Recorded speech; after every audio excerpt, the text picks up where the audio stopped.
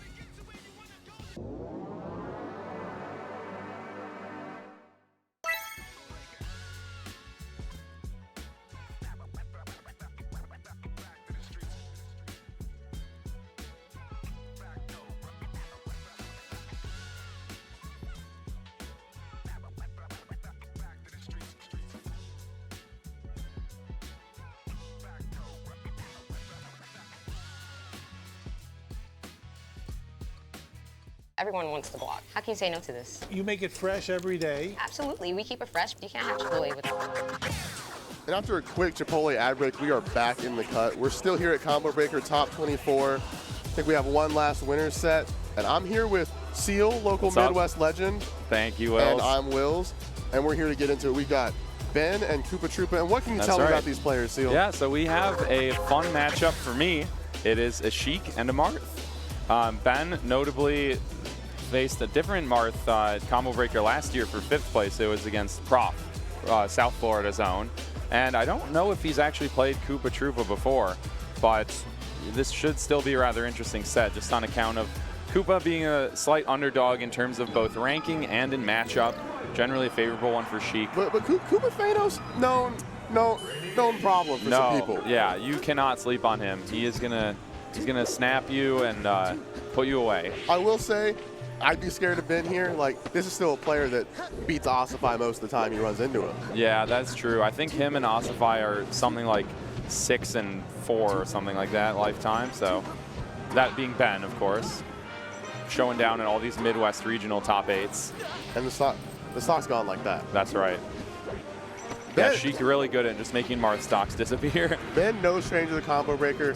Koopa, that guy probably entered multiple games. Yeah. Like, that guy's here. That guy's here. He's got a lot of family here too. His brother's here, his cousin's here. Oh yeah, I saw him eating big with the cousins. Oh yeah. The Koopa Troopa squadron runs deep. I hope the squadron's here. It's like cheering for him. Yeah, it's like mom, cousin. Hey, I'll be at the tournament. I made Sunday. Like, if you just want to come by, like, I'm sure I could sneak you in. Oh yeah. I think they all flew out too from like SoCal. Okay, that's even better. Oh, no jump for him. Yeah, that's a pretty easy pickup for Ben. You see those rings come out. Koopa has to up B early in a panic, and all you gotta do really is just forward tilt it. It says as soon as you see the ring expanded, you're like, yeah. And she has no problem juggling any character missing a jump. No, definitely not. Like at that point, if you drop it, it's like I can't tell you anything. Yeah. They put themselves on the platter. Okay, shield drop action. Oh, but okay, one really good thing that a lot of like higher level Marth players will do is they're ready to crouch cancel Sheik's jab and then get either a grab off of it or something else. And you got to be careful with that. And it's a lot better than like letting Sheik jab your shield as opposed to letting Sheik jab you. Like, as soon as you jab the shield, you're like agreeing to be frame traps. Yeah. Yeah, Sheik not known for the best shield pressure. She has some things like the really low nair, but in general, not as good as some other characters for sure. And Marth like having not a vast amount of out of shield options. Exactly, that is true. That is true. It's like sometimes you just have to eat that hit. Mm-hmm. And right now, Ben's leading it, but not by any great amount. No, yeah, I have seen Marth, like as good as Sheik is at putting up damage, like Ben's probably about to do. Marth can sometimes just find you slipping and make you go away. Their combos are just different. Like the one thing, you're playing Sheik, you don't have any moves going below you. Like you have Dare, which is like essentially a fake move. Yeah. Koopa overcommitting a little. But yeah, Sheik down air, not very actually extended below you. It's sort of just in the center of your body. Yeah, so as long as Marth like can put you in the air the first time, yes, he's playing his game. Exactly. Now it's 79% here. It's tough. All of Sheik's moves gets pretty scary around here. The throw combos are going to send you off stage, like right now. Maybe go for a tech chase on the platform too, but Ben not choosing to make Koopa suffer at all. No. Like going for any like just low like 0% he gets crouches. the grab. Up air doesn't KO yet, but he goes for reverse fair. Brilliant. Ben knew. Honestly, we should put you back in top 24. Yeah, I had my chance. I lost to a fellow Sheik main. Do you think Max also would have known that up air doesn't kill there? Yeah, I think you know. You gotta know. You trust your peers? Oh yeah, Max is a smart lad. And I think we're actually seeing him next, if I'm not mistaken. Yeah, no, Max defeat Chango. No, Grab to Win defeated Chango. What? The Ice Climbers player. What? Yes. Unreal things happening at Combo Breaker. So Max beat Grab to Win. No, Max beat me. So it was Max, and then Grab to Win, Chango. The two winners fight. Okay. Yeah. So Grab to Win and Max, I think, are going to be facing next. But this could be the grab to win. This could actually be the full win. It really could be. Just keep grabbing. Yeah, we'll get to that for sure though. Right now, Koopa trying to answer back. Oh, the second down air, inches away. Ambitious. And this is what we're seeing, Sue. Like again, no moves that really come out below Sheik. You have to be careful not to drift in front of where her fair can hit you. But she's not a character with much aerial drift to begin with. No, definitely not. Sheik is like probably, I think, bottom 5 airspeed. Only ones that are worse are like Luigi, Kirby, Samus. Yeah, it's like top at many things. Yeah. But not that. No, yeah, she doesn't move fast through the air, which is kind of funny. You'd expect a ninja to be like gliding through the air, but I guess not. No. See, she's a very realistic ninja. It's like I jumped and then I like smacked you. Like it's a very normal thing. It's like that. There are no trees. Like where would she go? That's right. You know? Yeah. This is on a flat stage. I think most people got the ninja. Oh, Ben trying to go for the reverse fair that J-Mook has patented. The old school way was you do a cross through Nair when the Marth up B's on stage. Yeah. But J-Mook has changed the game. He said, you can actually do a stronger move than that. I feel like J-Mook's the only Sheik change in the game. Like what's well, Kyle Crudo. Okay, we got to give respect. I was about to say Mr. Talented and Handsome himself. The only one. You know Kyle's wishing he could be at every Melee tournament. Yes, exactly. If you have a one-day Saturday tournament, Kyle Crudo will be there. He actually, at Ohan's birthday bash, he changed up. He said, my work schedule got changed. No. I can't do that anymore. No. After 10, 12 tournaments, they were like pack up the Melee scene. He was psychotic, though. He would fly in Saturday at 6 a.m., not sleep. Yeah, he wouldn't sleep at all. He would just be in the airport, fly in, leave at like 2 a.m. on like this following Sunday, go to work. Exactly, yeah. He was on the real grind. And he was trying to maximize his time away from the corporation. And tough one for Koopa. Pretty consistent two-stock here. Yeah. On FD, Koopa sort of putting himself in a bad situation trying to edge guard.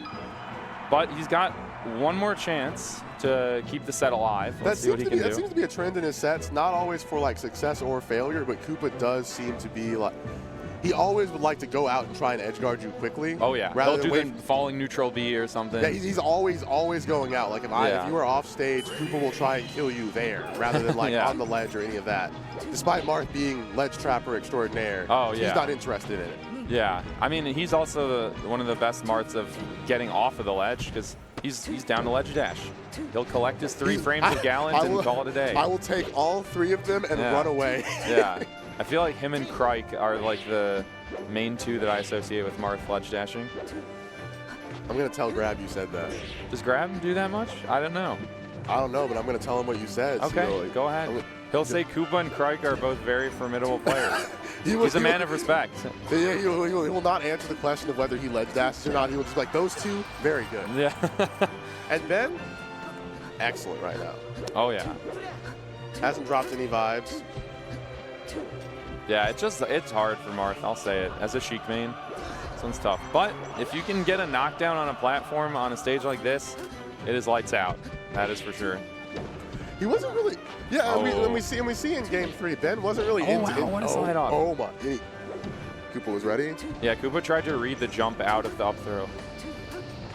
Didn't quite space it though. And we didn't see much of it in Game 1 or 2, but we do see in the stadium game that Ben is more willing to just like crouch near Koopa. Yes, exactly. It's really good because Sheik, very strong crouch character. Maybe the strongest. Maybe, yeah. May have. But crouch is nothing to grab. Yeah. What if you simply put hands on the person crouching? Like. Oh, gets that sort of weird up air knockdown on the side plat. Oh. Pretty fortunate knockback from the down smash for Koopa there, but didn't get a favorable interaction. Yeah, he barely went anywhere. Oh, okay. Oh, but Ben just goes right to the ledge from that, and now he's got a grab of his own. Up tilt through the platform.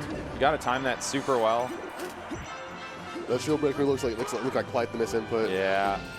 All right, Koopa with one more winner stock. You can tell Koopa's real because he didn't glance at his controller after that. Yeah. You know, he's like, that wasn't the controller, that was me. There we go. That's the patented Koopa edge guard. The Heaven's Bane. Is that what he calls it? No, that's just what everyone calls it. Oh, You don't know about the Heaven's Bane seal? I'm not in the loop. You got to get on. I mean, you're a Sheik player, so you might not know. Yeah. I got to learn, though. Everyone should. Okay. Oh, and this is difficult. You've already been knocked down again. Yeah. Sheik's crouch low profiles to get him attacked. And you just no impact land on the side plat, get another grab. Now, if Ben gets a grab, up air will KO. He's going to do it. Oh, he goes for reverse fair. Never mind. He keeps you guessing. Yeah. Oh, I guess the reverse fair did the trick too. Just took a little bit more after it. But if you start the down throw at 120, Marth's usually done for if you get the up air.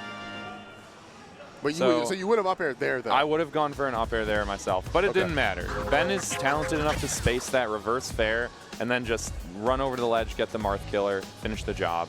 Famous Sheik player in Minnesota, Ben. Oh, yeah. The one and only. There's not a second Ben in Minnesota? Well, you know, there may be another person named Ben. I swore Royal's name was Ben. No, it's Caleb. Caleb? Shout out to Royal if you're watching. Fellow Minnesota Sheik player.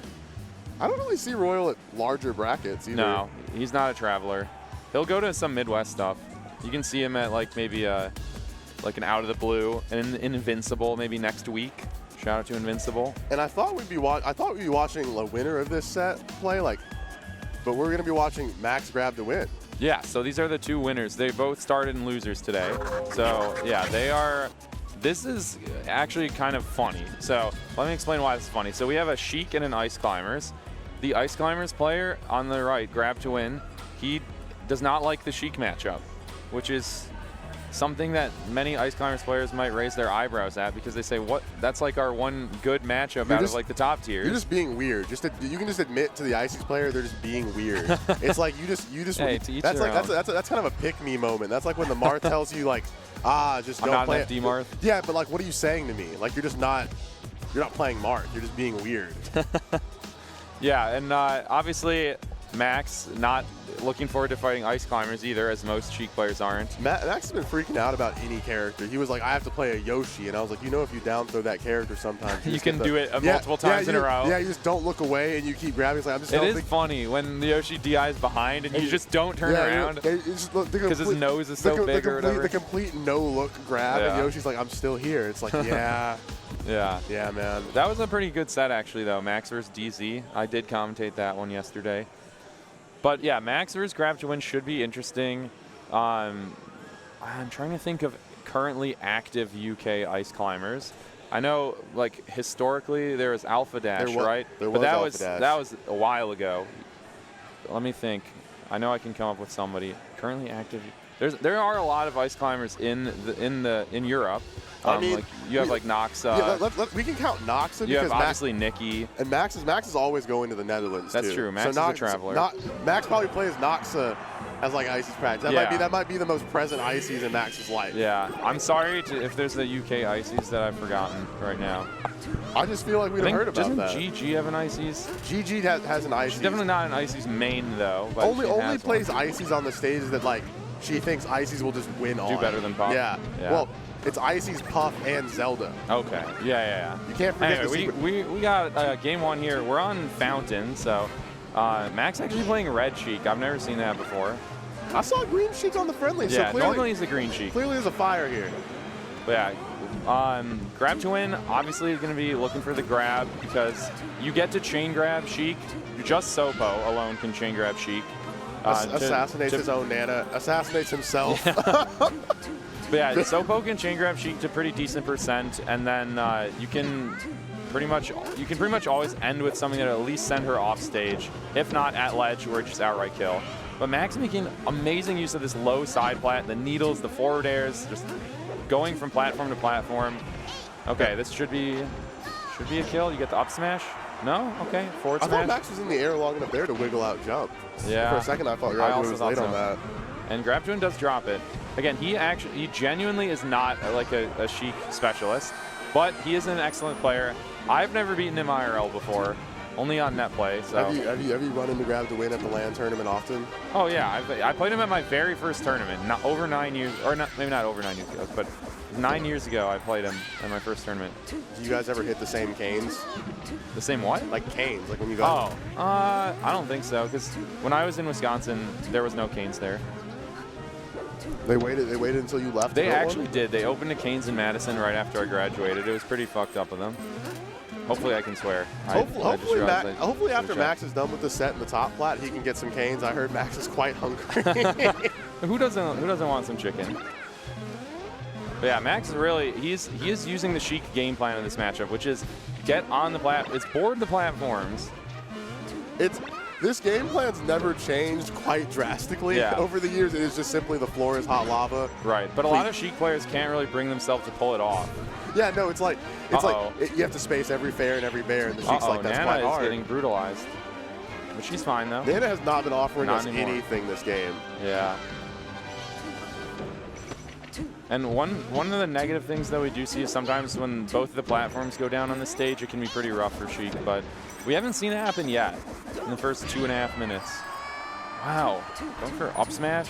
Max a bit locked in. Yeah, he was not afraid of Grabtuin's drift at all. He said, you know what? I got a tipper right here for you, buddy. You can tell Grab to win hates this matchup enough that he just like doesn't play it often. Yeah. Like he's just like to be clear, Max is the higher seed player by like a fairly large amount. Grabtuin was seeded to get 25th, and he's currently fighting for 13th. But this is a matchup that historically Ice have punched up well in. I can name a couple of those. Yeah. And Rising Nair. Okay, we're gonna need one more. And he's just turning around. Honestly, a bit of a body bag. Yeah, but we're gonna see the purple octagon. You already know. The classic UFC stadium of FD. And there's a chance that Max goes Fox. But actually, no, not after that game. Well, he still might, actually, on FD. I don't know. Because you can't play the game plan on FD. You can't play it, but after seeing the game one, I don't feel confident in Grab to Win's, like, grounded game either, really. Oh, he is playing Sheik on FD? Okay, that's fair. Honestly, I thought there's a decent chance that Max swapped just because, like, sure, he won handily, but he can't play the same way right now. It's impossible. I think it'd be weird knowing that you have to go back to Sheik for you to take out, like, you're assuredly more whack Fox for this one game. Well, he did it against me. That's all I'm saying. He played his Fox against me on this stage. Were you chain grabbing him? No, we weren't even chain grabbing. He didn't trust you. No, we didn't chain grab at all. He couldn't take the chance. He had to switch to Fox.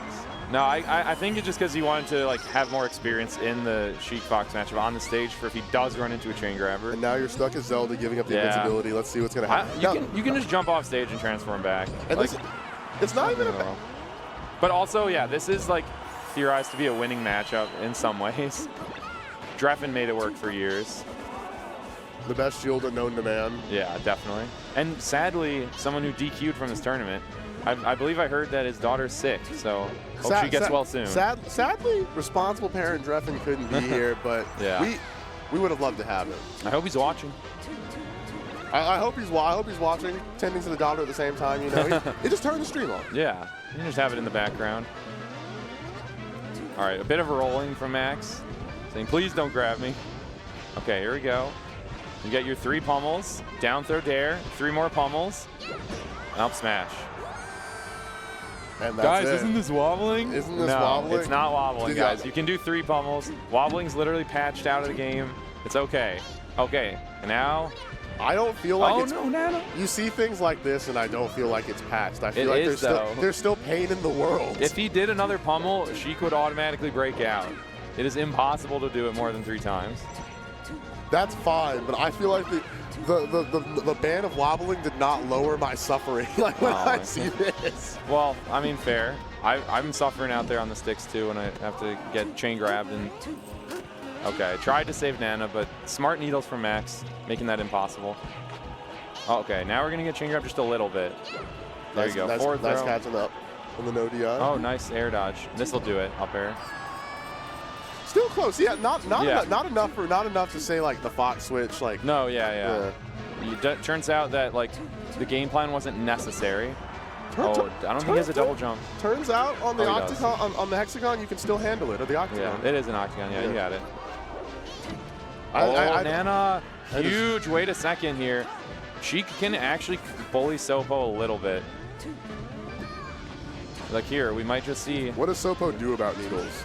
Yeah, and like you unlock the ability to grab when you fight Sopo, and it's like, wait a minute, Sopo, my best move. You're playing Sopo and you get hit by the fake move Sheik Dare, and you're like, oh, I'm popped up in the air for Rising sure. fair, That's yeah. it. Like that. After that Dare popped him up, he never landed again. Yeah, that Nana death really cost. No, he gave it up. You got to roll there.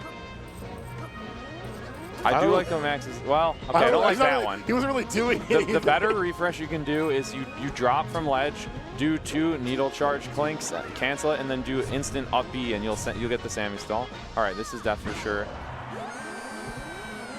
Grab to win needs this game. You cannot lose the FD game if you want to win this set.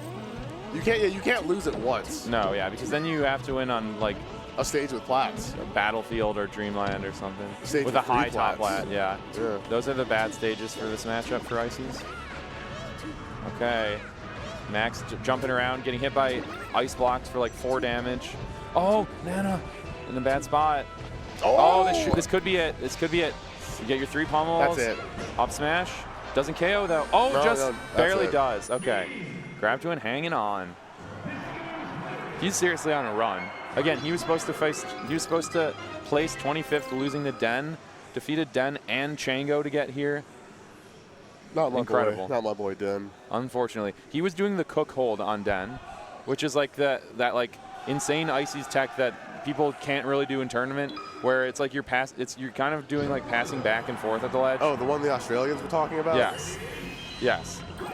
Ice Climbers mains in the chat know what I'm talking about. Everyone else is probably confused. I'm a little confused myself, but he did that on Den. I haven't read the book. I hear it on the streets. Yeah. I've heard Also, about knobbling. He told me, Grabtuin told me that all he did to warm up is wave land on plat grab, and that's how he beat Chango. Just practice wave land on plat Puff, grab. that makes sense. Yeah. You're just waiting for her to. She's not going to like expend the jumps and land on the ground. So you're like, you have to Nana catch just the running read. through. Okay, but she's done for now. I don't think Popo can save. Yeah, this is a hard stage for Ice Climbers because the high top plat and the high side plats. Grabtune is telling me that short hop up air will like barely reach side plat on the stage. Full hop up air doesn't reach the top plat. It's kind of rough. Nice bait there and then air dodging back to top plat from that. Yeah. And Max is playing the game plan well. Like this is what Sheik is supposed to do. It just like something again that many Sheik players just cannot bring themselves to like commit to. You have to want it this bad when you're unranked too. Like you're here from across the pond and you're like, I need to make sure I need to make sure every tournament counts. It's like I will be playing it correctly. Yes. We will be platform camping the Ice Climbers. Yeah, it's like I don't have to talk to you anymore. I'm playing for the win. Okay, but Grabtuin finding the down smash to even it back up. Uh-oh. Getting in there a bit. You know, it's kind of funny. He revealed the game plan to Max. Max said, wait, you have to grab to win? Okay, I'm getting on the platform. Yeah, you look at the tag and you're like, I feel like letting this person grab me is not the idea. Bad. Like what if bad. What if I didn't get grabbed though? What happens? Yeah, it seems bad. Okay. Yeah, I actually love doing that too. Double or let go of ledge, double jump, and then air dodge onto the side plat. Just like never touch the floor of the stage. Always bait it. Yeah. No, it's like I don't go there. I don't go to the floor. I don't go to the basement. Yeah.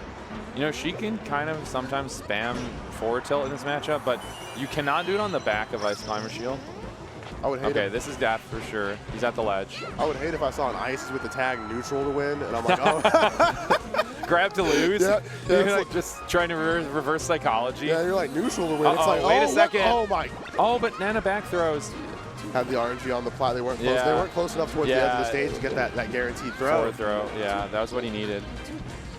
You have to take that 50-50 though. Yeah, no, that was really, really lucky for Max. I do also think that you could have just gone for the down throw regrab if you knew like the I RNG agree. was Down throw there. dare. Like Yeah. wait until it gets to like a better spot and then go for that 50-50. Yeah, just get on the ledge. Okay, Max holding the lead. Oh, the ice block on the top lat. Yeah, how do you hit this character? I appreciate these games aren't actually that long for Max knowing exactly how the game plan works. Yeah, but he does get found by an up air. Damage is building. You'd like to see if Grab the Wind could actually preempt some of these air dodges to plat. Okay, Nana's gone. Okay, so this is just dire.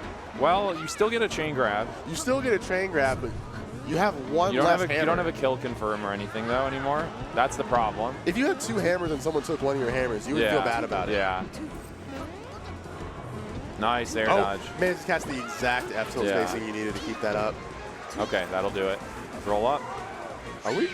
Okay. It's game 4. Now we go to Stadium. We're going to go to that stage with no top flat. Yeah, and another benefit of Stadium is that on the right side of the stage, the handoff range is a lot longer because there's a weird internal ledge that's like maybe a quarter of the way into the stage on the right side.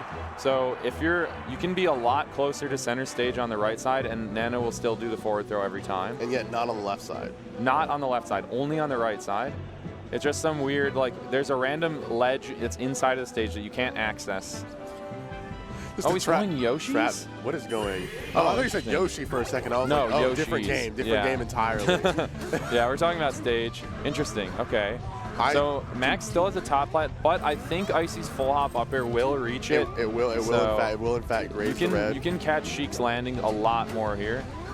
And even still, Stadium seemed a bit better. It does, yeah, it does, but I don't know. Grab the Wind also. So not really a down smasher. I don't think I've heard down smash this set. Yeah, he's not. Well, there you go. The down smash that you ordered. Air dodge. Capitalism's different. Grab it. Oh, okay. somehow too late to save Nana getting scooped by that fair. Yeah. But does save her in the long run. Okay, Randall's here. That's really beneficial for Max. Oh, okay. Okay, this suddenly became such a smash attack game for Grab to win. Yeah. This is what we're here for. Oh, nice. The down tilt is actually one of Sheik's safer tilt options against Ice Climber Shield. Okay, Nana goes down. Rising Nair. There you go. Smart hitbox choice. Okay, now Max would love to get like 27% right now.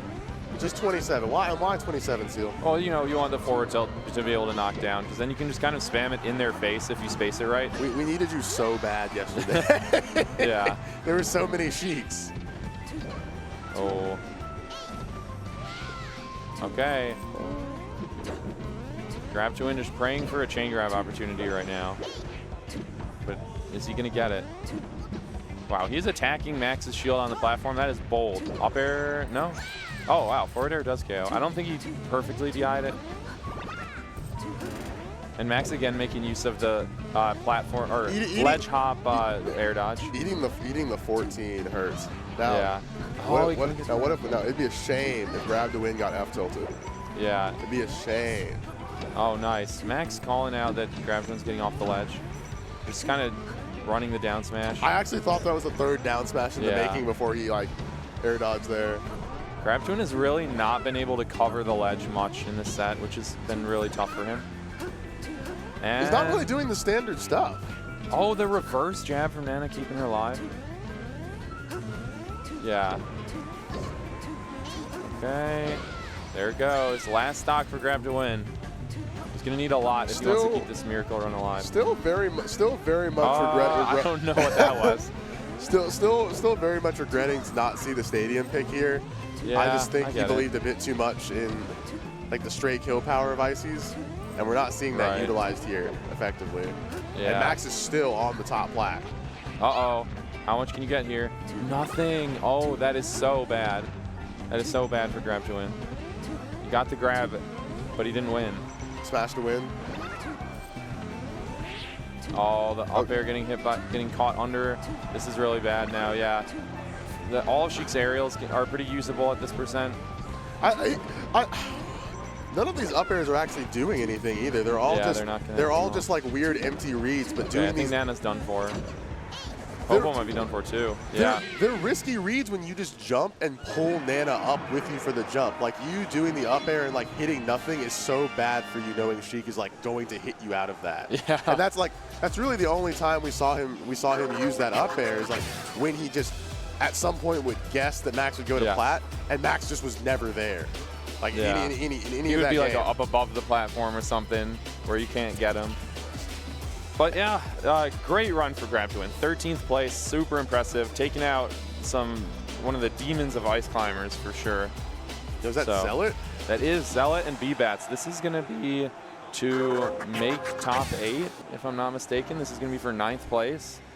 Since B-Bats was just in winner's quarters on the stream. It will be. We're starting to have our qualifier for top 8 matches on the loser's side. Yeah. So yeah, this one will be interesting. I would be surprised if these two have played, just on account of Zealot has not traveled all that much in his Melee career.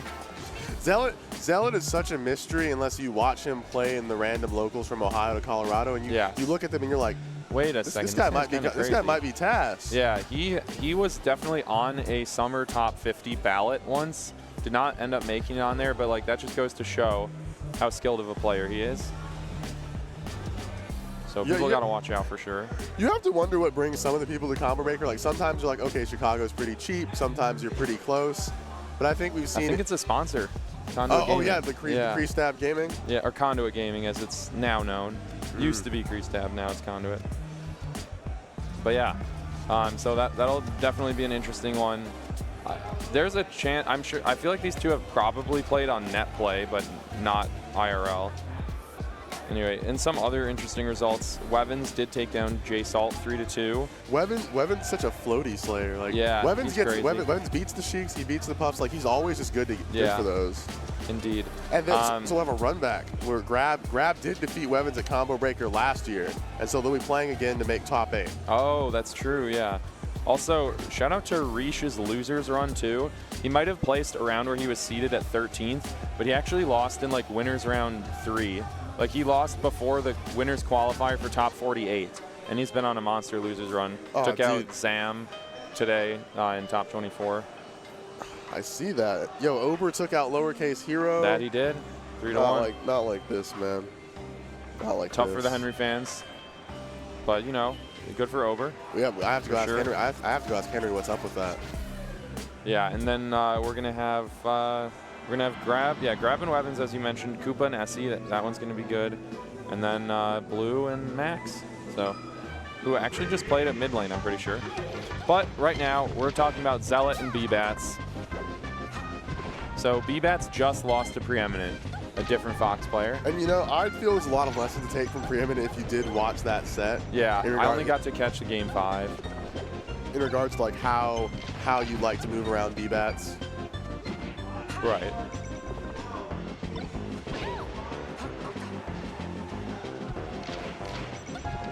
You know about the Latin tag? I don't actually. I was asked about it yesterday too by Wisely. So I don't know about it. So we're all just in the dark on the Latin tag. I feel so unprofessional. I was wondering if it was like LATAM, like Latin America, but I don't know. I don't think that's it. When you say LATAM, that's what you would think. Like you're like, yeah, easily. Yeah. All right, finding that nair into up air. B-Bats looking to answer back. Nice. I love a good reverse back air. Nothing hits quite like it. And Zealot, in this first stock already, not as prone as to circle around B-Bats on the side plats. Right. Definitely just trying to play like what approaches he can on the ground. Oh, yeah. Rolling out, getting out of there. Playing it like it's FD a little bit. Yeah. Zealot's not trying to get grabbed, not trying to get down smashed. Taking his space. I mean, that's one of the reasons why some Fox players actually like this stage a lot. Like, sure, Peach lives longer, but you can play in a way that makes it really hard for her to ever get her hands on you. That top plat is more Foxes than it will ever be Peaches. Oh, absolutely. Like, the blast zones are yours, but the stage built is not. No, yeah. Peach would love like a fountain with like the blast zones of Dreamland. Yeah, that'd be her dream. Yeah, it's like, do you want kill power or do you want survival? That's like, you probably just want the kill power right now. Oh, a little slow. Oh, and Zealot walks away. Zealot did not finish that food. He's got the lead. He doesn't need it. Oh, waiting the down smash. He knew. I found myself in that very spot. You're like at a deficit of Fox, sitting in the corner for some reason, and you're like, maybe if I down tilt, he'll run in and die. And the Fox will always just stand there and look at you in center stage, and you're like, yeah, my bad for trying. I didn't mean it. Yeah. It's so tough when, like, Peach hits you all the way across the stage and just can't make it there in time to get on the ledge. Yeah, you're like, advantage was yours until I hit this certain percent and flew further away. Unfortunate. And that's the thing with Dreamland, too. Like, there's so much space for Fox to, like, DI away to that is not into the blast zone. Exactly. Yeah, good counter hit there coming out from B-Bats. If he makes the most of this knockdown, we may see an even game. Okay, it looks like he's the most of it. Oh, but maybe he was reading some sort of higher recovery than that. Oh, wait a second though, one more chance. Oh, but just sneaks right over him. 78 apiece. Yeah, really only involved on the side plat to hit that very particular nair that we keep seeing. Otherwise avoiding the rest of the stage completely. Okay. Gotta hit this one. Oh no, the trade. Not at all what B-Bats wants. Yeah, we're getting a real scary percents now. Back air is a liability to KO. Even if he does get the stock, you're gonna need the best down smash of your life. Okay. And seeing Zealot play the stage in this manner does not give me exactly high hopes for B-Bats on the other stages. Right. Anywhere that there's room, you can anticipate Zealot's going to make use of it. Like, I think FD will probably look quite difficult. Well, we're going Fountain first. Of course. Although I think he did that last set too, right? Yeah, and I feel like it's a more solid anchor. That's fair. Yeah. Like, Dreamland was so, like, uneventful to you that we started on it. So, of course, we will just go FOD and then anchor FD. Right. But that means they probably have to win on Battlefield Game 5, though. But realistically, we should probably win on FOD first. Yeah. We can't get ahead of ourselves. Oh, good catch, but it's not quite enough. Another good catch. Zealot's ready for B-Bats' landings, clearly. Uh-oh. Still not dead, though. Fox. Oh, wow.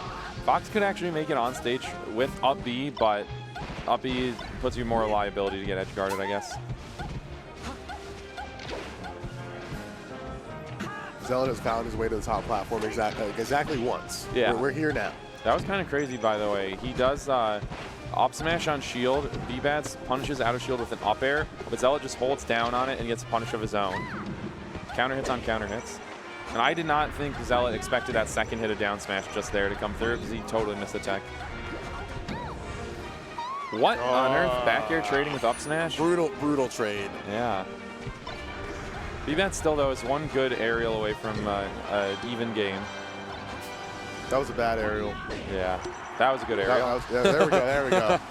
And 2-2-0-0. If it didn't kill, it wasn't a good aerial. It's like the Phantom thing. Speaking of good hits, though, 37 off a down smash. Love to see that. That's like just 4 good hits in one button. Oh, wait, does he have a jump? He does. Man, B-Bats kind of needs to take this stock first, it feels.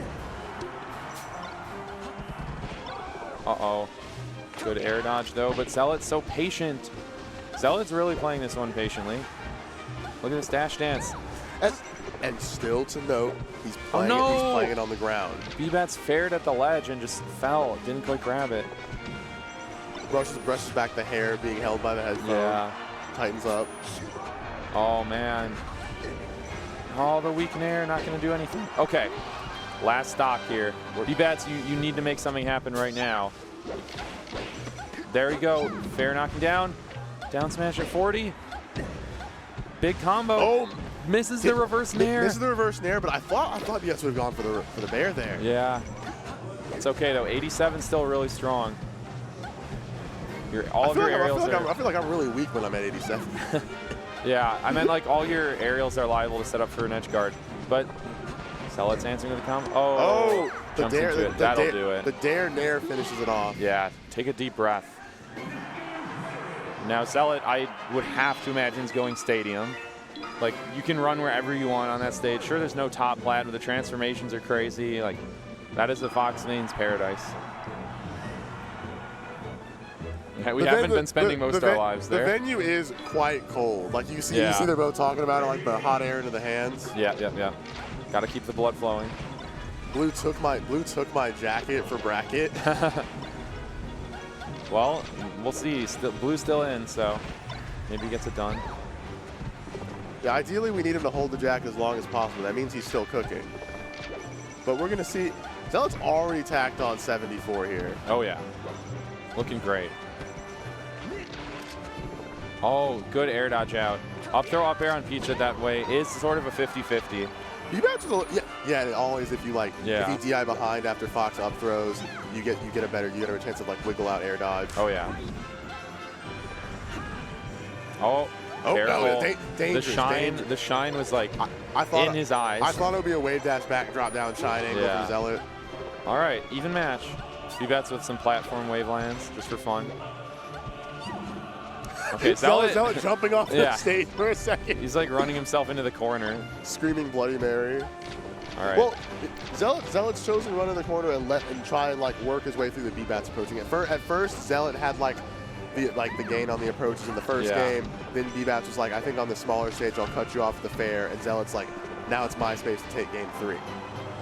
Right, and this is one of the better transformations that Peach can encounter, for sure. Love getting like smacked into the windmill. Yeah. Honestly, a bunch of obstructions for Peach to get smacked into. I mean, I'm pretty sure she would rather have no transformations, but like if you have to have one, water could be worse. If I had to pick, I would drink the water. Take a sip. That stuff is not They clean. do have fountains like spraying right up. That's what suspends those platforms. I just know that water has not been treated. No, like, you're getting cholera. I have not checked the wells there. Yeah, you're getting cholera for sure if you drink the Pokemon Stadium water. The Pokemon tap has you slightly stronger than the Florida tap. Yeah. They had a sign that said don't drink the water, so I made tea with it, and now I have an infection. Yeah, I have an infection and a third arm. Hey, that could be helpful. It's all about how, like, is it a regularly sized arm? Yeah. Like what sort of dexterity do you have with it? Do you think if V-Bats had a third arm, he would be playing a bit better on this stage? Would it? Is there? Do you think a third hand solves any of the issues here? Well, if you had a third hand, then you wouldn't have to use Z-Jump. Do you think is V-Bats on the Z-Jump? No, I don't think V-Bats is. I'm just saying, like, you don't have to claw or use Z-Jump if you have 3 hands. That's a different form of claw. I guess. An absurdist version. Yeah. And this is looking rough. I'm still, as I said, not really hopeful for how this is playing out. Like I just don't think B-Bats has the beat on Zealot here. I foresee even FD might be rough. No, I'm thinking FD it could be like just as bad. Yeah, but that's where Maybe we're going. worse. That is like the theory pick is you go FD, you get your chain grabs on. But look at Zealot. He literally keeps running from side to side. I'm telling you, Seal. Streets say the stage is 50-50. Sure. Like it's. I try not to comment on matchups I don't play. I think that's a good policy. I've played it a lot, and if the fox is running from you and you can't guarantee yourself to like win the chase, you won't get the grab. Yeah. Like that's the whole reason you're here is the grab. Right. Exactly. And then you have the super tight timing of wondering if you can catch Fox in his full hop before he like double jumps over you. I guess having no platform is also like a bit of a benefit in neutral too, though, because like Fox can't jump up there and run away from you. You know, but Zealot wasn't already doing that, No, so it's true. I feel Zealot is more empowered here than Hindu. Yeah, I do agree. Uh-oh. No jump. Oh, but B-Bats can't quite get the right back here. Oh, my God. That did like 50 damage. Okay. The 5 out of 6. Yeah. No. Does KO. Wow. Peach dies earlier than I thought. And also, knowing the Fox won't go to platform, it's a bit stressful knowing like they can just keep checking you as far as like the shine mix, the shine dash mix-ups, Right. and running into any of your aerials. Big miss for B-Bats. Okay. Zealot has not been the cleanest off ledge. I heard an Ata, and he's getting tournament winners. Oh, B-Bats not getting the combo there. You can't chain grab anymore, but I thought you could at least still get follow-up. Okay, there we go. And Still alive. Yeah, and similar to Preeminent, always willing to drop down with like a drill and see that if B-Bats isn't ready for that, you Right. can get the shine grab conversion. Now, Peach needs at least like 20 damage to start the chain grab up, right? No, you need about 10. Okay, But- 10 only? Yeah, Interesting. at zero, if you up throw, you are really just hoping Fox DI's No, behind. again, B-Bat's making the same error where he accidentally does a forward air while falling and costs him. This is his tournament stock right now. There are too many floaty SDs right now. Yeah. Wow, Zealot's going crazy. This could be it. that's It is. Zealot, 3-1, he makes top 8. The prophecy. I told you this was going to look a little ugly. Yeah, on FD. No lie. And we're gonna see Zealot, and next up he'll be playing the winner of a set we'll see on stream. Yeah, that's right. I don't know if it's right up next, but we will see it. No, we'll be seeing, once we watch Blue and Max, the winner of that set will be playing Zealot in Losers Yes, exactly. So, Zealot, congratulations, making top 8. Let's see how much further he can go. Very nice. It's great to see someone seizing the most of a sort of rare opportunity that they get And their hands on. you're at the small event too. You're like, ooh, didn't pay a lot of money and got a good win. You're like, yeah, it's true. It's true. B-Bats flew all the way from Jersey. Yeah, he is from Jersey. That's what they say in the gifts. The gifts? I'm from Jersey. I'm from Joyzy. You remember that one? I do not. Okay. I That's no. all good. No problem. Okay, I'll show you later. Epic. We're here for the faded run back. Yes, this is a run back from last combo breaker. Yes. This one I'm looking forward to. Yeah. Like you said, Wevins tends to do well into the floaties, but I believe Grab 3-0'd him last year. It looks strong. Yeah, and this is a bit of a Southern showdown too. We got Tallahassee representing against Kentucky, but more like Tennessee, really, if you ask Grab. Yeah, he is #1 there. One of the good wins for Grab last year, along with like things like Mateo. Yeah. But we're gonna see. We're gonna see what Kentucky's offering to the table today. Oh yeah. Oh yeah. And I didn't see anyone else from Kentucky here. Like I don't know if they pulled up. I didn't see Reeve. Yeah. I mean, No. Grab runs with the Tennessee gang, as you know. I do know that Dylan like just abandoned his Kentucky citizenship.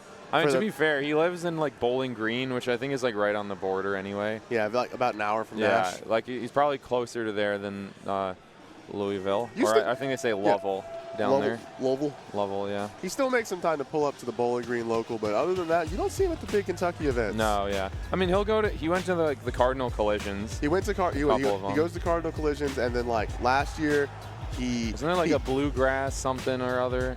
I wasn't thinking of the Bluegrass. I was thinking of Luigi's Mansion too, where he defeated Eddie Mexico twice in Reeve. Yeah. Took that tournament. An impressive win. And we're starting on FD. Yeah, you know, I guess Samus doesn't hate the stage as much as I thought, because I've been seeing Samus start FD in multiple matchups. I wasn't sure if it was a good stage, and honestly, Samus Algebra, like Damien messaged me. He's like, actually, I think this is a fine start for Samus. Yeah. So we're back on that.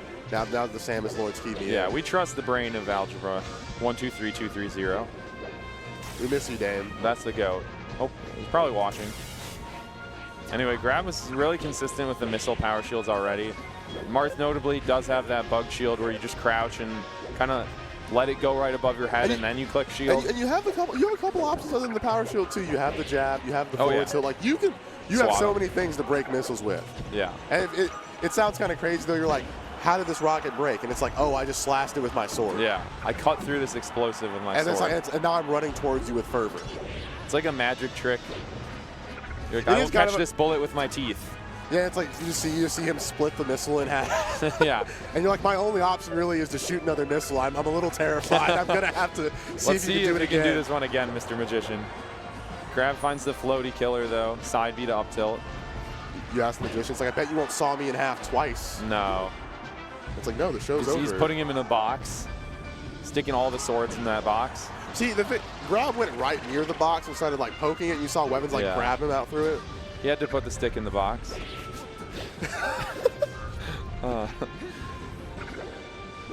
Anyway, Wevins trying his best to make sure himself a this bit. charge shot doesn't go to waste. No, yeah, you got to hold it. Like we're in the conservative method right now. People play differently when you've got that charge shot on deck.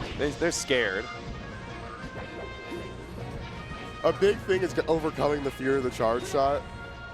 Yeah, that's true. And the charge shot isn't real. It can't. Well, I guess it can't hurt you. If you have no jump off stage, it's pretty tough to not get charge shotted. You had no jump, and even if you did, that seemed like a bit of a solid edge guard too. Oh like, my! Grab using everything he's got to get over Wevins, and he does successfully. It's another charge shot. We're Yeah. sitting here at 45. Perfect knockup range Oh for my Samus. God! That sweet spot back air was spaced so well. Taking him out. All conditions met for that stock. Yeah, in that was a Wevins' perfect stock by Wevins. Didn't need to hit the charge shot at the end. He threw it at the beginning. It's like we have Right. it. And a brilliant arms attack. And now I think, if I'm not mistaken, didn't Wevins beat Logan at Collision this year? That's a pretty good Wevins Martha did beat win. Logan. Logan hadn't been to a tournament in a couple months and was like, Well, I mean, honestly, Logan, Wevins got me. Logan had been doing phenomenal at like regionals. And at the local level too. After moving to Philly. Logan's had an amazing year so far. But Wevins, I guess he knows the matchup. I feel like Wevins looks like he has a solid game plan in about every matchup I've seen. I him play. agree, yeah. I do not think Wevins lost on any of Melee, really. There's some like matchups to be like, oh man, you run into a Sheik that's tough, and it's just like, wait a minute, he's actually just winning. Yeah, it's like he knows exactly. Like, Oh my God! Grab got hit by the strong missile into the weak missile, and that is the only reason he's still standing on the stage right now. Okay. Nair will do it at 160 though. All right, and we're gonna see what Grab feels about this. It might be an FD run back. Yeah, I think like Grab can kind of shake that off and be like, yeah, I kind of got caught slipping, got charge shotted twice that game. My win condition is simply don't let that happen again. Yeah, do not lose again. Yeah, my win condition is simply not losing. Very wise of Grab to. I mean, it's come up great. with It's that. great advice. You're like, if you were winning, you wouldn't be preoccupied with losing. Yeah. Okay, these grabs though are not working out for Wevins. I think he is like maybe 1 and 4. I'm not sure. I don't know what Maybe changed. 0 and I don't know 3. what about the stage changed the vibe where Wevins thought Grab was suddenly less. Well, no, laggy. he was missing him on FD. Oh my God, that's an early KO. That is why you want the stage. It's funny you call it early KO at 97, but like he had a tipper up tilt at the top lat. Like It's all relative. Exactly. You know it was early for Samus. Oh yeah. Samus like, oh, I really thought this was like a 130 kind of stock. On Yoshi's. As Samus, you're always feeling it. Yeah, yeah. Especially against Marth too, because Marth is like the character that'll get you there and then just be like, God, please die. I can't do it. Uppy, yeah, but good arms attack. Oh, Wevins immediately acting off of that ledge. Okay, the damage is building here. I was tense on the side plat, thinking Wevins would go for something that wasn't there. No grapple for Wevins. Oh, but he still has the jump. And he has a charge shot still as well. There goes. Okay, pressing the eject button. He's like, double jump, get out of there. Oh, but the tech chase. Ooh. Bomb Nair, always so cool to see. Not dead yet, but I thought Wevins was going to run down, hit the Nair trade. There you go. Finds the grab he's been looking for. Unfortunately, this could be the grab stock with how Wevins didn't miss the confirms there on the left side. Yeah, it does find a Nair. Countering the missile, okay. I like the counter a lot. Yeah. You just didn't have many options after getting that 9%. Yeah, it goes for the Nair. Careful. Careful here. How do you get out of the corner? Okay. I'm scared. He makes it. Neither of these characters really likes being in the corner very much. It's funny because they like to cheese people out of the corner, like against maybe like a Spacey or something. but a lot of the other time they're like, oh God, how do I get back to center? Samus doesn't really like the corner. Marth loves the corner when you're hanging off the side, Yeah. but for dear life. Yeah. He's a big fan when you're in a struggle. Uh-oh. Grab really hasn't found many edge guards, I feel. He hasn't had a lot of edge guard opportunities. A lot of his kills have come from the plats or hitting like a tippered aerial. Right. And oh man, so much damage. I will say. Oh, but he misses the He gets attack. that kill. I'm not seeing anything as specialized as what Koopa was offering as far as the Samus Right. matchup. Like where he had a real. He got Roy zoned with the grab. The Samus dash attack, it didn't even cross him up, but like her body was just on the other side of his grab for too long. Okay, wait, he's getting a lot of damage here. 69 is very good. But he's in such a bad position. Weaven's hoping that one. Oh my God, the spacing on that forward air hit the F smash from Weavens. Does Grab want it? Careful with the double jump. That'll do it. There you go. Okay, Grab she shook his head a little bit. He was like, I almost lost that game. Little duck build. Yeah, true. Let's see the blinks coming through too. Can't believe I let that guy take me to last stock on Yoshi's. Got to do the duck, patented duck blink. The stretch, like the double blink. Yeah. Oh, okay, there you go. That was a bit of a call out too on the grab. Again, a call out that grab just landing and standing there, and Weavens is like, all right. Nice. Char shot does move rather slow. Oh, and he was too close. He couldn't grapple the stage. Yeah, no, bounce back and just fell in free fall. Yeah. That is one thing that can be tough for Samus. Oh, really big 42 from Grab. I honestly find really getting hit with a sword is a lot tougher. It's still happening. Like I feel bad for Weavens. Yeah. It's painful. Wow, 85. Oh, and he didn't sweet spot the grapple. Not the start you need on your counter pick either. Yeah, but Grab does not get the best DI there, or miss the tech or something on the forward smash. And you pay the price for being ahead on Samus, knowing that she'll get the charge shot. Yeah. Oh, God, I was wait a second. Punished for the lead. Weavens doing great right now. That's not going to KO, but it's going to put Grab in a really tough spot. And that will be the stock. Yeah, just barely. Huge stock for Weavens. It was looking tough. And now you get the charge shot. Weavens gets the charge shot when you're down too. Like exactly. There's nothing for you here. Oh. Can Grab punish that? No, he can't. Oh, Weavens trying to read a jump.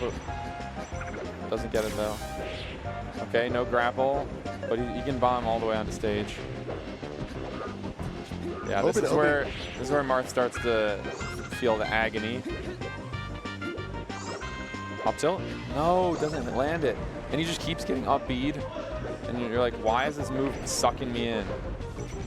Oh, and you give up the space, and then Samus at the perfect timing starts missling. Like, okay, Weavens is crouch canceling every single. Watch out! Weavens is crouch canceling every single side B there perfectly, not allowing Grab to find the up tilt.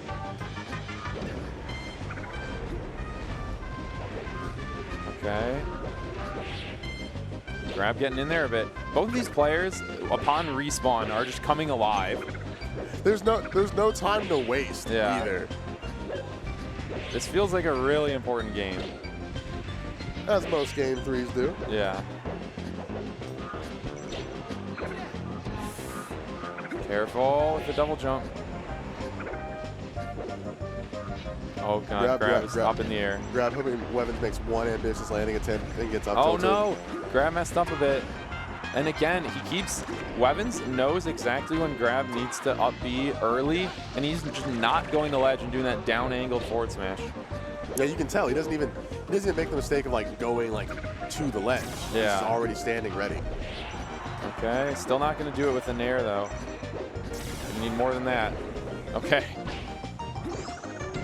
Oh no. That trade actually benefiting Weavens. Up tilt? There you go.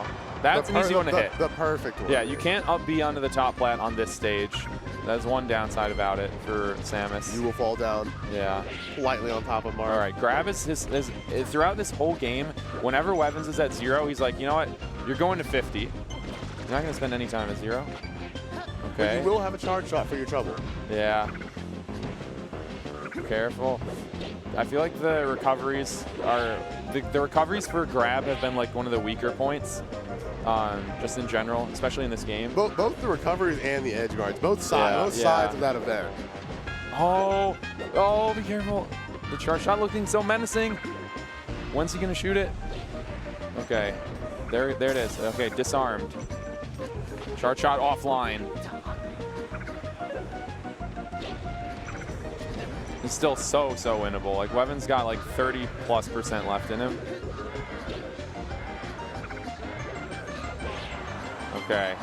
Now it's pretty scary. Yo, this could be an F-tilt kill. Like, yeah. Eyes on. Oh, grab overcommits. Goes for the You F have to watch smash. out on this recovery.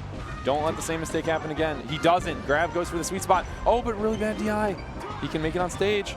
Then he doesn't get reversed by the... Oh! Wevin's wave dashed right into that up tilt. Wave dashed into the back hit, too. Like, unbelievable. Look at Marsh. Back turn. Kills Samus. Yeah, that was insane by grab to throw out an up tilt there. And he's just like, this one's for you, buddy. This one's for all the fans watching at home. Yeah, all of Tennessee. Yo, wow. Go to Warehouse War, by the way. Oh, everyone. yeah. Go to Warehouse War, July 26th, 27th. We will be attending. Both of us will be at Warehouse War. Yeah. You should go. Banger tournament. We've got the box, too. Yeah. But right now, Dylan's advertising in his own way. And we've got up 2-1 in the set. Yeah. Oh, no jump. And, like, no side B. Yeah. I think Grab probably knew, and he's just like, well, it's over. Yeah, you have to give that one up. Wevins has showed that he will hit it, too. I love just backing up and charging. Like, you won't come get me. You couldn't. Yeah. What would you do about this? Yeah. Grab could even this up though. And we still aren't getting Does getting lose the charge shot there actually. He got hit out of the up B. Samus notably loses her charge shot when she gets hit out of it. That always feels amazing when you're fighting Samus and you make them lose the charge shot that way. It's like sniping a jump. Yeah, it's like, yes. Like, I know one less thing to worry about. You have like ripped the resource away from them. It's like charge again, see what happens. All right, what can we punish this with? Nice. Oh, wow, we almost survived that. That was crazy. Up tilt's just the move for the set right now. Yeah, it's been, if we had like the whole stats up, that would probably be most common kill move. It's the Marth up tilt. For Wevins, it might be forward smash on those recoveries. I think it is forward smash. All right, charge shot's back. Grab didn't seem to want to play a game with Wevins while he got that charge shot, but Yeah. I thought there was some dashing to be done.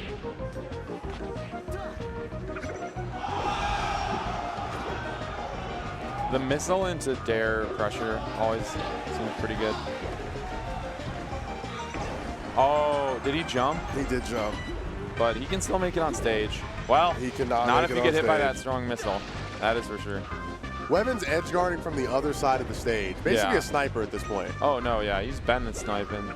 Wevins' edge guards have been super impressive this entire time, honestly. Confirms all shots taken. Yeah. Oh, shit. Doesn't KO, though. Grab can still make it on stage. Oh, my God. He threaded the needle insanely around that nair. He threaded the needle, and I was so surprised because that's the first time Wevins has gone for like the nair trade edge guard. Yeah, And he has yet not done it a single time. And yet Grab was ready. Yeah, very impressive. Okay. Now, Grab's got to put up a lot of damage here if he wants to close it out in a 3-1.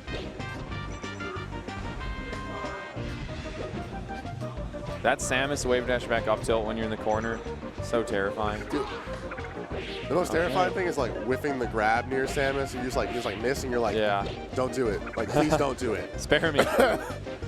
All right, Grab is finding better recoveries, and now that he's back, he's already put up 100 damage. Basically, even the game up. Oh boy, you used all of your materials there.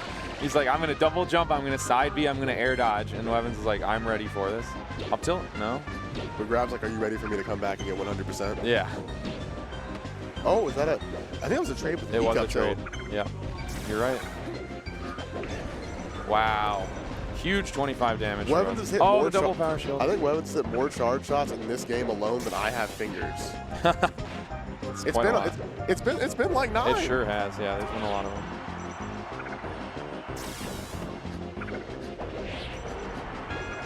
Oh, Now, you know Grab was like, ah, God, why couldn't that have KO'd? Now that said, it's not gonna that will be KO. Wevins' last charge shot for the game. And very most likely. Unless Grab You chooses could to give back him off. more space. Yeah. The up air won't KO either. The up air at 200. So we're in the agonizing part of the game. Oh, God. Grab okay. freaking out a little bit. Oh, boy, that recovery was... Okay, does the wave land down from ledge into forward smash, cuts through the missile and Wevins' body? And this is still a game we think Grab is willing to play. It is winnable. He's been able to put up the damage really fast, so it's just a matter of if he can do it here. Oh, very nice jump. Wevins finding all the crash missiles. Oh Okay. my God, he's like, please jump out of shield. Into This is such a different game. The fact that the Samus is now like camping your shield, just waiting.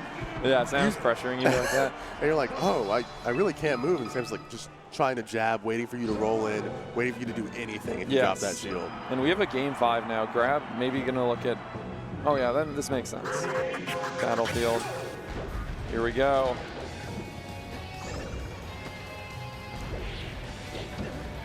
Uh-oh. Either way, this is amusing. It's a run back because if Grab 3-0'd last time, Wevins showing already that he learned a lot. It's been a year. You can only hope. Exactly. Showing results against the Marth players. All right, Grab is missing a lot of techs. Oh, wait, no, he can make it on stage. Oh! Don't even need to make it on stage. Just up B as fast as possible. Both times Wevins attempted that specific edge guard, it just hasn't worked out. No, This time it suddenly went worse. Yeah, last time was a whiff. This time was a reversal. And Grab already putting up 68. Are you serious?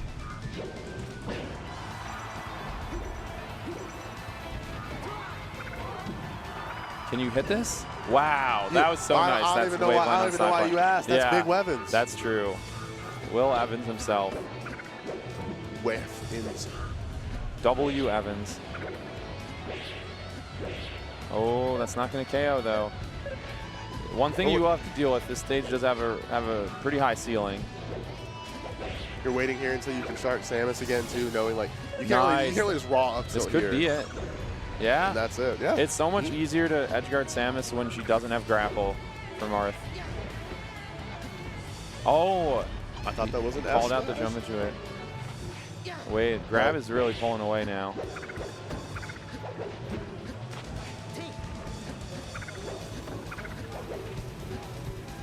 I love the Samus double jump noise. Oh, the Grab whiffs. But you don't get punished too bad for it. In fact, wow. Counter hits on counter hits. You're worried here. Down a stock, 80, 90%. You're looking at Grab. Yeah. And he's looking at you. Watch out. Okay. I think Grab's just done. Yeah. All right. Wevins keeping the game alive here. Charge shot. There's always that X factor. Oh, it seemed for a second there Grab was just like helpless and trapped. He's trapped on the platform. He's trapped. He's trapped. Grab is definitely freaking out right now. Wevins is booting him in the face. Yeah. He's concussed. He Grab is like air dodging and side being. Whenever the moment you see Marth expending all of his aerial drift resources like that is when you know that like they're freaking out. It's like, oh my God. Charge shot actually does have a deceptively smaller hitbox than the actual projectile like itself. Yes. The circle that'll actually hit you is a lot smaller than the like white circle. Yeah, like you see the ball clearly touch the gate, but Marth did not go flying. Yes, exactly. A little cheated by the system. Yeah. Oh. Okay. Grab takes 90 though. Wevins is liable to finish the stock off really fast and bring us to a last stock game 5. If Grab, you got to be careful with how he gets down. Getting shield poked by that. Wevins looking for that fat bear. Yeah, or another forward smash. Oh, Grab. I feel like he was a little high. Okay, only 10% on Wevins. This is his chance. Grab was a little high, but Wevins is a little too far back. Yeah. He even makes sure to still downward the angle of the up smash. This is so even, but Wevins has the charge shot. Yeah, Wevins is ready to power. Samus actually also has the same bug shield Marth does with like the crouch power shield. As far, yeah, you see like the Swooper just do like the walking crouch power shields. Oh, Evans is going in. This is tense. Oh, no. Okay, what's he got? A weak dash attack. He might be stuck on Grab the with the edge cancels. Who can finish? Who can start the juggle? Let's see. Okay, so it's great. It's Grab's game to lose right now. Really good damage, but up tilt doesn't KO yet for Marth. Hit by a couple fake bombs, but we're still here. Samus at 116. Yeah, now we're getting real close to up tilt KO. But another grab for Evans. Another time. And he is still saving that shard shot. You know that Grab is worried about it. There's two. Jump! Oh, the side B. Oh, the trade on that Nair. Wevens finally got it. Third time is the charm. Yeah. Swung wide and missed the first two. Yeah. Cracks the home run for the set win. Congratulations, Wevens, getting his run back victory, making top 8 this time. Again, they played for 9th. Why is the camera on Grab? Yo, take this off. Don't do that. Don't show. Yo, show hey, me. Tenacity, what up, man? Show me any. Yeah. Show me anyone else. Oh man. Okay, I see Essie jumping up on the stage. She's ready for a fun time. Wow. Good job to Evans. Good job. That was a very tense game 5. Yeah. And it's Koopa. Oh, Koopa's in for another Sheik match. Gotta pray for him. The one time we might not see the Essie Fox this tournament. No, Essie still Fox. Okay, well, we'll know for sure after this break. We'll be right back, guys.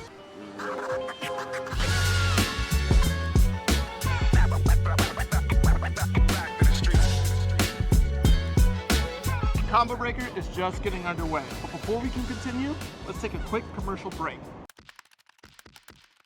Red Bull gives you wings. Sheldon, we understand that our no-shells pistachio ads upset you. And to show you how much we understand, we had these made. And you're gonna stop selling no-shells, right? No, they're wildly popular. What do we look like? Idiots!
Get ready to rumble at Combo Breaker with the Yeti.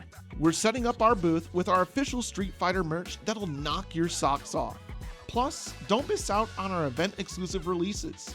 Meet us there for some epic gear that celebrates your fighting spirit, or shop the collection online at theyeti.com/combobreaker.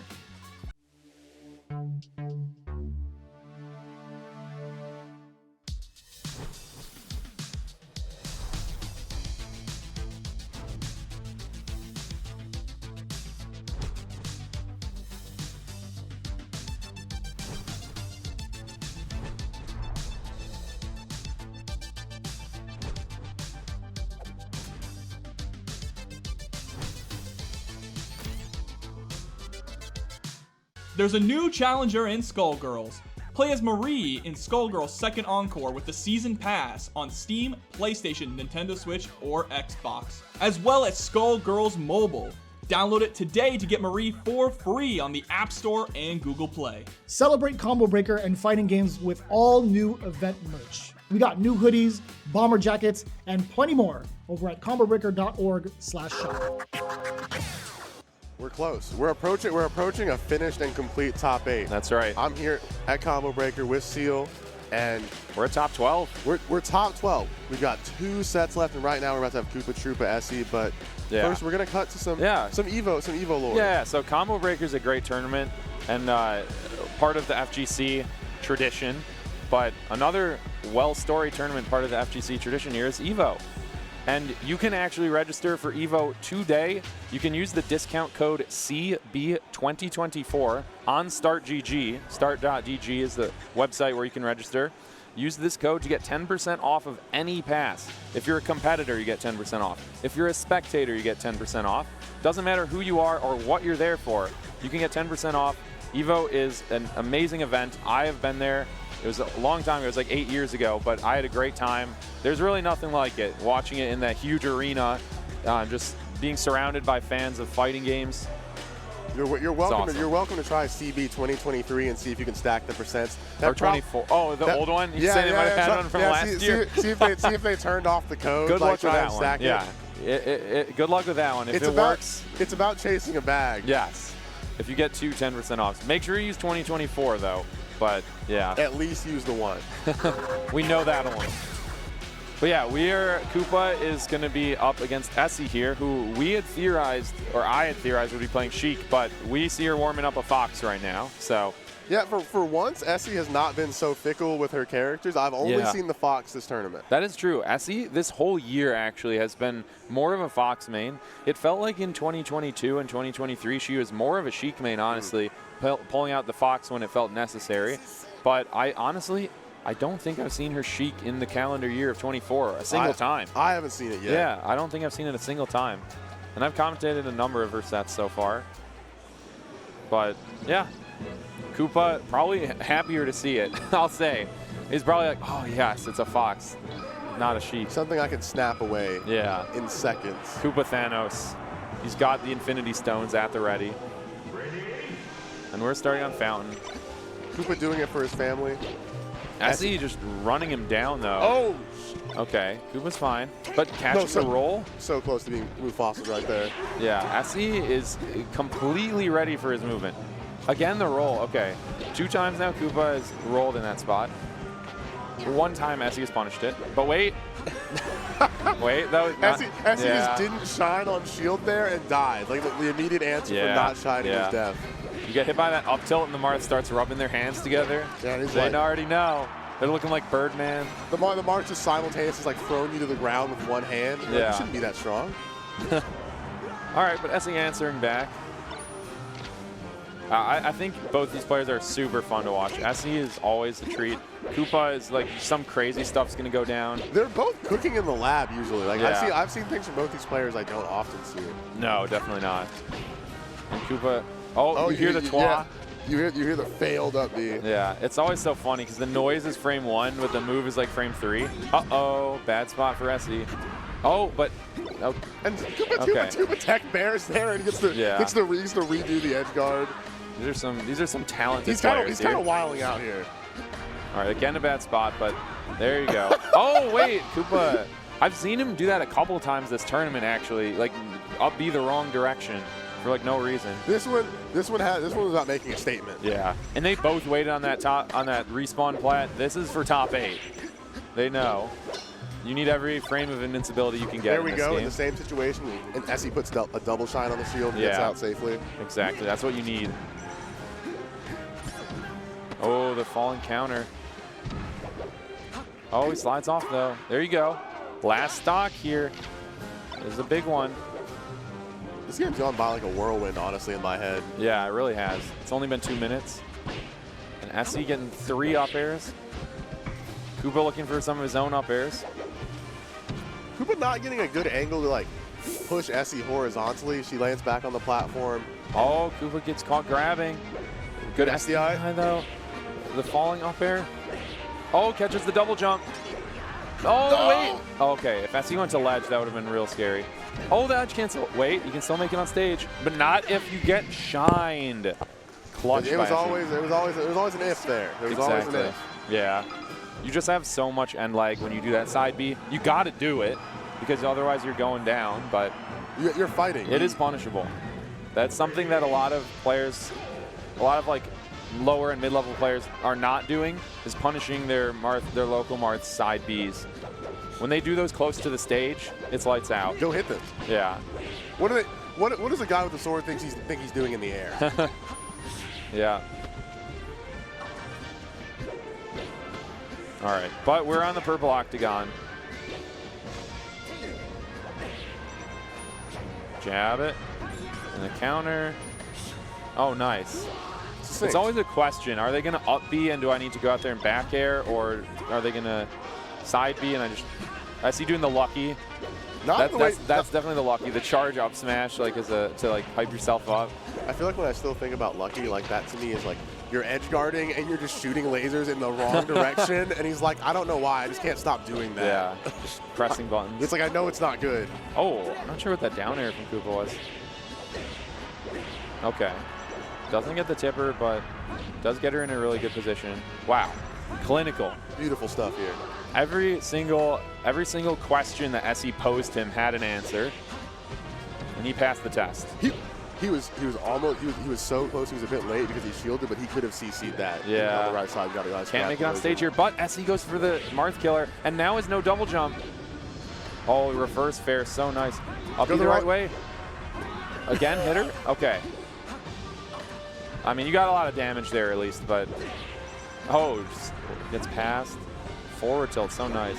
No, Koopa, he's really missing these This has to be a reverse controller inputs. thing at this point. Yeah, you gotta wonder, is there some snapback at play, or does he have a fob? Is it calibrated properly? But it's been happening all tournament. It's been happening yesterday too. Did SE smack Koopa's controller with a magnet and hope he wouldn't make it to this qualifier match? Yeah, maybe. Is she surprised to see him here? Where are you at on acts of sabotage in the melee bracket? I disapprove of them. And you don't think SE employed any? No, SE's an honorable competitor. I've heard SE. I think if I said that to her, she would disagree and start laughing, though. I think SE's a bit evil, and I've heard Koopa thinks of himself as a good noodle Marth. Oh, okay. Well, sometimes you can afford to drop things, and it seems like Koopa's going to win this game anyway. You can drop things if someone will pick them back up for you. Yes. Like, you drop your wall, and it's like, it's great that I picked it up if I hand it back. Exactly. And we're here on Yoshi's hoping SE can smother Koopa. Yeah, that's what you're looking for if you go to this stage. We've caught some whiffs of Chipotle. So is SE. That's making her play a bit faster. Oh yeah.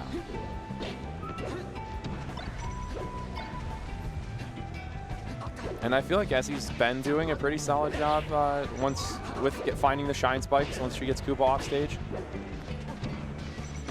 And here, not really getting caught by a lot of Koopa's play this tournament. I've seen him catch many people just on the plats with like an F smash around 30. Oh yeah. And usually SE is just no longer at that spot when I've seen him rip these. Yeah. I gotta say, I find it amusing when someone hits a multi-hit move on an invincible opponent, and like you see all the bubbles appearing, and there's still like the hit lag is like do do do do, but it's not hurting them at all. Yeah, it's like I know I hit you several times even. Oh, good power shield by SE. Yeah, this is looking like a very strong counter pick. Koopa loves to just hit you with a weak up B. He just would like to send you off the stage at any point. Yeah.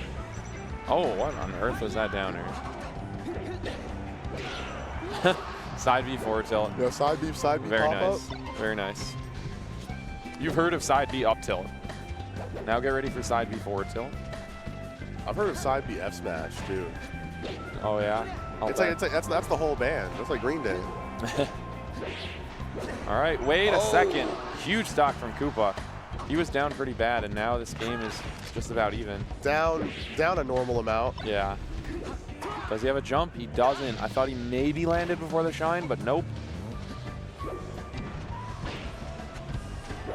Koopa took the bait there, attacking Fox on a top plat, and got increasingly burdened for it. Koopa likes to like wave land through off ledge into forward smash, and it's been paying dividends.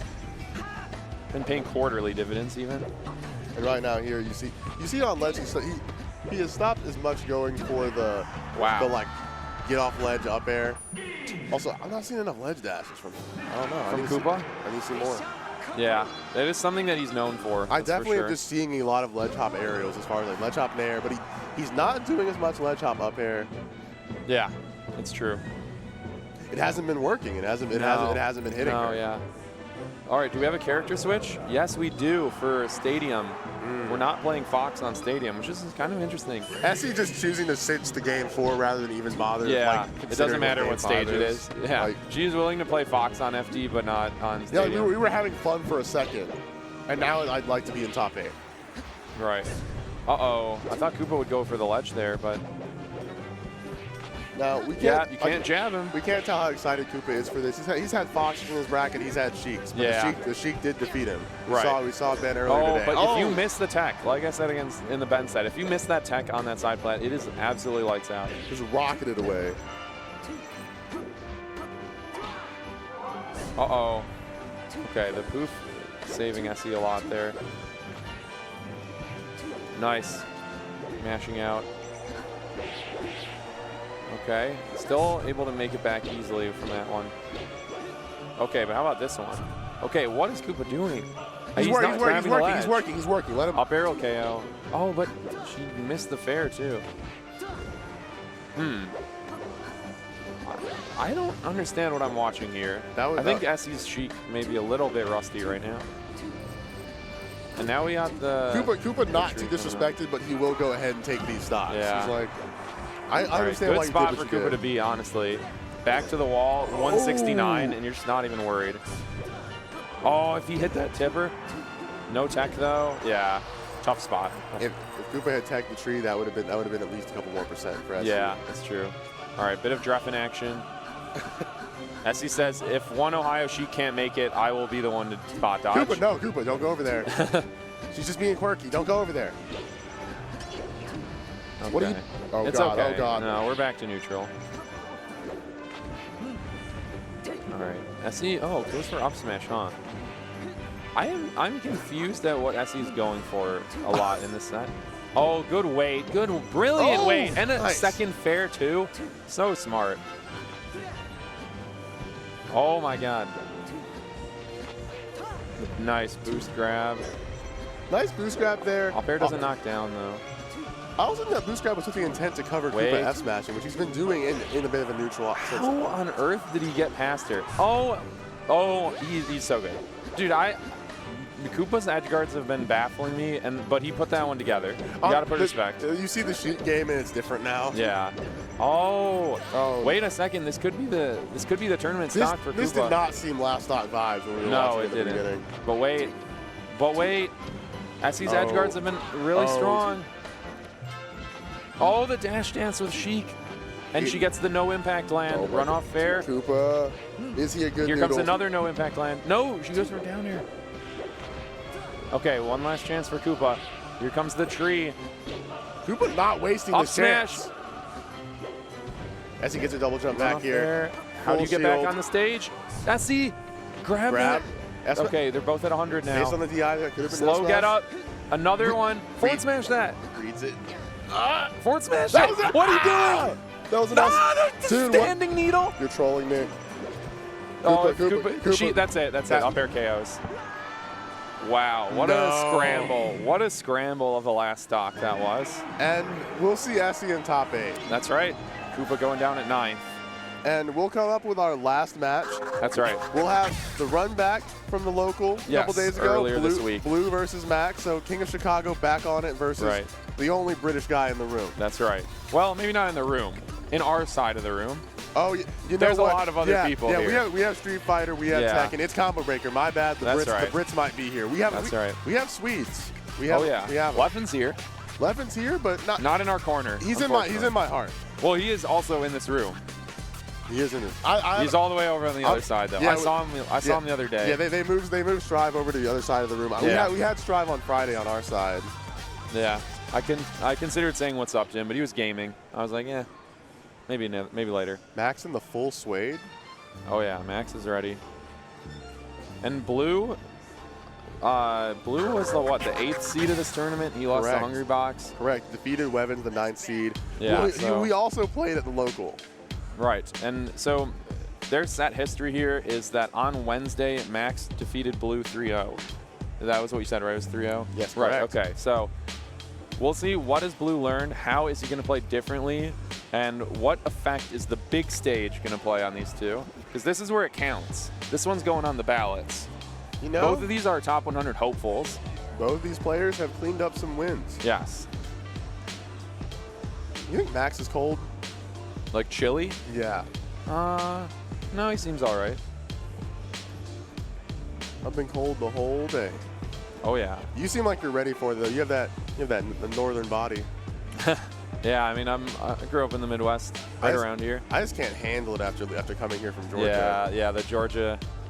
It's funny. I remember Moff said last year, at some point last year, she's like, I do bad at all the northern tournaments in the winter. She's like, I went to Big House. I do bad. It's so cold. I can't do anything. I shut down. Big House. And I was like, you know what? I get it. Big House might be the coldest. Like, it's in Detroit. It's in October. Yeah, it's in October. Yeah. And it's a giant room. And you know Joker Guy is selling sweaters. That's true. He's trying to make a buck. But here we go. It's Dreamland. It's Sheik Fox. Blue playing Red Fox, interesting. Normally he plays Vanilla Fox, but... Now, to note here, Blue lost to Weapons at the local, and then he said, I'll play a bit different, and he tapped it in and beat him at Combo Breaker. Now we're gonna see if a little something can be provided here. Yeah, and he's already starting out with a 0 to death. Now a little something looks like a lot right now. Yeah. Now Blue and I are both Indiana right now, and so I've played him a number of times. I played him like twice in the last month, and I feel that I think Blue is one of the most explosive punishes. He loves to use forward air to extend his combos, which something that honestly Max might be familiar with, because that's something Professor Pro is always known for, is like up throw fair, although that was more in the Fox Ditto, but. Professor Pro known for being like retired, older than 30, and still hitting wave shines out of shield. His out of shield was just impeccable. That boy still got it. I hope Prof is watching. You already know if he is, he's cheering on Max. You know Prof is watching, playing League, and telling Max he's a monkey shield grabber. Like I've seen their Twitter. Yeah. Classic. Well, here goes Max. Let's see, can he get this edge guard? Well, it's gonna take another one more rep. Actually, still another one. You're at the gym just saying one more. Please, one more. Push it further. New PB. You gotta want it. This is so tough, though. Okay, there you go. Stems the bleeding. Max with only 29. All right, Blue is down to play in the corner. Perfectly spaced in there. Waits for the grab. Hits with a falling up air in reaction. All right, Max without a jump. Kind of tough. I really don't know. Regional Blue's on different energy. Yeah, it's true. Like, again, Blue's a player we've seen take wins like Zamu this year, Michael, other people that are very good that I can't recall right now. Not me, Michael, but, you know, the Puff player. Oh, yeah, of course. Blue versus you would be a fearsome match. Fearsome 3-0 for all of us. Oh, no. Okay. That was just a Fox talk. We go next. He was at 80-something.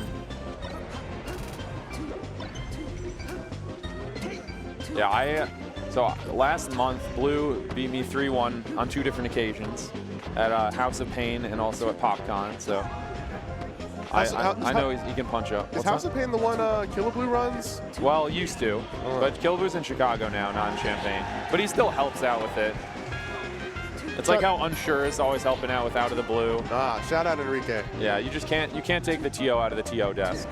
You just can't. Like, you see a bracket running 10 minutes late, and you're like, I need you to give me the clipboard. Yeah. I need to be here. Max making a pretty solid comeback. If he can get the stock without taking much more damage, he's like a nice tech chase away from an even game.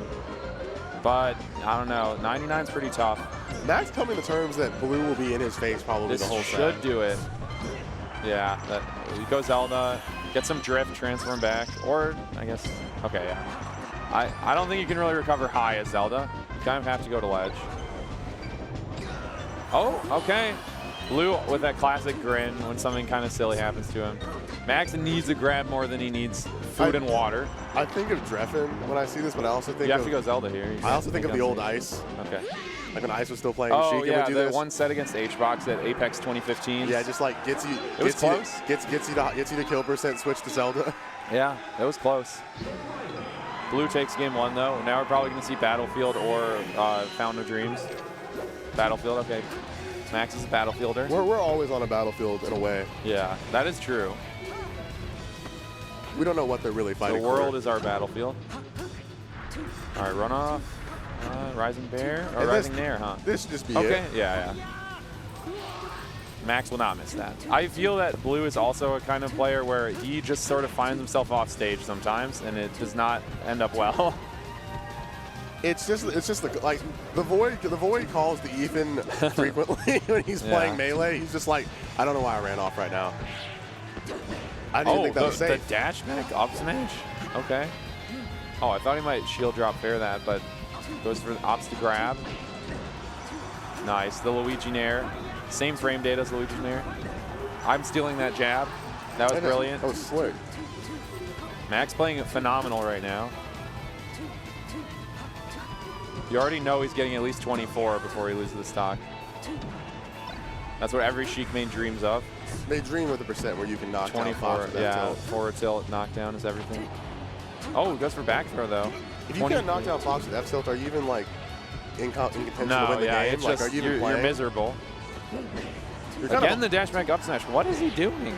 That's crazy. It's working. Nice. I mean, this is the type of adaptation you make against He's a player up that will 4 stocks to 1. Are you serious? serious? It's hot. It's crazy. Yeah, Max is Chicago God screaming okay, in anguish. no jump. Yeah, Blue is actually #1 in Chicago. Despite living in Indiana, he has attended mid lane more than any other local. Despite his best attempts to opt out of the PR, they threw him on the throne. I think he wanted to opt out of the Indiana PR. No, he wants to be on Chicago PR. He was saying Indiana's his state. He could never abandon them. What's that? Indiana's his state. He said he could never abandon them yesterday. He was like, no, I need to be on that PR. Oh, he does want to be on the Indiana PR? Oh, okay. He's like, I changed up. Okay, well, he's making a comeback right now. Up smash will do it. And he's only 41. Fair does knock down. Forward tilt knocks down. Back air knocks down. Dash attack knocks down. They're in a rough spot now, actually. But again, Blue has an explosive combo game, so like, he's still, I would never count him out. He's a goated player. I'll count him out to be a bit stubborn. Just to disagree. That's fair.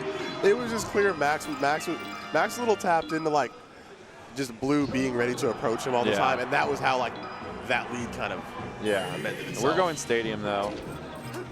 Interestingly enough, Blue is definitely like, I want to say like 2019 starting Melee player, so probably does not have as much experience with transformations, but does Fox need it really? Does he need experience?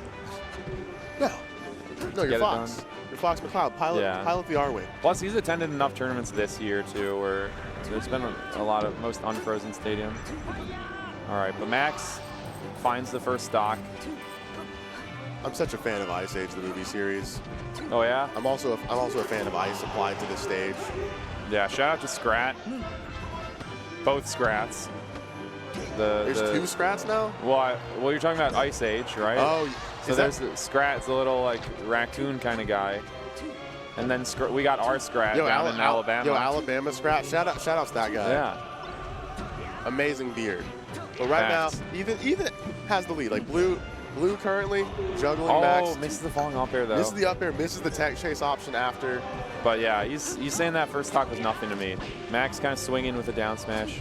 He's trying to get some kind of knockdown. Okay, so he doesn't miss edge guards, huh? Max, I feel like Max hasn't missed one this whole set. Finally, someone here just gets it every time. Yeah. We've seen a lot of people burned, a lot of people clipped. Oh, this. Oh, okay. That one you're gonna miss just on account of that. You're gonna miss it, but the fact that you even what? Okay. I thought he could maybe somehow run off fair that, but I thought he was gonna down tilt myself. Down tilt could also do it. You're right. You're right. The fakies. It doesn't even charge a needle too. You have to do 2 clinks to actually save one. So he's just doing a fakie. That's like its own type of warfare, just like throwing the sound at your opponent. Right, but also it does discourage them from trying to go to ledge because you know that's like gonna be right in your face. Yeah, like you're just huge stock for Blue. Actually huge. Definitely like the empty needle stack is definitely like you like pointing to like a pistol. It's like it could be like this. If you want to go to the ledge, buddy, I got this. I got these for you. Okay. Max needs a little bit of damage. Blue just needs a knockdown, and he's got one. Oh, but he runs off during his jump squat. so he's not able to get the jump out. Up air does not kill yet. You need a little more damage. And also his was kind of stale too. Oh! He messed Max's timing up. Max, I think he could have just gone straight up and probably would have made it. But Max bailed so quickly on like Blue just like touching it. Yeah. It happens. But now we're going to go to Fountain for sure. There's no question about it. This could be game for young Max Melton. That's true. Blue is a stock away from top 8. Or a game away, I should say. 4 stocks. You lose a game and you have 3 stocks left. Yeah. Well, I guess that's just a quit out. Yeah, that's true. And we don't think Max is here for any of that. No, Max is not about to quit after 1 stock. Especially not if he gets going here. Nice. Oh, that actually barely KO'd. Normally it's, and I think Blue didn't fully DI it. He could have actually maybe survived. But the up smash is a bit of a mix-up after all. I'm sure he's looking out for a forward air. And this is one thing Sheik likes about the stage. It's just, you know, your tilts can cover the ground and the platform. How wonderful is that? It sounds splendid. Yes. Max likes to up smash. He was doing dash back up smashes on Battlefield. He's doing different from most Sheiks. Max likes to hit up smash.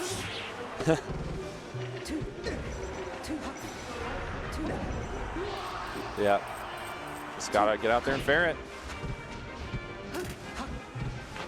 Uh-oh. One more for 24. Okay, let's relax. You can't charge it too long.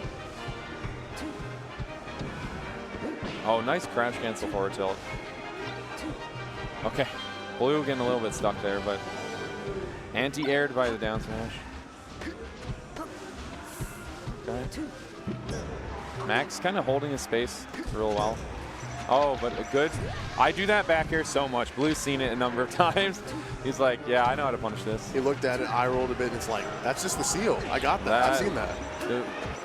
It's something a lot of Sheiks do. I know Larfin calls that the Larfin, even though, again, like a lot of Sheiks do it. But I'll let Larfin have it.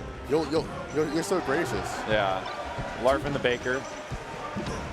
Oh, really, really bad trade for Max. Wait a second. Only 18 damage. Forward tilt not knocking down yet. Now it will, though. But Blue capable to bring this. Max knew the mission and immediately put the head. Wait, the down smash whiffs. Then the dash attack on shield. Oh, Blue misses the attack. Up smash will do it. And that's it. Game 5. We're going to FD. As she wrote it, last game of top 24, last player to qualify into top 8. That's Who will right. it be? Now, if I'm not mistaken, was Blue's win against Wevens also a game 5? Or was it game 4? Game 5. Here we go. Who's going to take it? UK in the or chat, Chicago, or Chicago/Indiana. Midwest versus UK. Here we go. One whole country or guy that lives in 2 cities. Yeah, represents 2 different states. I'm sure it's not too late in Europe, so I'm sure they're all watching right now, cheering Max on. Yeah, no, they're still up. It's what, like 7, 6?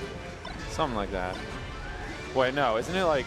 It's 5 hours ahead. So it's, I think it's a little more. Oh yeah, no, we're in Central. Yeah. I'm in Eastern. Yeah, it's the evening over there for sure. It's 6 here. Yeah. Oh, okay. Max kind of drops it.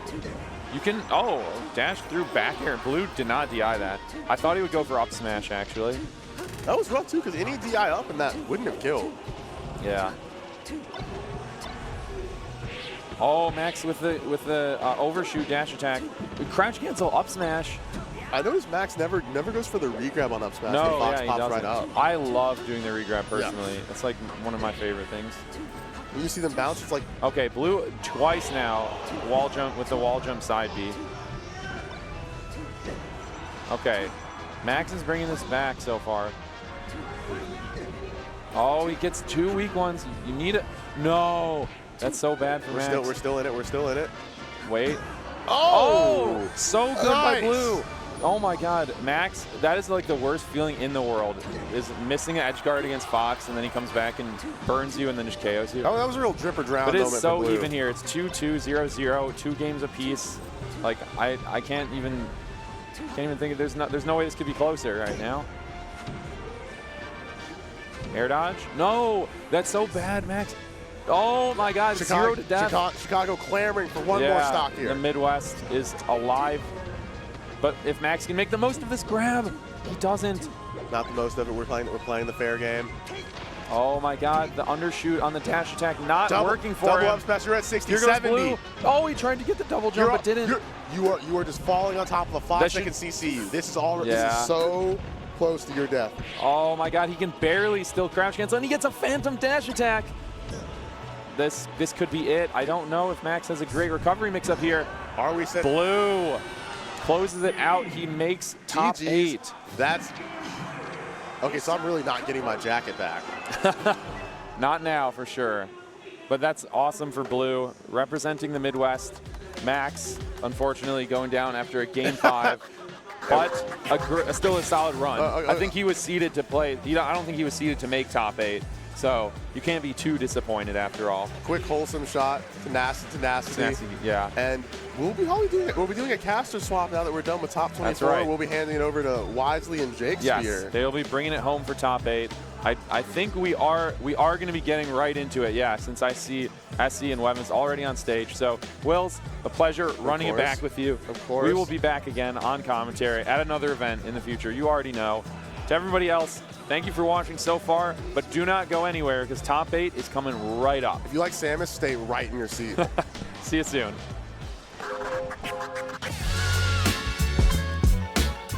There's a lot of characters in this panel art, huh? It definitely is. We're going to see more characters real soon, so tune into more Combo Breaker up next.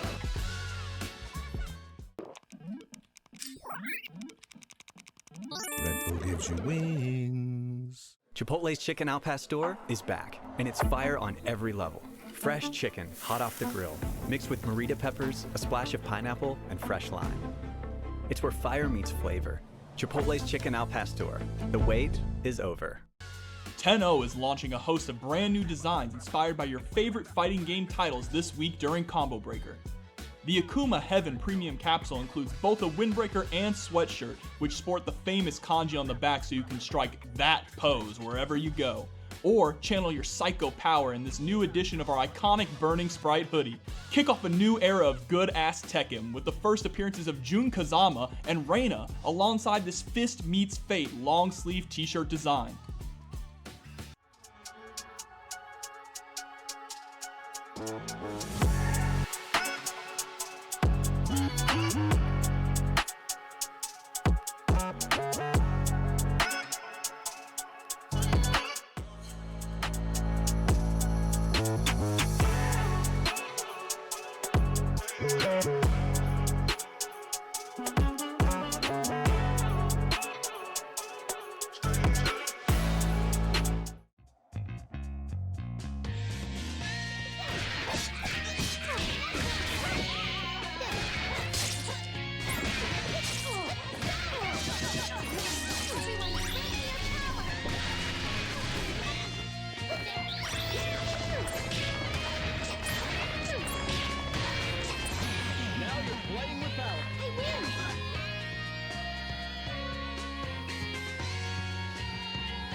The Combo button from Hitbox Arcade, designed for customization. Change actuation distance, total travel distance, silent or hard press, and the colors of each piece. Coming this summer. Check out hitboxarcade.com/CB2024 for more information. The Yeti is here with an exclusive booth packed with official Capcom merch. Dive into the fight with style.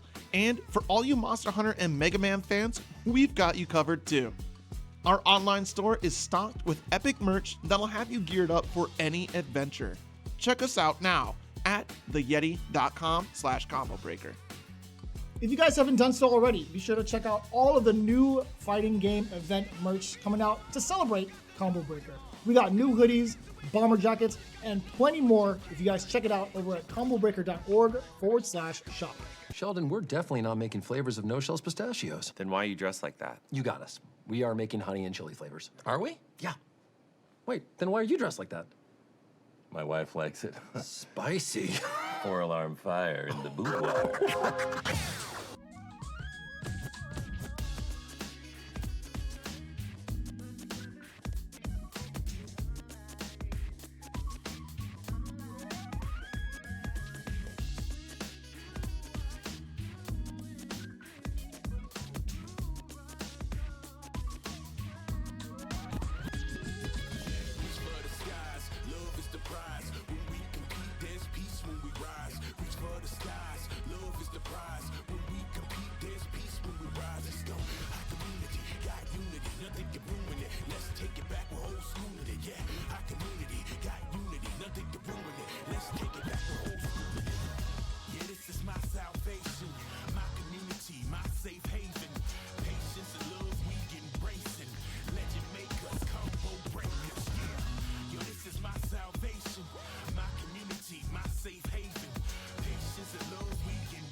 Lost myself to find some things never change, and others cross the line. One more come up, baby, I'ma do it just the way I want it. Nobody can tell me how to keep y'all honest. Let me hit that pocket, just drop it. No coast, no kings, I got it. Let's go. I came here to fight. And welcome back to Combo Breaker from Melee Top 8. Did you see that video? Wouldn't you love to be here? You should be here. Why aren't you here? I don't want the excuses, though. Just never mind. Ignore everything I just said. We are here with Combo Breaker. You just saw moments from last year, including Magi taking home the W, and she's trying to do it again. First, we got tons of other competitors. We are down to the final 8, and oh my God. I know. What a bracket we're going to see. But observe. Let's find out how they got here, shall we?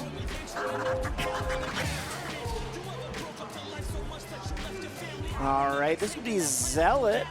We're going to see repping the Fox. Ben has also made top 8. One of the Minnesotans left. I'm going to be biased for a sec. That's fine. 2 Minnesotans in bracket. Ben and Preeminent, they are cousins. We are super, super hyped about it.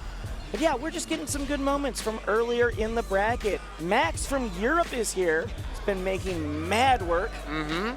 Max, who got 9th, right, I believe? Just got knocked out at 9th, so great performance from the Euro. It's, I still cannot believe Magi made it back from that. Wait, what? Oh, the big snap.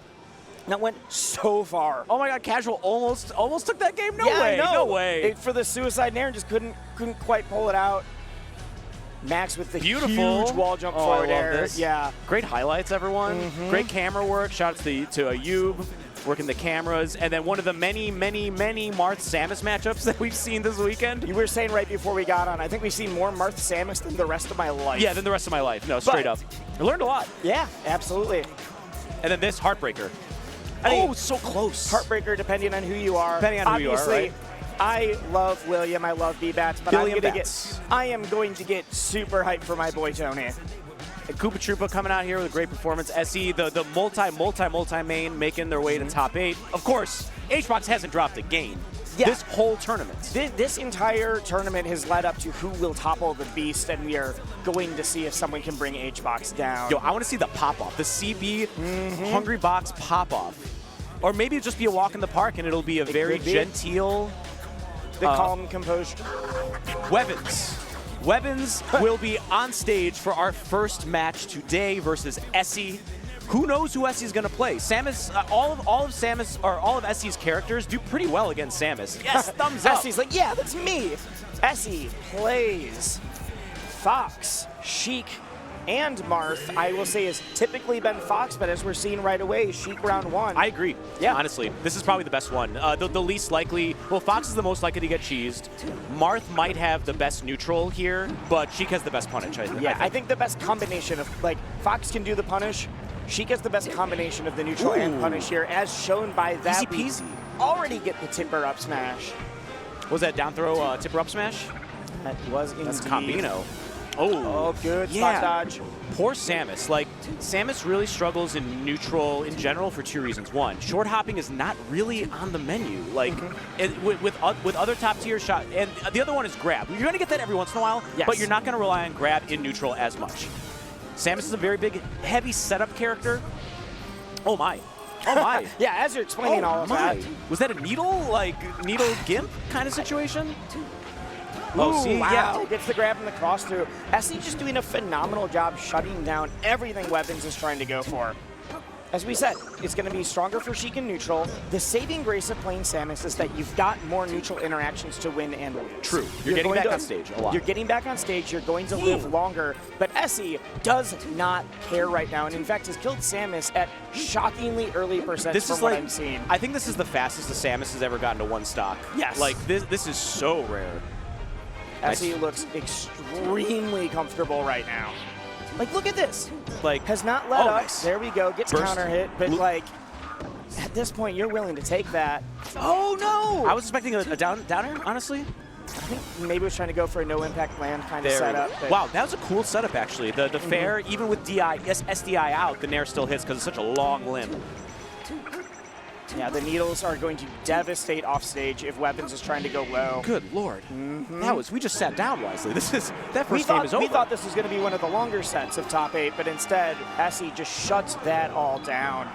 Yeah. I can't imagine we're seeing any kind of character swap. Weapons is a tried and true, dyed cast Samus main. And while Essie's got a lot of characters, they're very practiced on certain matchups. Yeah, and we're going back to FOD again. I know one of the reasons why Samus loves FOD is because up B hits the top platform. Yes. So up B out of shields will be safer than most stages without having to get an edge cancel. Exactly. Yeah, exactly. Is able to get that. Also, the grapple is able to go super deep there. Even if you get a grapple really low, you've got some shenanigans, you've got some bomb jumps. Might take some percent from Sheik trying to get back, but you can do it. And the edge guarding is actually so one-sided. Specifically, like the ledge trapping grapple situations that Samus has to rely on. Sheik's aerials just stuff so many recovery options of Samus. Yeah. Ooh. We're talking about that, but a lot of what Essie's doing right now, they feel like phenomenal intuition on what Samus is trying to do right now, where Evans is going to be, because Evans is getting hit out of all right, I'm going to wave dash back and do my forward smash, and Essie's going right above it with a forward air, anything like that. That being said, Evans hit the charge shot, we got the snipe, we are on the board, and first lead.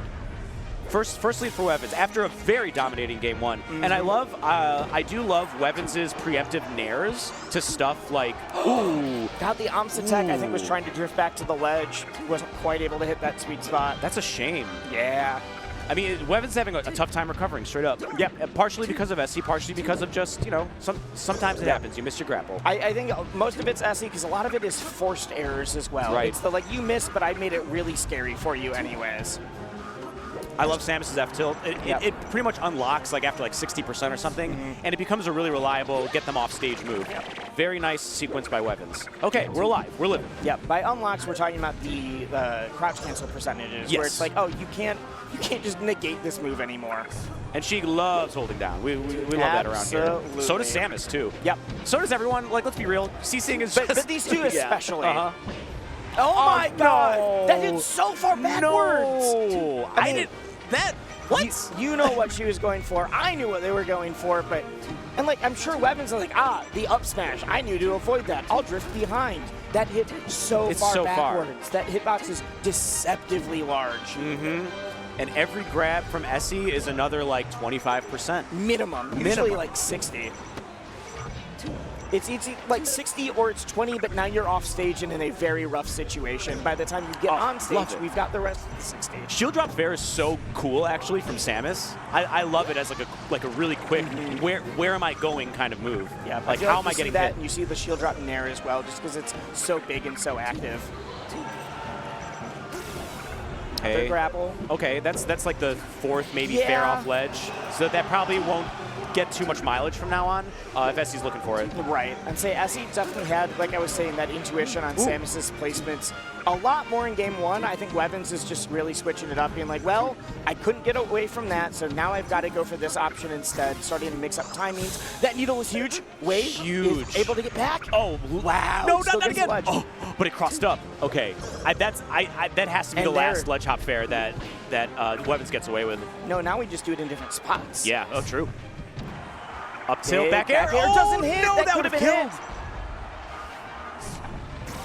No, it's. Oh no! I was gonna say it's Samus. We can still grapple. We don't die from the air dodge. We don't have grapple anymore though because he did not touch ground. Rough. Mm-hmm. Again, actually a pretty fast game. this is going way quicker than I thought it would go. And say in that kind of situation, if Samus doesn't have grapple because you have not landed on stage again, that's like, out of all the characters that are going to be able to go out there and just swat Samus away, Sheik is like designed to do it. Yeah. That backer is huge, covers so much space. Essie trying to get that up smash again on the down throw, knowing that Wevins has been holding in. I don't think, because clearly Wevins is scared of the forward air getting sent off stage, and that's why the down throw up smash is working. But has started mixing up the DI a little bit more. Essie hasn't been getting it. Nice. Let's see if it works here. Nope, just goes for the up air instead. Yep. Quick damage. Oh, bomb stalls seem really risky. He's gotten hit out of a lot of them. Fair from ledge is so good. Whoa, what? That was like the fastest forward air. I wonder if there was like a weird like platform interaction going on with that. Rough. Okay, we're back. Just just slowly walking walks up. forward. Yeah, any down tilts, anything to pop Samus in the air so that you can get that forward air online. Whoa, okay. Or just, you know, you hit me with a multi-hit move, I'm going to SDI, we're going to clean this up. Yeah, Wevins has to be careful about trading. There's a lot of it's going on. Great grab. Great up tilt. Wevins has done a phenomenal job throughout the set of totally shifting his timings on things. Stuff that Essie was looking for and was punishing super hard. Now not only are not being punished, but she's getting punished for going for them. Okay, back air's so good. No way, no shot. No shot, that's a thing. Imagine, imagine. FOD coming into play there, the platform lowered right into the down smash. All right, recovery. Nice low grapple to avoid the needle. That was really nice. We have another chance. Back air, not quite yet. So see, reverse fair. I think that moment right there is really where the matchup gets like blown out of proportion. Yeah. That moment where poor Samus is just hanging off a ledge, and Sheik's got an army of aerials ready to hit. Well, especially if Sheik has the extra aerial surprise of I have the reverse hit forward air on lock. Because some Sheiks just, that's not something they're good at, it's not something they've practiced. But at Essie's level, you know that's something that's like not only been practiced, but ground to a T. Okay, yep. Oh, barely hit the tippy toes. Oh my God, is this a 30? The quickest Samus 30? That move is Sheik up smash is honestly, I think, one of the coolest parts of her kit because it is so strong at the tipper hitbox and not at the rest. So the sweet spot that you have to go for, the setups are not quite true into it. It's all about the DI. It's all about the mix-up to get there. Yeah, poor Samus has to lab so many situations in order to like get what she wants. Whereas other like competitive characters. Oh, very nice. Oh, I thought the spot dodge could have beat in and out. Not quite yet. It is a slower grab because of the grapple. Oh, necessary. No! Beautiful. And the fear. Yes. Well, and genuinely, I don't know if there was any other option. You were getting hit by that. If you didn't air dodge, there was no way to get out of that. You couldn't have jumped fast enough. You can't teleport through it. You can't do whatever. So that was the air dodge and pray that you were able to drift back to the stage. Maybe a very high up B. Maybe. I have to watch it again, but it was. I don't know if you could have done it fast enough. That's the thing. Yeah, you're probably right. Like, I think air dodge was just the fastest option at the time, but I'm sure someone's going to lab it out and be like, well, wisely, you actually didn't count for this one specific. You know what? You're right. You're right. You're actually just right. Yeah. I'm just annoyed that you're correct. Yes, local Samus player, you've labbed this more than I've thought about it. Yep. Cool. Wow. Yeah, like surprisingly mobile here against Sheik in neutral. These preemptive nairs are like working maybe like 75% of the time, which might be enough to be useful. Oh. Yeah, that's unfortunately not enough room for a back air there. You want to clean this up pretty early for the Samus. Not just to like get yourself back in the game like this, but all of that extra credit really gets tacked on, especially with how consistent Sheik's damage is. Like this, we just went from 20 to 59 super fast. Killer air dodge. Super willing to just CC all of those. I love the up B to call out the CC though. Ooh, the platform movement. It's outside of like... Outside of weird. Oh my God! Very never nice. mind. Yeah. I'm gonna stop trying to talk about Samus' movement and just appreciate the gameplay. Yeah, sniffed that the jump was gone, like saw it immediately, knew that the only option was to air dodge, and boom, let it rip.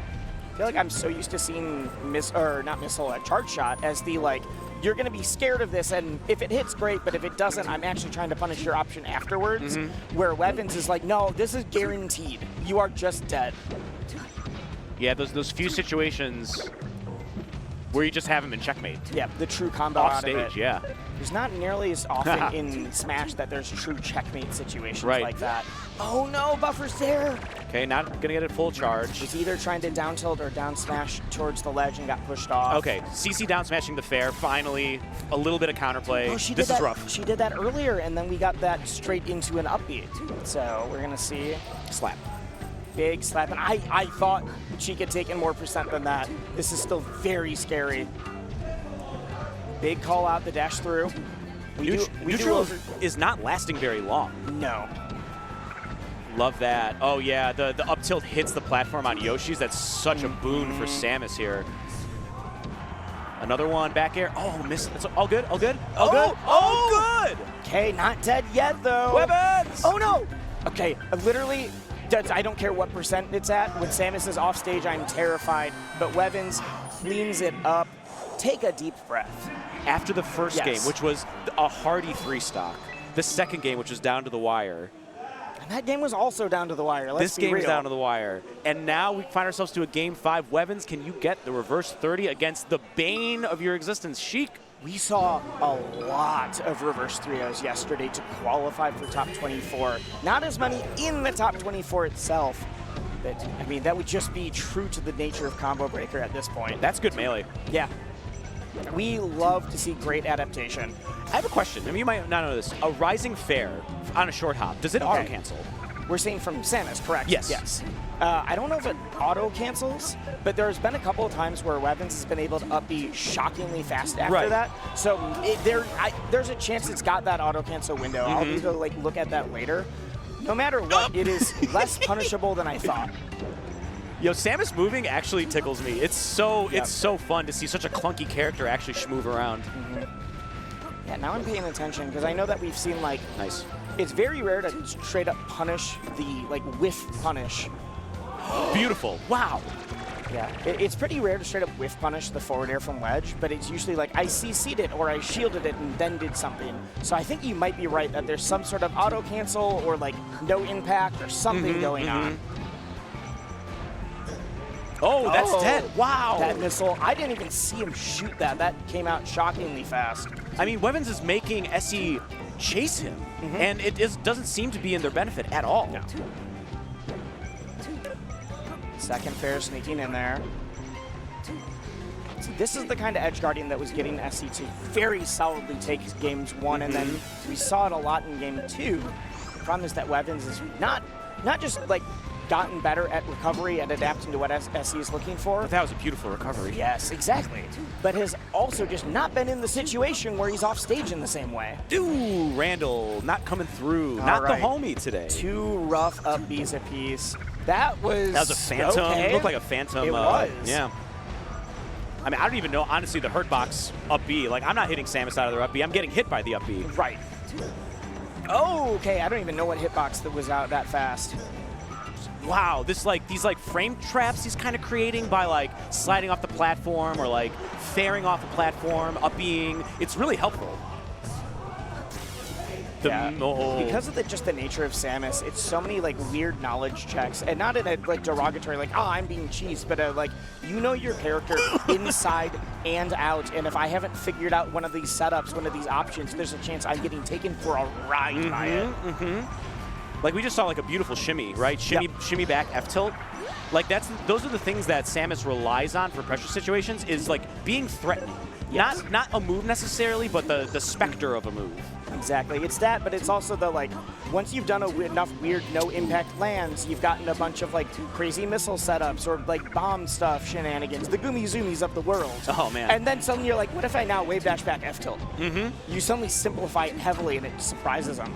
Good opposite tech. Okay. Yeah, this is scary though. Rough on percent. Oh wait, whoa, that was up smash. What a CC. That's it. No. That's it. Oh, rough, but a great set of melee.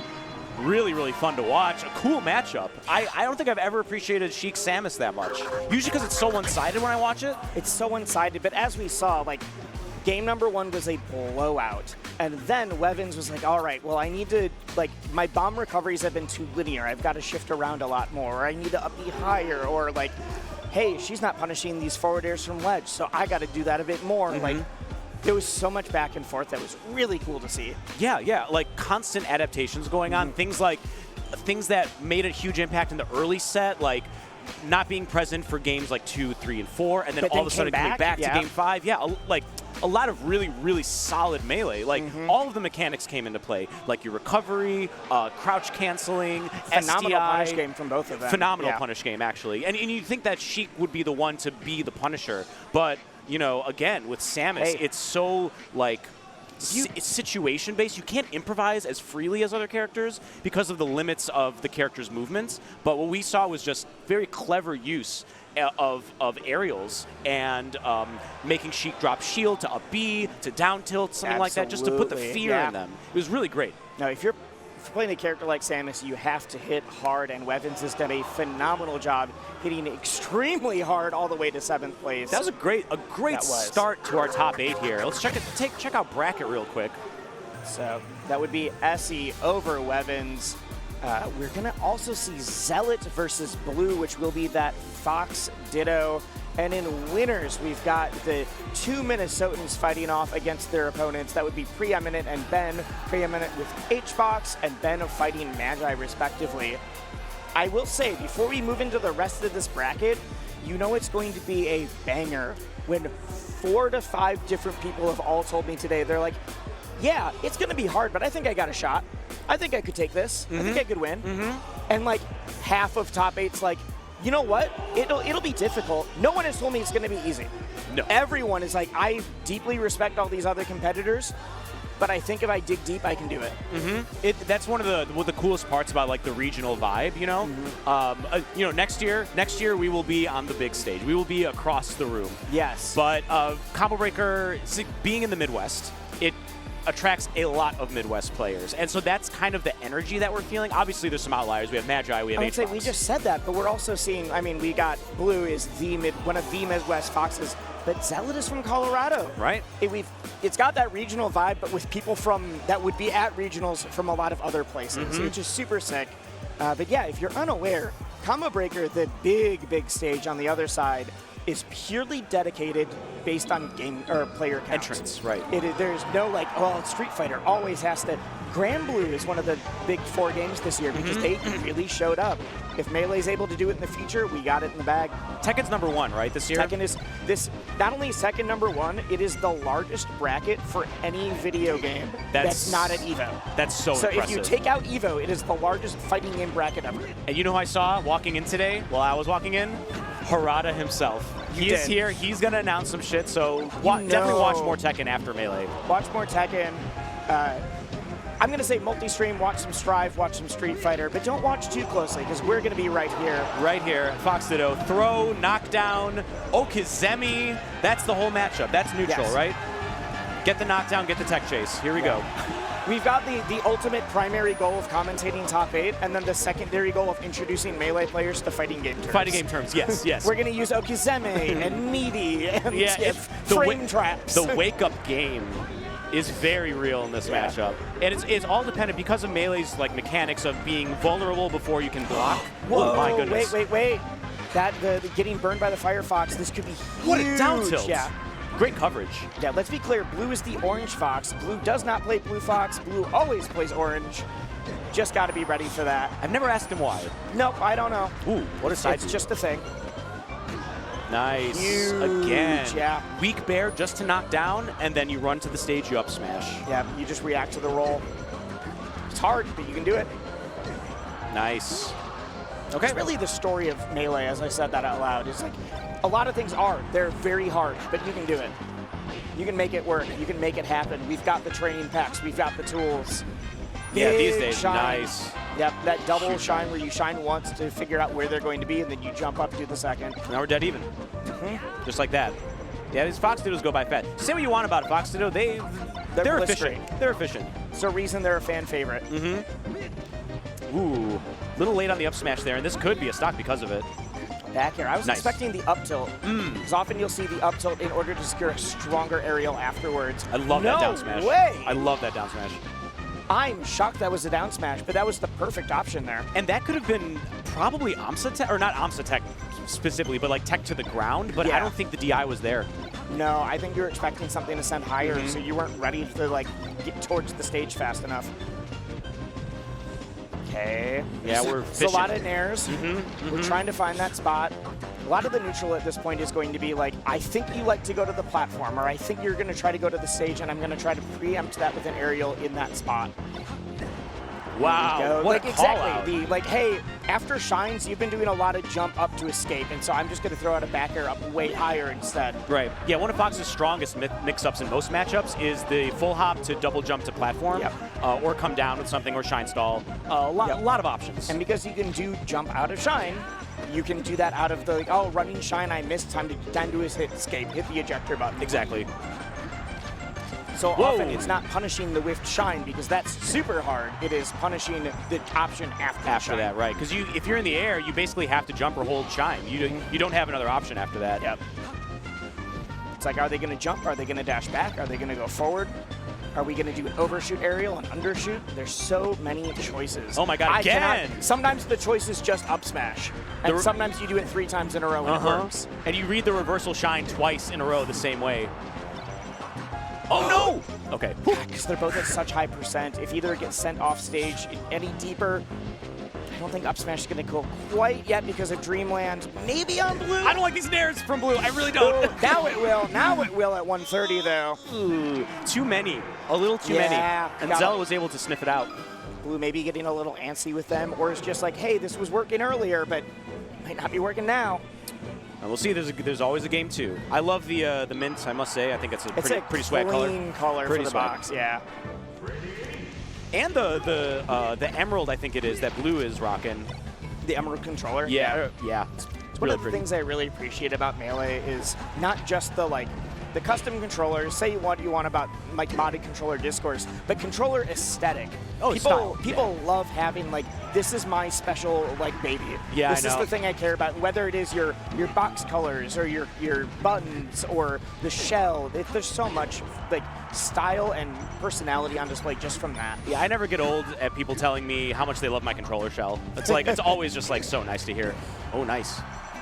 Up throw bear? Yeah, sure. That's a more. Sure, if that bear was gonna kill.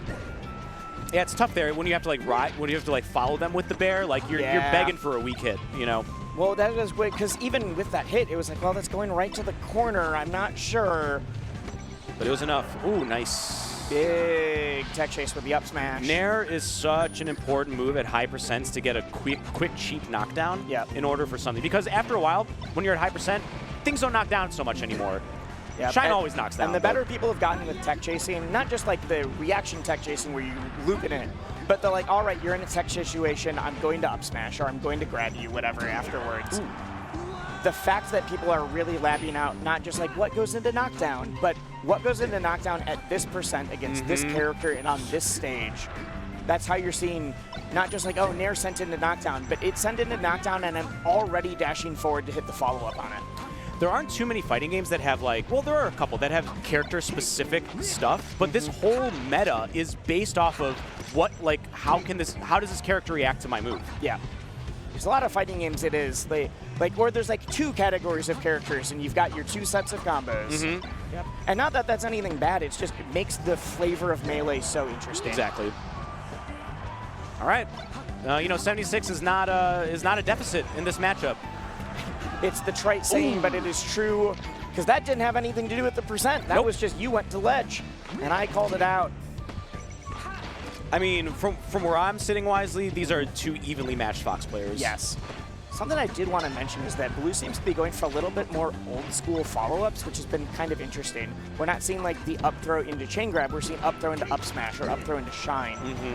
In addition, I've seen a Thunders combo from Blue, which I feel like has been preempted by, oh my god, that was took the hit. So slick. Shy Guy caught a stray. That 1%. Okay. Oh, twice. Misses. Missed kill moves and rough. All right. One apiece. Blue's got to lock in. We've got the Z's for Zealots in the crowd. Z. Oh, that's what that is? I assume that was a Z for Zealot. That's cute.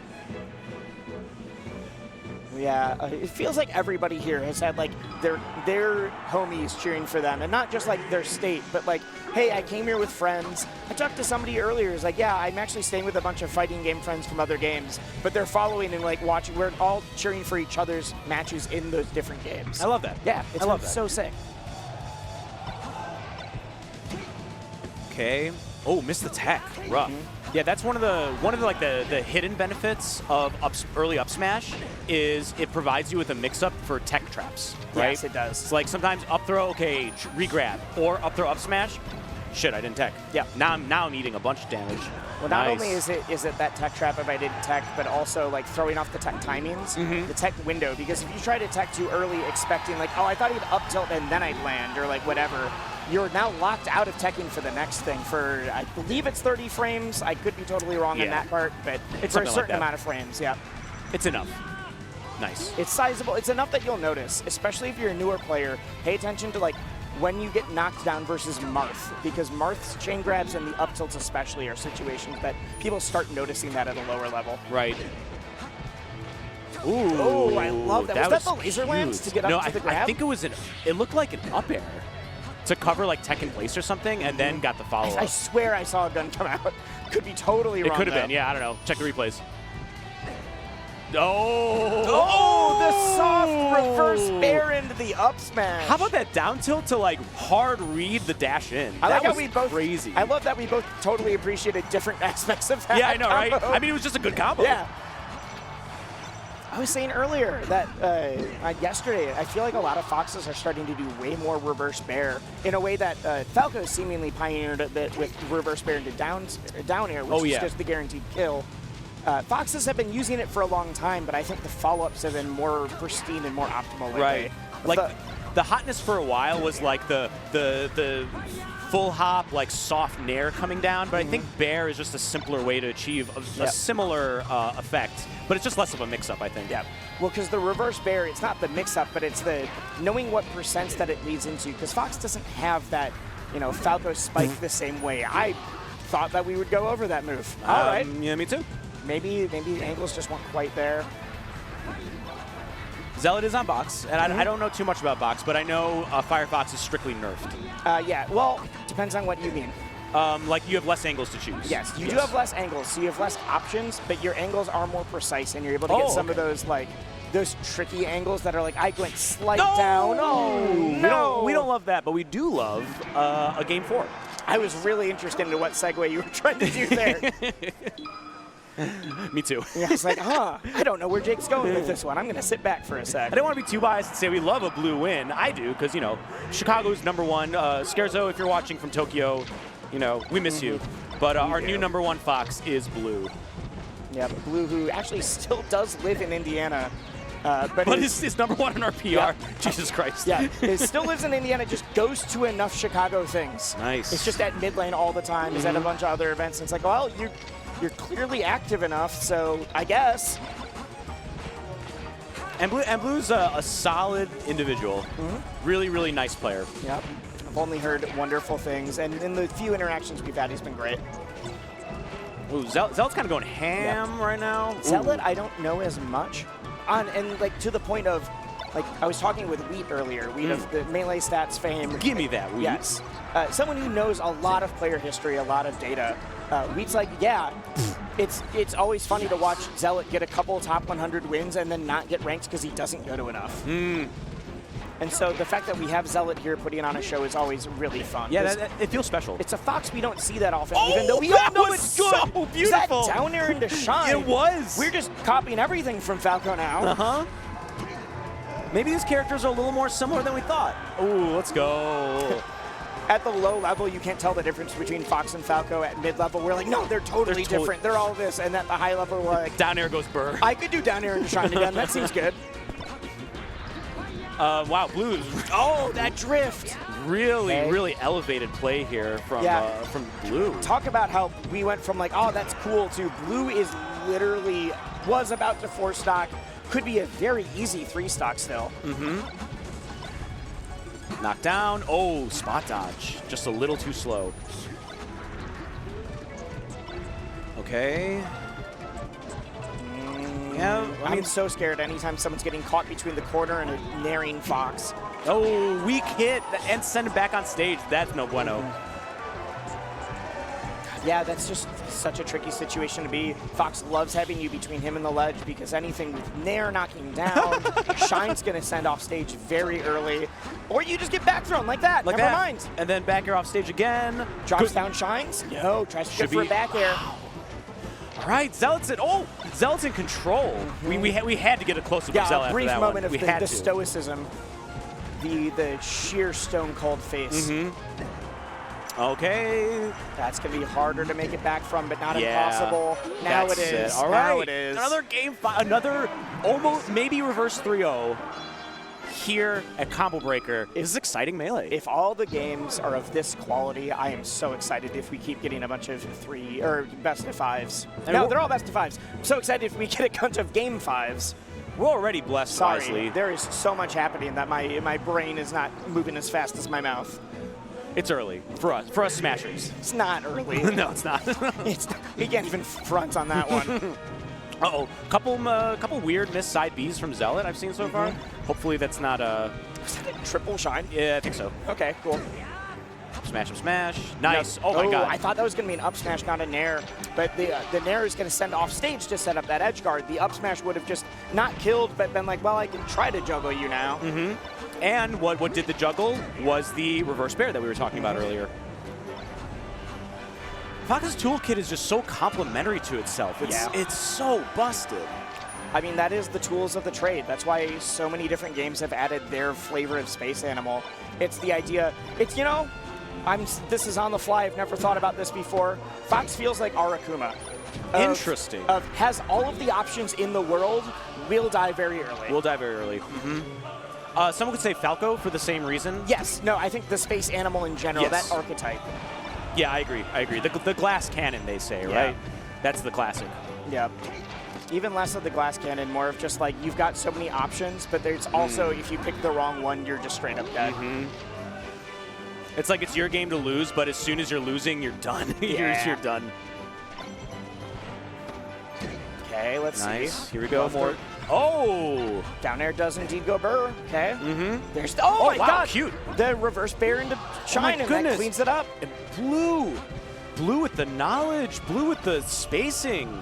Like I said, I've been extremely impressed by every Fox this weekend. They feels like they all suddenly agreed that reverse bear was an amazing move. Yeah. Or I just finally started paying attention, one of the two. Like reverse bear drift in at like a mid% or something, Yes. almost guarantees another hit. Because it's been we've seen it to Nair, we've seen it in up smash, we've seen it into Shine. Okay, Blue looking really nice right now. Oh, okay. It's also been in a lot of situations where in the past we would have just seen like soft Nair kind of maybe lead into something. Okay, just waits below this ledge. And Blue takes it! Phenomenal showing. Blue, who is sent to losers by HBox, and I heard from earlier, does want that run back. It'll be hard. We might He's got to get through a lot of people to get there, but Blue wants that second shot. HBox has to find his way into losers. Or Blue gets to all Grands. the way to Grands. Yeah, and that's a noble pursuit. Yes. If you're Blue, and I'm cheering for you, Blue, the Chicago homie. Yes. Even funnier was yesterday, I was talking to Blue, and he knew this before he played HBox, but he knew he had to play him. And he was saying, because the discussion between all the players was, we all think that a lot of people have a shot to win, but it really comes down to who can topple the giant. Right. Yeah. So we're gonna get right back into it. Hopefully, many more reverse 3-0s to come. But we got some ads for you. Check them out.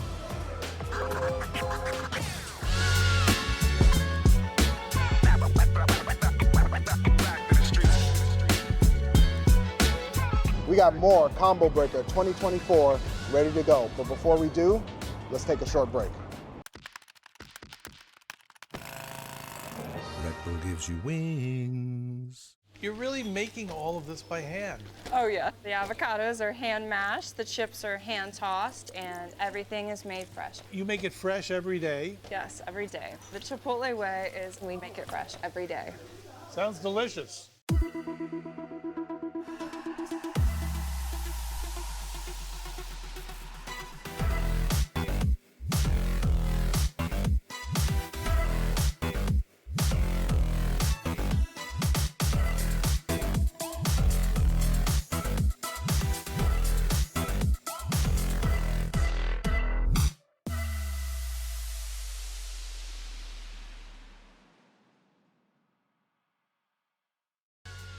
Get ready to level up your wardrobe at Combo Breaker.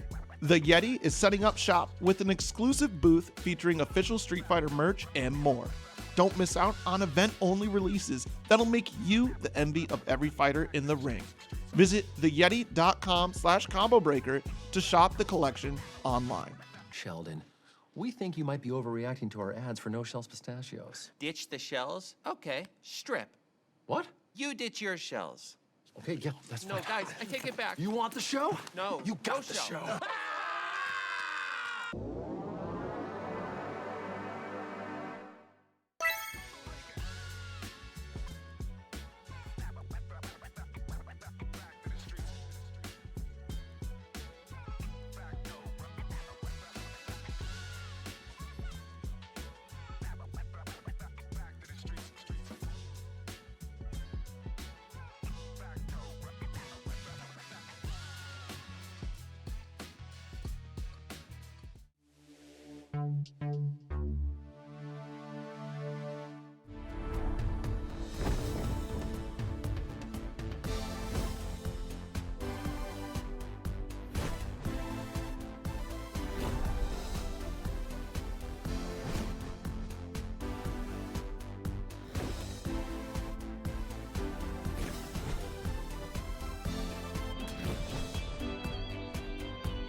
If you guys haven't done so already, be sure to check out all of the new fighting game event merch coming out to celebrate Combo Breaker.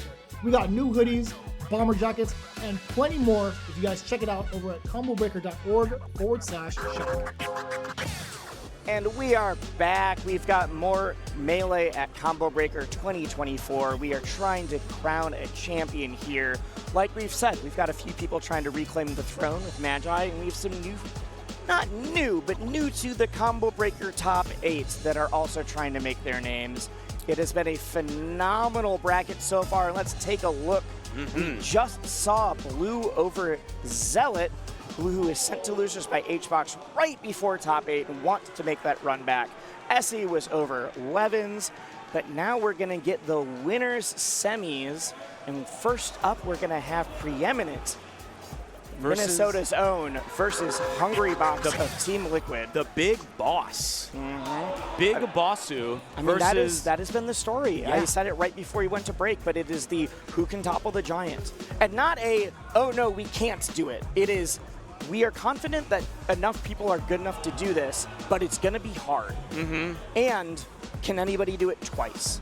And this is going to be hard because HBox for what, 10 plus years now has been one of the best players against Fox. Yep. I will say, Preeminent, very, very good against floaty characters. Sure. But you almost can't include Hungrybox's Puff in that same realm. Like, you can be good against floaties and you can be good against Puff, but are you good against Hungrybox is a whole different question. Who truly stands peerless in his character fidelity, not only that, but just his efficacy. Yeah. Like, bar none, the best Puff we've ever had forever. Yes. Like, and it's not a question. Not a question. A true anomaly. Let's put some story on the HBox's name here. There's a reason he's here. And that is because he was not happy with how he did at Gommel. And he tweeted, he talked about it, he's like, hey, I'm going to stop playing Ultimate for 90 days, and I'm going to purely focus on Melee. I'm going to be doing practice, I'm going to be doing coaching, I'm not going to touch another game. And he immediately is like, what is the first? That is, yep. You're next. You're next. I'm not going to fully say it, but there's part of that about Gommel, yes. But Hungrybox was like, hey, what is the very next tournament I can go to put my practice into play and see how it works in tournament? Because he's like, it wasn't enough to do net play. It wasn't enough to do, like, well, this is all theory. I want to practice something during the week and then apply it the very next weekend and then make adjustments. Yeah, and the conviction, like, okay, what's next? Combo Breaker. All right, I'm there. I'm there. No question. Must be nice. Yep. And Preeminent, he's like 7 tournaments on his list already in the next 90 days. That's a grinder. Yeah. Like, you can't say shit about that, honestly. No, like, you cannot. You cannot. That's real. And so this is, but if we're talking about that detox, if we're talking about HBox saying like, hey, the final is going to be Supernova, the beginning is going to be Combo Breaker. And so this is the, not day 1, but tournament 1 of this newly formed, newly in progress Hungrybox. And I think this is where it's like, hey, if I want to stake my name, if I want to say, no, Hungrybox, this is what you need to work on. I'm going to show you. This is your chance to do it. And maybe if HBox is in this one, maybe he'll come to the next one. And if he'll come to the next one, maybe that brings more people in to try and dethrone the rest of the top 10. Absolutely. I want 400 events or 400 entrants next year.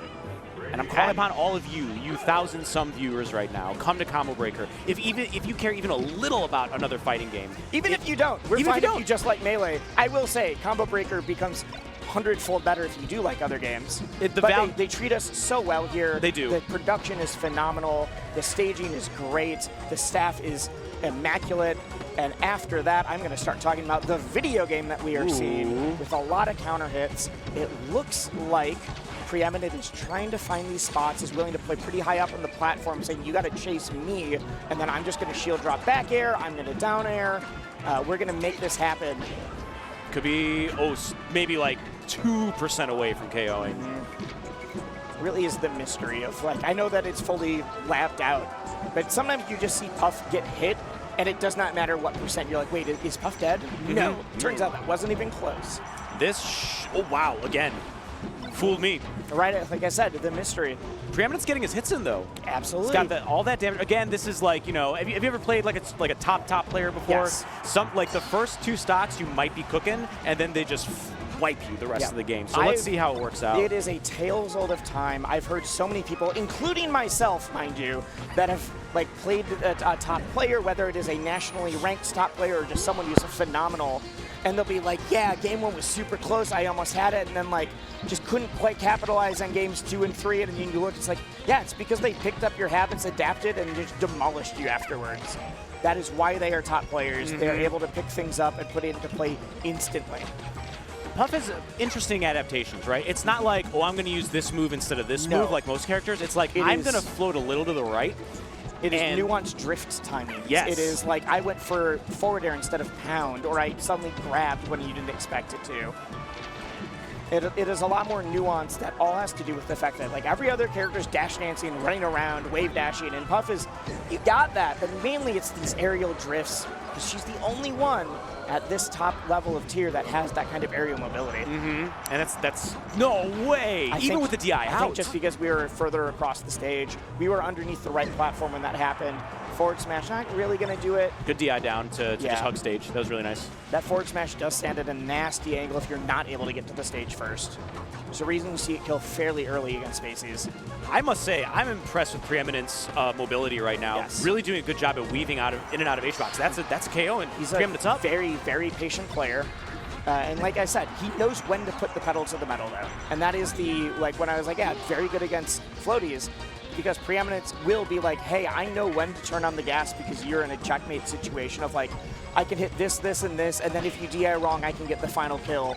Or, like, I know when to pick my spots. I'm not just going to run away and shoot the gun the entire time, but I do know how to make you feel antsy and come to me. Preeminent's getting a ton of mileage out of trades, honestly. I'm very, very surprised. Usually that's Puff's MO is to get the trades. But at low percents, like if you DI correctly, you can get to the ground quicker and then counterattack. And it's become very valuable for Preeminence. So we tend to think of more floaty characters like Puff and Peach, or even Samus. It's like, well, you got to trade, but like because you got to trade, they're the ones who are going to benefit the most. Keeps getting these jump over, like not even full hop, these like quick hop over back airs, and they're really doing some work against Hungrybox. Okay. See, damn, this is so even right now. Hungrybox, who notably has not dropped a game yet this tournament. So if Preeminent, if Anthony, Tony is able to do this, would be the first person to make the God bleed yet today. What Huge an angle! No What an angle! way! I thought we were going high. Still I don't care. That. The fact that got underneath Hungrybox, that huge back air in order to, that had to be like pixels away from being able to get to the ledge. 100%. HBox got the murder face on right now. Yeah. Apparently he's been taking some of the like friendlies very seriously. Like he's here to grind and he's here to improve. I've never seen Nair kill quite like that before. That was that roll away DI for yeah, that sure. was I'm holding hard out and did not expect Nair to do that. Laser stun with Fox's laser, so swag. Been swag. Will forever be swag.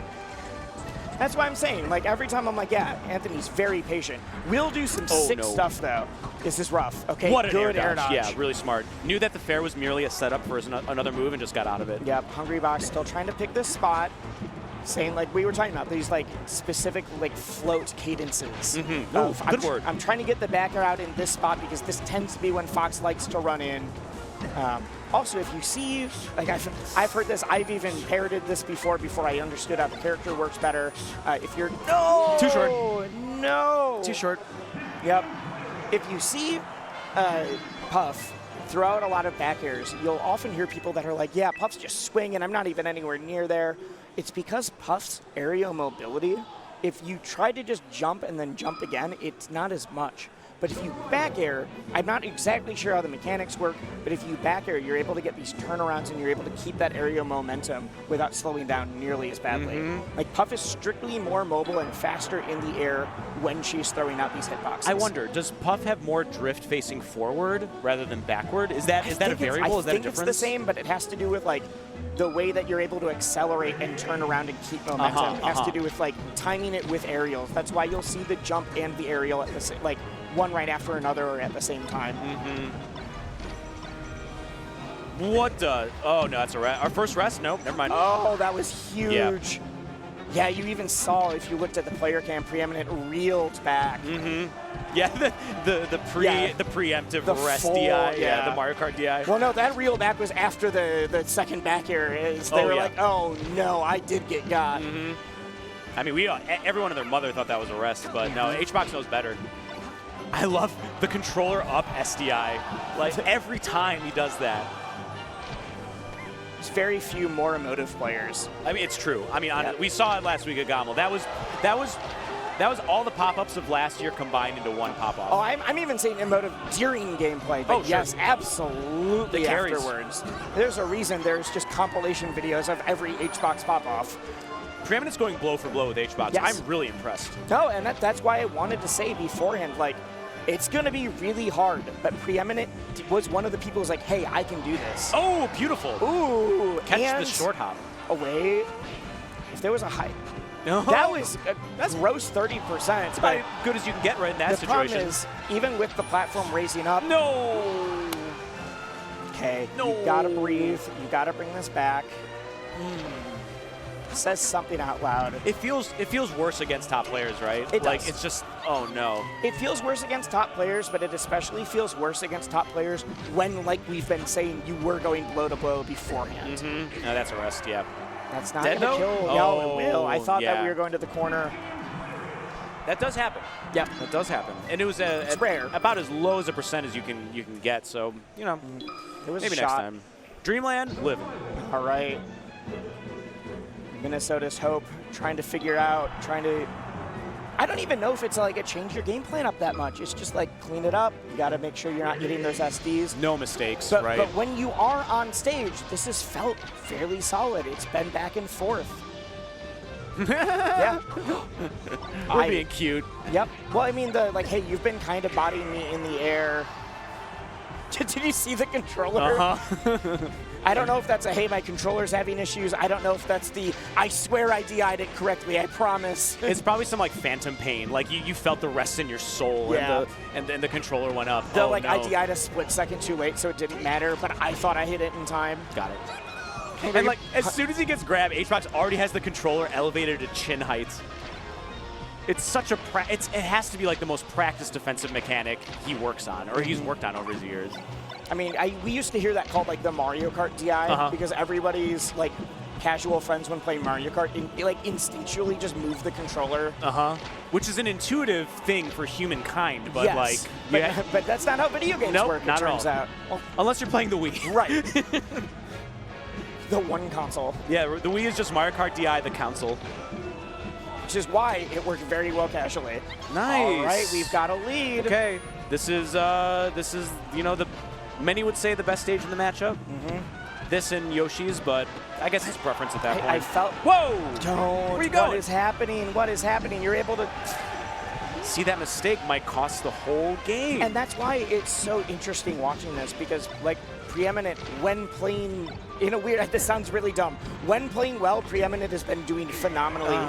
back blow for blow, and then will just throw himself off stage every once in a while. But Puff is such a momentum killer, right? Oh, yeah. Like you're cooking, you get rested, and all of a sudden, your hopes are dashed. Your spirit is crushed. But even it's been blow for blow even with the rests.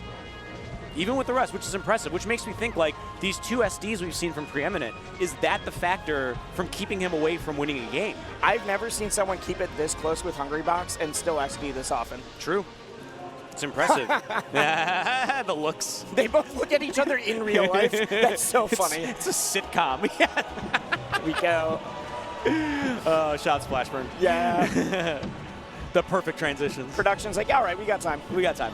There was, if you were watching more of the streams going on, there was a moment where someone was getting infinited in Marvel, and the production moved to the player cams instead and just listened to the crowds cheering every time there was a hit.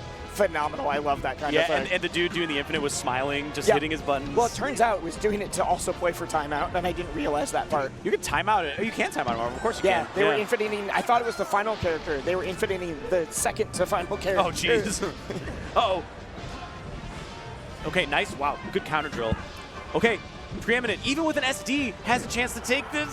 That's what gets I'm back on saying. stage. Please. This is hard. Nice. Goes low. That hit might clean it up. I think if you grab ledge, you're done. Yeah, we were talking about trades earlier, not at 140%. That's not what we want. Honestly, despite the SDs, despite what may have been controller issues, we'll figure it out. I'm sure I'll talk to him later and find out.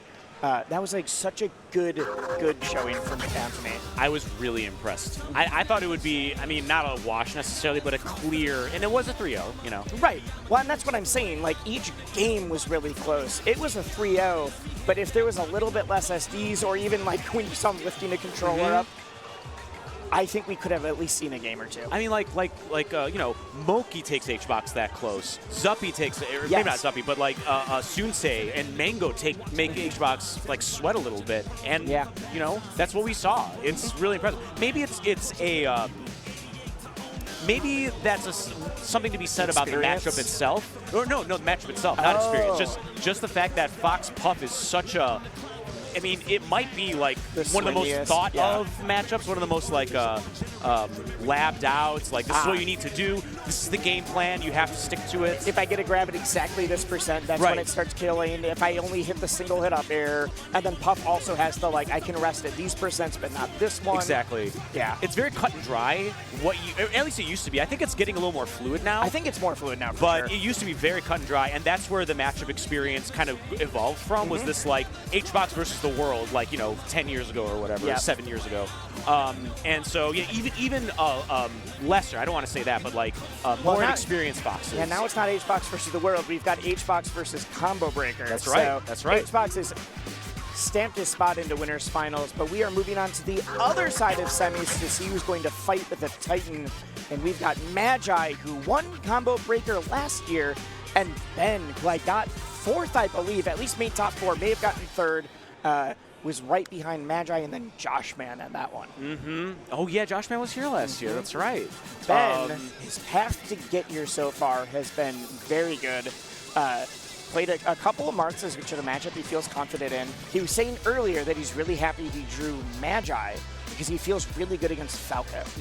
This is going to be a burner, honestly. This will be a burner. The one that he was worried about the most was the Zealot match. Sure. Because he historically struggled a little bit against Fox, but he also did quick work there. Where Magi, well, making her way to winner semis has terrified me the entire time. She's had more game 5s, more huge comebacks in order to just keep her status. And side note, top 5 here in the venue. Easy. Yes. Ooh. I mean, second seed for the tournament. Yes. Ooh, like this is definitely would be an upset for Ben on paper. This should be Magi's to lose, but I think this could still go either way. Definitely, if you're a betting man, I'd say put some money on Magi, but maybe not too much. Nice down tilt, just to sneak under the laser. Ooh, that's a funky dash attack. Yep. I was saying earlier we had Preeminent, Minnesota's own. Ben is also from that same crew. Not only is it the same crew, but is Preeminent's cousin. Yes. So we've got the family lifeline going on here. They very well could play. And they won doubles to eliminate together. each other, yeah. At top 8, there is a world where Ben and Preeminent have to call the family line. Not only is that a world, they have had to do that a lot at multiple regionals. let alone the locals. Magi playing very, very patient. Just trying to get lasers, trying to disrupt. But Ben doing a good job getting under it, getting under the game plan. Yeah. Trades are good here for Ben. That's not good for Ben. Nope. What Ben seems to be going for is a lot of these like huge hitboxes from Sheik. The Magi's trying to jump in this spot. I'm just going to nair. I'm going to throw it at back air. She'll run into it.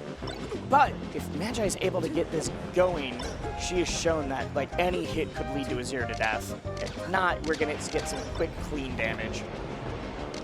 Honestly, great job. I think SDI up to make sure that he hit the platform instead of going back down to the stage. And here we go. Dash attack. Wait. Oh, yeah. The double nice. jump to kind of threaten going up, so that gets the kind of spooks the get up attack out of somebody. Then Magi doing 2 really good mix-ups to get back to stage. And huge whiff punish on that forward air, which does auto-cancel if you get the right height, so even more impressive to get that. Nice. Yeah, Sheik on your shield, jabbing, scary. Yes. So frightening. Especially when you are in knockdown percent already. Because that's not even like, well, I guess I CC it. It's like, oh, I might die. Might die, right? I don't want to roll lest I get F-tilted, but you kind of have to. You've got to make some Yeah. choice. Oh, no! We take those for All sure. right, I mean, that's one apiece now. Both of them have fallen off the stage. Magi felt unfortunately early, but let's see.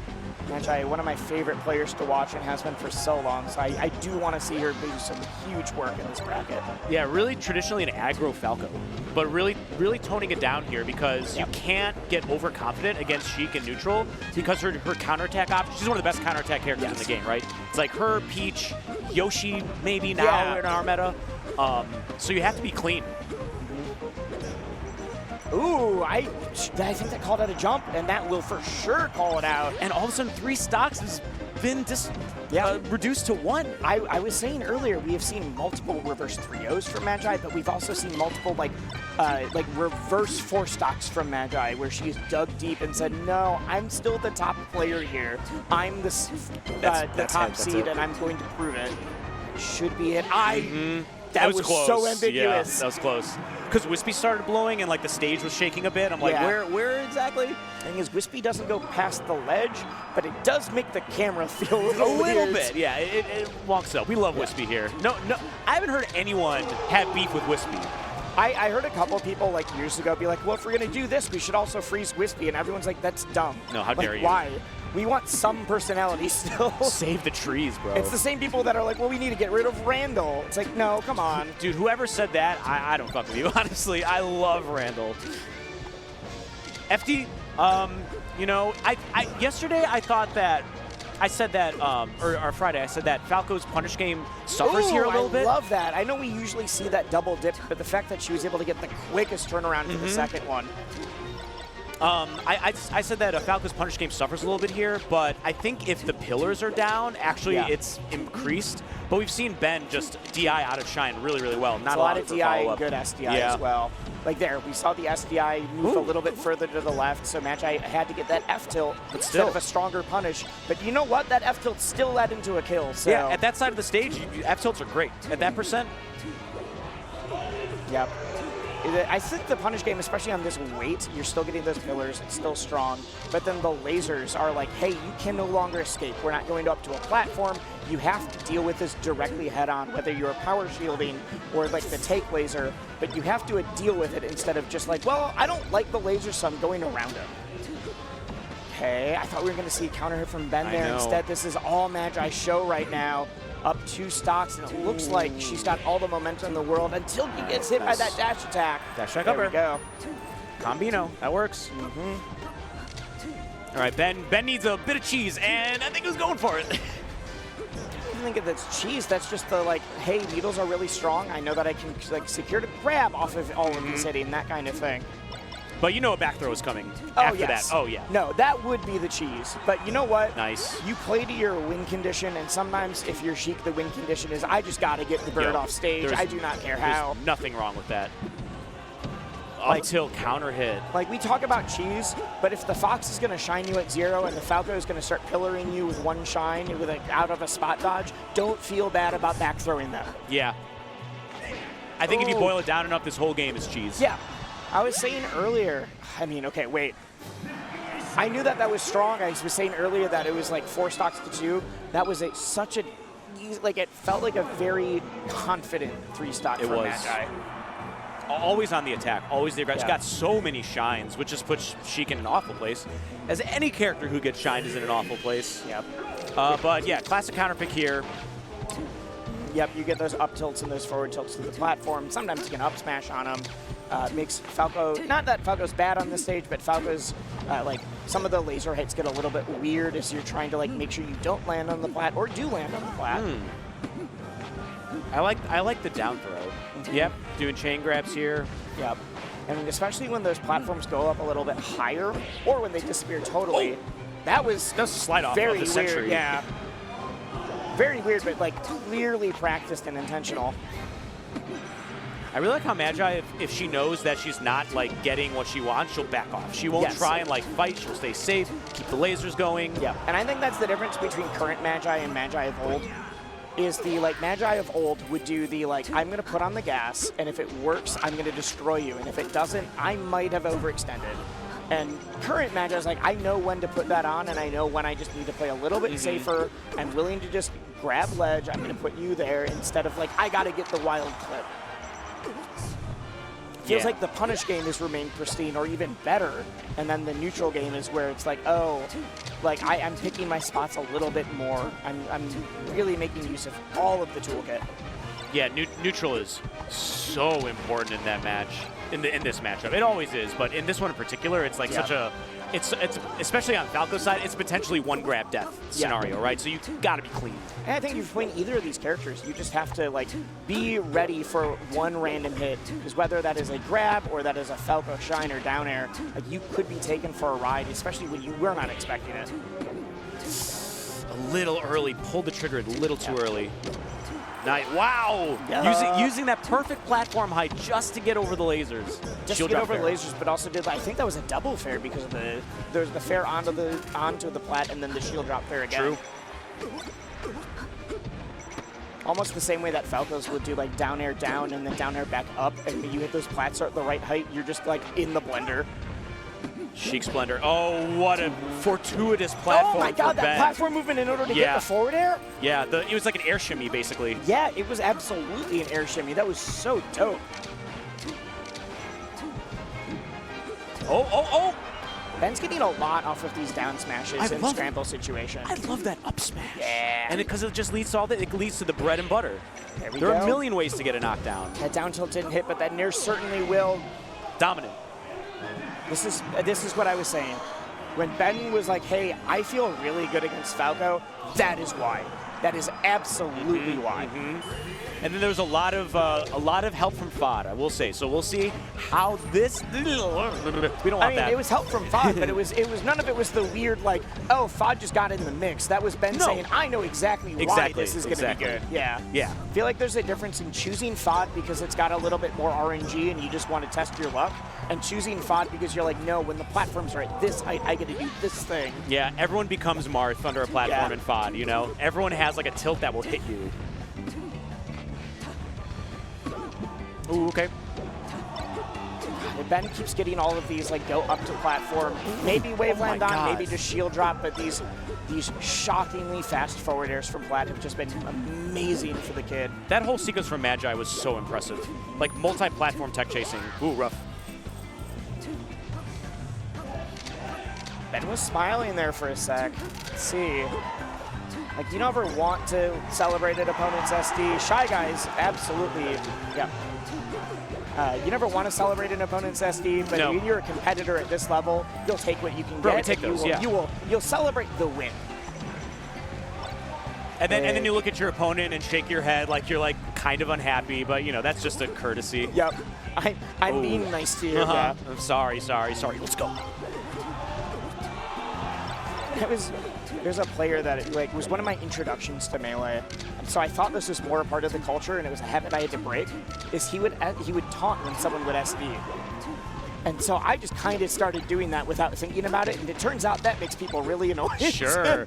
We don't have a rule against table talk, right, in Melee? We don't, but it was this very weird, like, I thought this was just like a fun thing, and everyone's kind of mad, so I'm going to stop doing this. That was like 2015 when I was like, oh, this is a bad habit. I mean, easily seen as disrespect, you know, even if it isn't. Hey, It's easily Nice. seen as disrespect to the point that, you know what? I'll do it on Slippy sometimes. Yeah, oh my I get, goodness, more, I'm doing it on I Slippy. get it more tilted there than I'd like to admit. Yeah, Slippy's the best, one of the best things that ever happened to the community for like gameplay and improving, but one of the worst for mental. Like, for real. I can lose hundreds of times to someone in person and be more than happy, and I lose like once on Slippy, and I'm like, oh no, I can't believe they. How dare they disrespect me? I mean, like, it is a fighting game, so we can't like fully discount the idea of disrespect. You know, it's like kind of inherent in the battle. Anonymity is a awful drug. It's a hell of a drug. Twitter and Slippy just like make all their money off of it. Wait. As we were talking about this, Magi was about to clean up that stock. Doesn't quite hit it. See, Ben is up 2-1, by the way. We have not fully acknowledged that. Yeah, we haven't. So if It happened so fast. If Ben is able to get this forward air and Magi still will live, we can edge guard. We cannot edge guard. Oh my God. I mean, I think that is low enough percent that if I'm Ben, you can still fully count yourself in this game.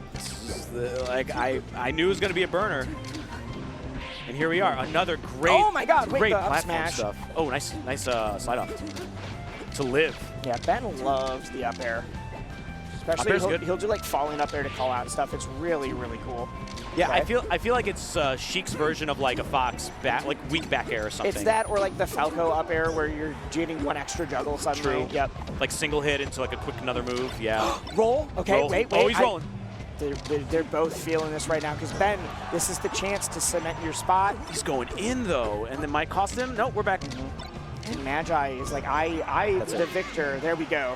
I'm the champion from last year, and I want to do that again, but it's going to be way easier if you do that through winners. Uh-huh.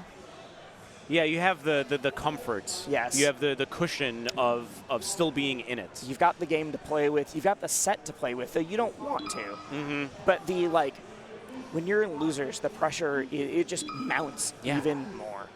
I mean, there's its own like pressure in winners. Like I don't want to like.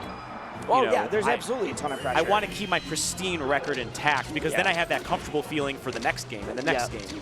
You got to play less. You can focus on your next one a bit more. But in losers, it's that do or die. Mm-hmm. And we're at game 5 again. Yeah, I told you, we're getting a lot of game 5s.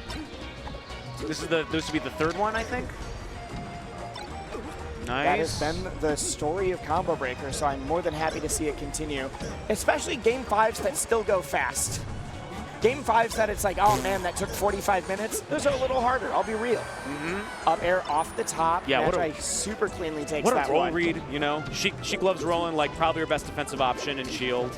I mean, we saw a couple Nair on a shield beats sloppy spacey pressure, but not Magi spacey pressure. So So you've got to do like the drift Nair as well. Mm-hmm. And Falco has a harder time punishing it than Fox does, so it's like pretty useful, but you are kind of like skill checking your opponent, and that's not a good thing to do against a player like Magi. Do it every once in a while, but you can't over rely on it. Yeah, I feel like a lot of people got tricked early on, and like rolling is just always bad no matter what. It's like actually sometimes it is the right decision. There is no better defense than a roll well timed. I'm very surprised Ben was just able to jump up to ledge, but then immediately gets the long get up that Magi airs into the corner. Fairly solid lead for the bird. Oh, bye-bye bird. Okay. And Ben's been trying to get that, been trying to get these counter hit forward airs in order to just be like, I might take the trade, but you will die if I get this. And every stock has gone the distance. We haven't seen any gimps from either side. Like a hallmark in a lot of like, you know, lower level Sheik Falco matchups is like even higher level we see that a lot. Yeah, sure. Yeah. I mean, no one is truly immune to the cheese, but it's been honest as hell this whole time. But the call of the void, except it's just the call of the void. You should back throw right now. What if you made the stock really easy? No, because Ben has been resisting the call. It's like yes, that's what I'm saying. He's gotten Magi at ledge with a grab, but down throws to guarantee the damage and not go for something, you know, corny Where it's like, and if inconsistent. this works, it's great, but like there's a much better chance of her getting back faster. And I mean, we've all seen the like Falco side B's back. You mistimed it, and suddenly you're getting spiked from it. I think it boils down to respect, right? The respect of Absolutely. the opponent that Ben has, which is, you know, the best thing you can do because Magi's a killer player. Yeah. Yeah, there's always that story of like you have to respect your opponent to make them show that you need to respect them. But once you get to that level, that's where the game truly shines. Oh, like great power shields. Great power shields. Great. You saw them earlier, but that was several in a row. I wasn't sure. I was like, that. I don't think that's going to be able to get back to stage, but even if it did, Magi has been so potent at those double dairs. That is enough. Good Big tech chasing. knockdown. Wait. Ooh, even with the roll away, the run up. Wow. Up tilt. There we go. We're on the plat. Oh, interesting. I thought a fair was imminent. Oh, I thought the needles were gonna hit. Hey, wait. This is scary. Ben keeps trying to do that forward air coming down and seemingly gets hit by it a lot. Okay. They're on Honestly, shield. this is as even use you could ask for in this kind of setup. We are at 2 games apiece. Winner is going to fight HBox in finals. Loser is going to try to claw their way back. And yeah, we're getting a longer, much safer neutral. Ben's not going in. Okay, Magi found her spot. Let's see what she can get off it. The number 1 and 4 from the previous combo breaker. They both have a history in this tournament and they want to prove their stuff. Right? Okay, that was all Magi, the first half of the stock. I mean, yeah, 62%. Magi's not. Nevermind has been hit now. I should just never say things. But she's making sure that like the platform, you know, slide off stuff is not happening. Because that's where Ben's been getting a lot of mileage. Up Is air, that off the top? shine. Oh, it was!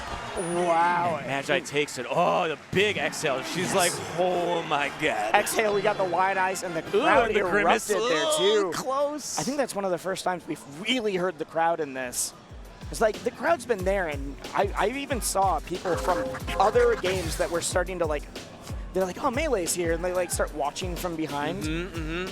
And that time, there's something about Shine off the top just always impresses, always looks flashy. Yeah, it's cool. It's like a weirdly good kill option in just about every matchup, specifically for floaties, though. Specifically for floaties. Yeah, I mean, I think other people in the fighting game community can appreciate Melee, if only for, like, the idea of movement is present in every fighting game, like characters with good movement, games with good movement. Melee just has the best movement. Yeah, and usually movement in fighting games is defined as like, oh, I've got this special move that I need to use meter to make it do this different thing. And Melee is just like, what if we uncap it? What if you can always do all of that?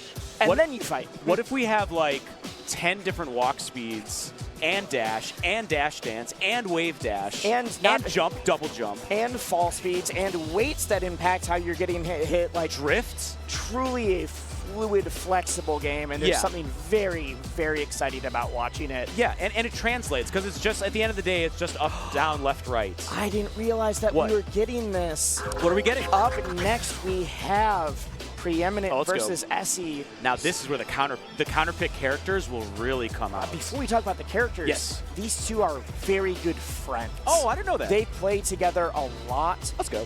There's been multiple tournaments, like in one of the two's home state, where the other one's been housed by the other person. Like Essie does a lot of coaching, and I always like help Preeminent with stuff, and vice versa. This is not just a like good Fox versus good Fox Chic Marth. This is a, like, these two probably know each other's habits, and they have played each other a lot.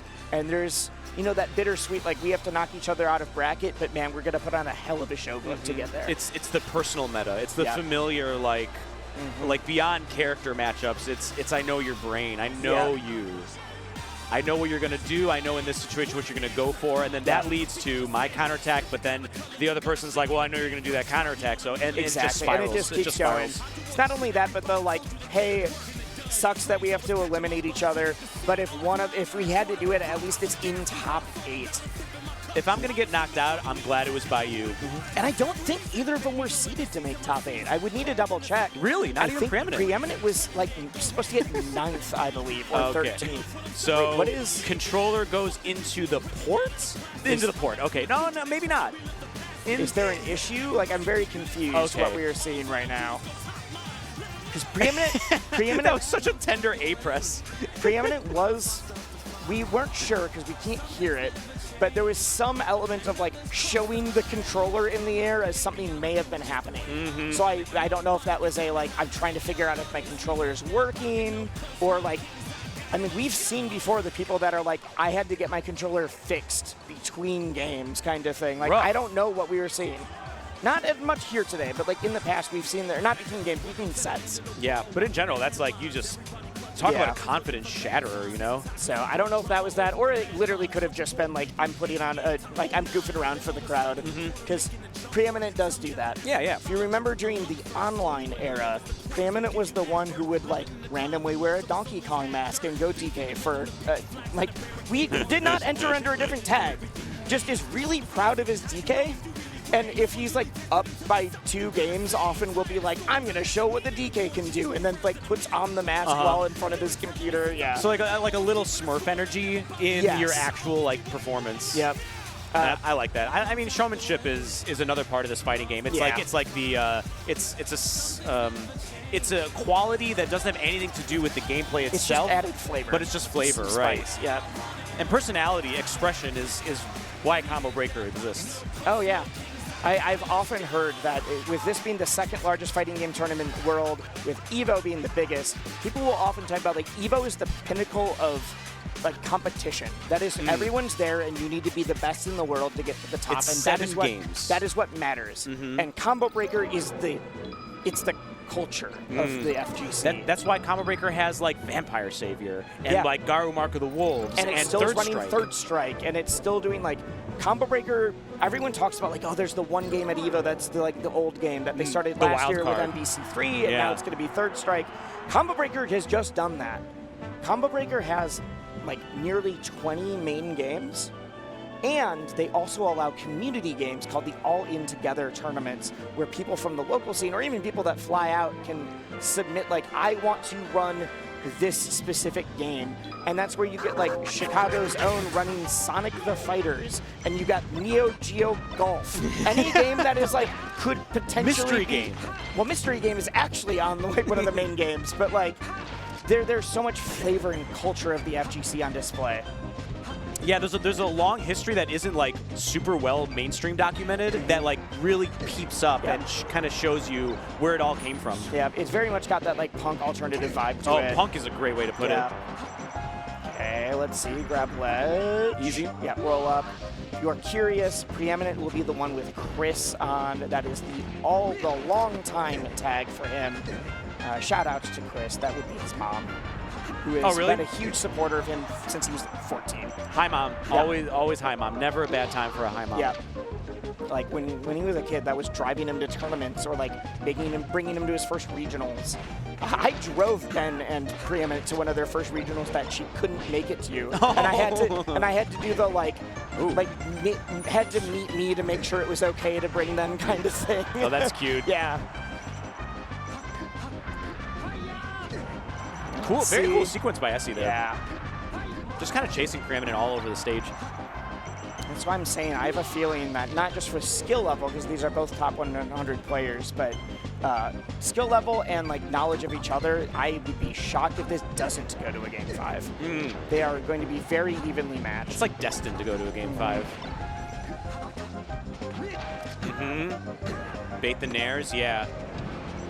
Like at that percent at like 73 again. We talked about this in the last Fox video we saw, but like the weak nair is something like, again, it's something you can bait so hard. Great angle to ride the wall on that. I think most other would have been hit by that shine. Okay, let's see, up throw. It's out of the up air. That was good. I don't know if that was SDI or if that was just misspacing, but either way, it's something that we got to pay attention to. It was probably both, realistically. Yeah. Essie up 3 stocks to 1 right now, but the big drop down back air. And still, Preeminent has not been hit on this stock yet. As we've seen from plenty of others, you can't really count Fox out. Never. Too good. Okay, let's see here. The up tilt just calls out the roll on the flat. Not calls up, but reacts to it. Okay. Oh my God, the second F tilt. That was just F tilt into F tilt, and suddenly Anthony's off stage. We're getting the headphones. I gotta ignore the crowd. Is coming on. Doesn't strike me as a Nightcore person, but I don't know. I wouldn't put it past anybody in this scene, honestly. I don't know what. I'm very curious now. What does Preeminent listen to remain calm? To say like, hey, I'm playing in front of a big crowd. There's a lot of noise. I don't know. I need to chill. What do we got? Or it might be the opposite of motivator. Like I need a little more juice. I need to like get into it. Yeah. Do we think that this is going to be like, just like the groove lo-fi beats, or is this a banger to get yourself excited? Question I have is Essie gonna stay Fox? I think so. You won 3-1 on that. You do have the Marth, unless there's like a weird FD counterpick shenanigans. That's how I could see the Marth coming out right now. I don't think we're going to see willingly picking the Sheik into Fox. I don't see that either. No. Marth on FD, almost for sure, right? Though not necessarily. You know, Fox Ditto on FD is like, again, with the Fox Ditto, it's That any is the man's game classic, all the yeah. time. Smash, good tech. Yeah. I will say, though, a lot of people who even do dual main, or triple main in this case, the impact of how you switch on the fly can be difficult for people. Essie tends, I've always been very impressed by how well she's able to swap on the fly with seemingly no warm up. It's just all right, you can do that. A lot of other people, you get the classic when M2K would ask for more hand warmers, and now it's just no, I can do it. I'm fine. Nice reaction there. Up smash on the missed tech, up smash. and there we go.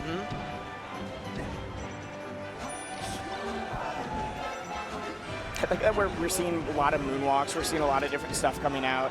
That's what I was saying. They're going to both play to their maximum, but I think we're seeing a little bit of flash of hey, you can't quite take the friendlies out of the two people who've been playing for so long. Yeah. Yeah. But and this is an extreme example, but Mango Lucky, they've been playing forever and ever and ever. Has Lucky ever beat Mango in tournament? I don't know. I don't think so. I don't think so, right? There's always even with the familiarity. And on stream, Joey takes some games.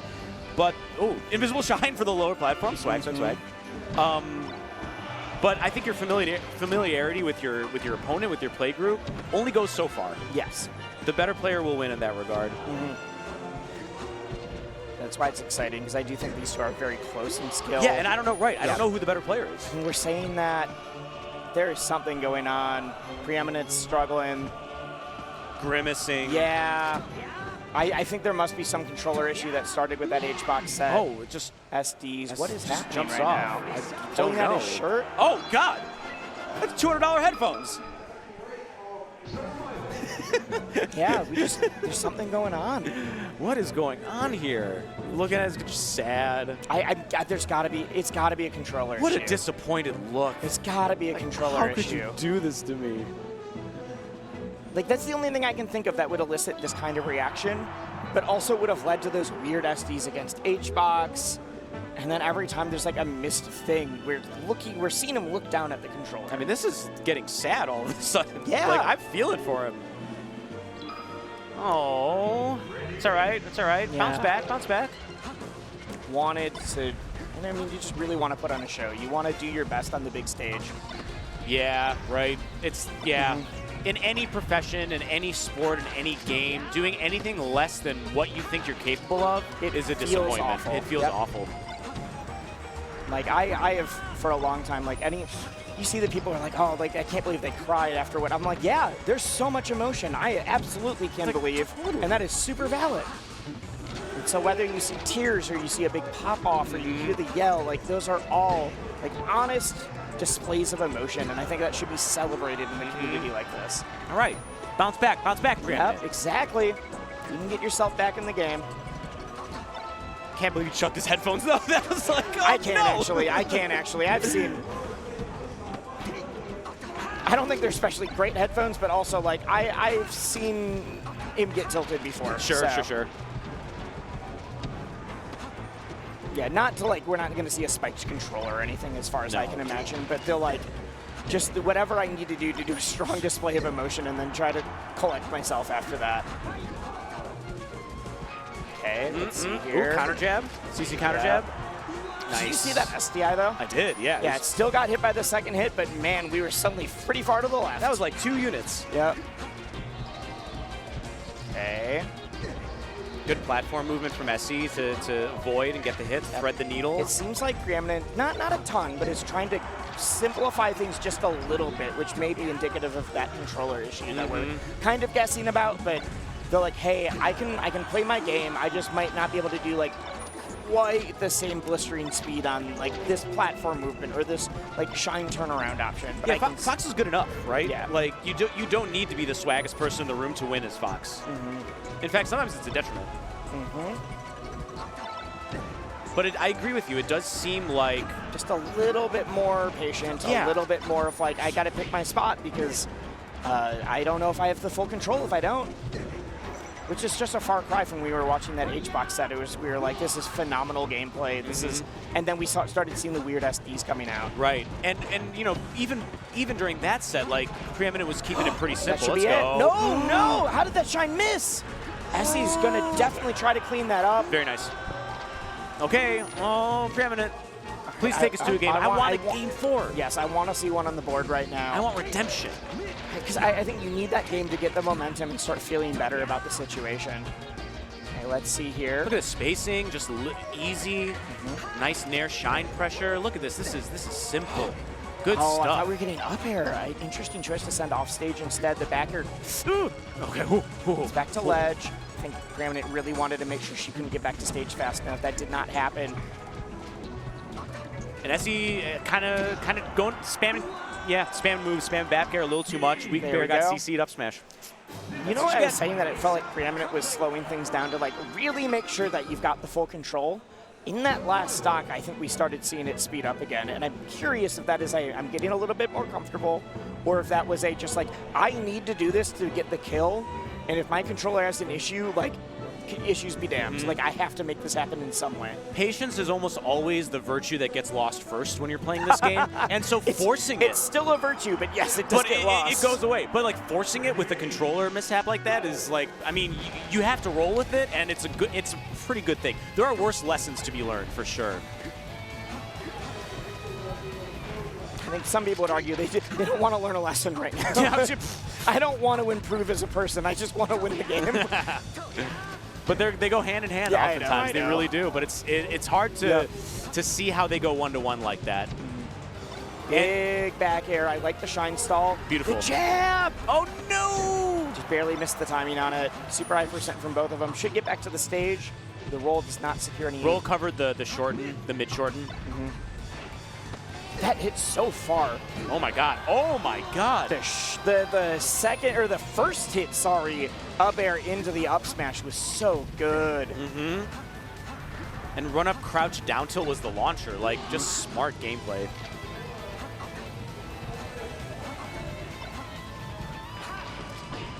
Raw grab. Yeah. Let's see here. I'm surprised that up smash called it, or like cleanly beat out like that, but I guess I should not be surprised that Fox up smash doing anything at this point. Okay, the nair. Yep. Grab that shit. Yep. Yep. I mean, Preeminent's been getting a lot of these get up attacks have been working, so the fact that Essie's now ready for it, it's like I can just run up, crouch cancel this, or shield it. Oh, that's tech the throw. The rare. Tech the throw. Throw loops. Throw loops. Ken, SF6. Does he still have throw loops on after the patch? Yes. Oh, of course. It's just you got to burn some meter to do it alpha back throw. Anyways. Okay. Nice. All right. Whatever happened in Preeminent Skull that shifted this new style gameplay is really working. Yeah, and the question is, can you keep it up, or is it a little too late? Because Preeminent shifting into this style of gameplay, the problem is, like, Essie's still a huge threat. We've been talking about Preeminent because there's been the clear controller issues or like something going on mentally, like just staying in the game. That was big. That was big. Wow. Yeah. Wow. I mean, talk about, like, that wasn't simple. That was really, really huge-brained, actually. That whole sequence, the double fair. Positively complex. Even complex. And now this damage, and Preeminent is almost dominating this game right now. Not quite anymore. This is a stock. Yeah. But that's what I'm saying is that, like, we've been talking about this from the perspective of Preeminent and, like, what do you have to do to get yourself back into the game? The thing is, Essie is still here, and Essie is still a phenomenal challenger. Like, you cannot counter out for that. This is not a, like, oh, Preeminent wins if he's playing well, and she wins if he's not. Like, no, Preeminent could be playing at the absolute top of his game, and Essie could still definitely take this, especially if we get a back throw shine. Huge. Oh, in the Oh, that's it. Oh, no. That's it. No. Doesn't spike the controller. Just, you see the emotion. I felt that fist bump, though. Yeah.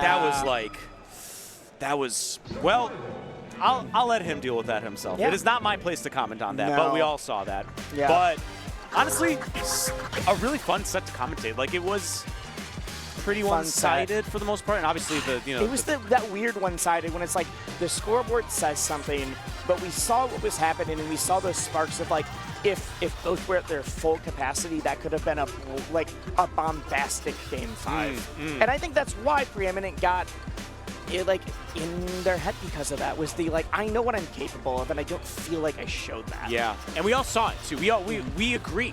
Yes. We agree. Yes. There was something wrong, but the adjustment that Preeminent made in the face of that setback was so impressive. Yes. One of the most impressive parts of the set, actually, and Preeminent's performance this whole time was shaking something off like that. And I'll say from the SE side, I've been there when because we said before, they're very good friends. They know each other really well. In fact, they've helped each other with coaching and VOD study. I've been there when it's I'm playing against someone I know well, and it's clear that they're not having a good time. And I've seen people sandbag or throw because they're just I feel uncomfortable. I don't want to make it worse. But if you are here, you're in top 8, you're as a competitor at the second largest fighting game tournament in the world, you cannot let that cloud your judgment. And I still got to go for backdoor shine sometimes. I'm not throwing any bones to my competitor if I'm here. No way. Friendlies, yeah, I'll homie stock. You know, I'll give him some things. I'll get need Falcon Punch. I have been Sacred Comboed before just to let them have it. Yes. You know, just to let them have it. But yes, but in competition, you can't let that happen. No. That is the SE saying I will trust you and respect you as a competitor to still put on 110% myself. And I bet it stings just a little bit less from Preeminent side that he was fighting the homie SE. Yes. So it could have been, could have been worse.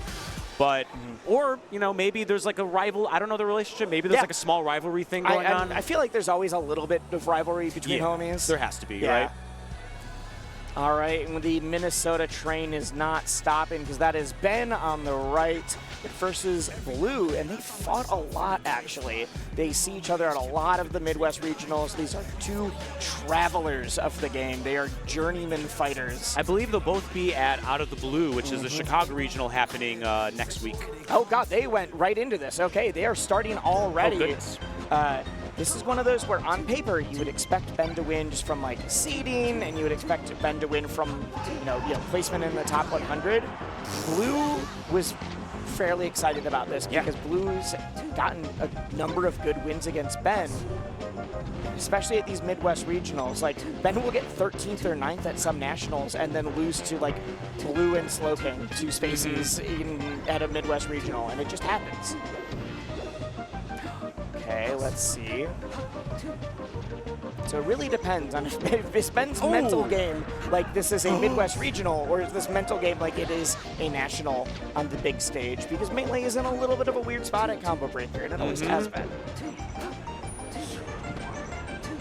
And that being said, like we've been saying, ooh, nice sequence. We want this to be the true, there's no more question. This is the huge, national we're growing. So if you want Melee to come back, let it be known and start registering. Come to Combo Breaker next year, guys. Yeah. I promise. This has the potential to develop into a new major, but we need your support. Yes. Oh, we are about to start a phone hotline. We just need your support for $10.99. We got the arms of an angel. I just imagine Preeminent in one of those slow motion. Oh no! Oh no! I'm sorry. You can't do that. No, I'm sorry, Preeminent. If you're watching, a lot of respect, man. For Jake real. doesn't mean it. I don't mean it. I don't mean it. Oh, that's man. These foxes are stringing shit together that I just don't see very often. We were saying before we got on, we're there's a lot of foxes in top 8. Yeah. The fact is, they've all played very differently and very impressively. The one common denominator is that reverse back air that I keep noting. No, that's good. I love that. To beat a slide off or a shield drop situation is so smart. To beat that, and then you get that jab that is the I need to prevent you from getting to ledge, so I'm going to throw out a super quick hitbox. Dash back, right? Yeah, so I don't get counter hit. You dash back, or if the jab connects, you're able to drop down and shine on a lot of characters. F-tilt is another move for that same purpose with a little more knockback too. A little bit more range. knockback, a little bit slower. That's a trade-off. It's a really good trade-off. Quick, weak jab or stronger, longer F-tilt. Ooh, the dash beyond grab, very good, but doesn't clean it up afterwards. There we go. This There's was the missing side game chase. one, right? Yeah. This is where Sheik's just Well, it dominates, wasn't this that was missing. It was the grab that was missing to start it. We never even got to this situation before. Very true. Up tilt to knock down. I like it. Down air, covers. There Just- we go. Oh, pummels a little bit too much. Good breakout, Blue though. says, you got to like, put some wow. respect on my name. That I was am mashing. I mean, it was like 110, though. Like, hell of a mash. Yeah, I do think it's funny when people start feeling like they're being disrespected because their opponent's pummeling. It's like, well, then mash. There's a built-in mechanic to get out of this. But when you get that, like, the risk reward of, like, I could use some extra damage to guarantee this, but they might be able to get out. It's a fun decision. Yeah, and it going gives on them more with that. time to DI if they know, what's coming. Yeah. So there's trade-offs. Usually the couple percent isn't super worth it if it's worth like a quick throw that could potentially mix up their DI. Yeah. Like Fox is like, they only pummel each other after like 50. Before that, it's like grab instant back air, grab instant up air. The reason that you'll see it from Sheik a lot is because there's certain percents. It's 24% against Fox, where Fox will start getting put into knockdown by F-tilt. Right. So you really want, whether it's needles or those pummels, you really want to be able to get to that percent, because that's where you stop getting crouch cancels as well. I love that. Very nice run off fair. Get the needles, go to ledge. Yep. Say Ben also beat a phenomenal Fox. They both beat the same Fox actually with Zealot on their way to this spot in losers. But, oh wait, oh, the third doesn't hit. Back air, no, slow get up because we're over 100%. Okay, no jump. Oh, and does the YOLO dare, and it actually leads to a... Ben was trying to get the turnaround to get a backer out and just got caught in his own movement. Like, that down air is the last resort of a Sheik player. Like, when they know they're cooked, yeah. If this doesn't hit, I'm dead. So from that huge display from Ben, or from Blue in game one, because that was a very, very strong game. We're now seeing Ben up by 2 stocks, by 1 stock, but clean 0%. If you're able to keep playing your game, even if you get those trades, you're able to say like, well, I can take this stock. I don't need to get too much off of it. Yeah, Ben is looking pretty fantastic in this game, I must say. And I just see him shaking his head a little bit between games. So it could be a like, hey, I'm a little upset at how this played, or I missed this thing. Or it could be some people do the physical, like, I just got to shake it off and get back in this. Right. Okay, there's a lot of battling happen in the air above center stage. They're both trying to vie for like the control over that, and usually that's Sheik's air zone, with Fox doing a bit more of the whiff punishing. And right now, Blue's getting a lot of these very preemptive, like, I whiff my attack, so I'm immediately going to jump up and down air or do whatever. Nice. Wow, extendo, full leg out. Yep. Ben with the extreme confidence of like, I know I can get you out here. It's far, it's easy to miss, but I can do it. And when you have a stock to play with, you are emboldened to go for things like that. She can definitely get back from there, but it's the question of, can you get back before Fox does, and you're now being edge guarded. Oh, the first back throw we've seen all day from Ben in a bracket full of spacies. Yep. Oh, okay. Well, and that's what we were saying, and that's why back throw is that huge risk reward. It's the very quick cheese if you could secure stock, like, in a flash. Again. Here we go again. But okay. Often, if you get that back throw and the Fox does get back on stage, because you didn't throw them that far, they're getting back on stage before you do, and so it becomes much trickier. Yeah, it's like negative on hit, essentially, which is no bueno. It's the, like, if I miss this, I could be getting edge guarded very quickly. Oh, great needles. The second needle almost saved. Yeah, too. almost. Although he would have had to fire Fox above stage, and then it would have been hard, but... You would have still had to do some more work. Though we've seen... Ben is not messing around anymore. Yeah. Say, we went from like, hey, Ben isn't doing this because he's... Especially as you were saying, like, oh, that's the respect he's showing his opponents. To like, never mind. He just wants the stock. Yeah. You know what? I do respect that decision. All right, Blue up.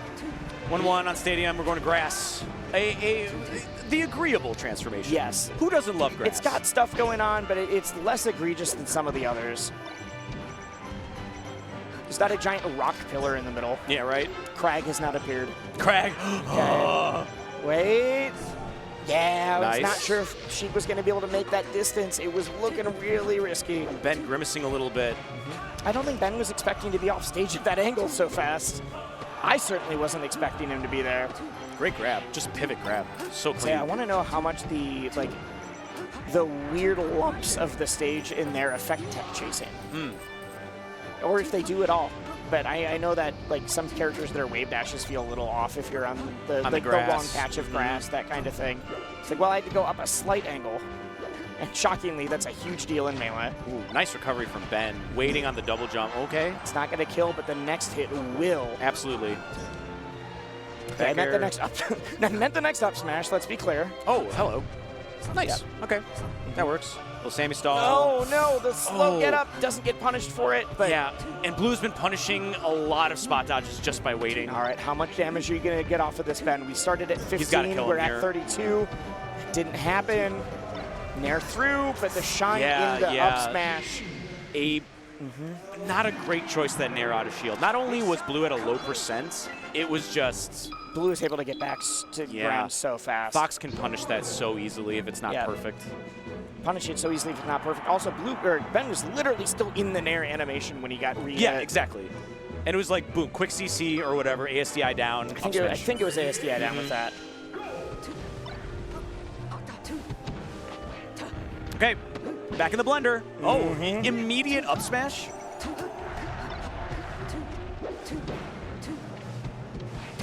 Oh, just does it again. I'm CC up smash. Holding down.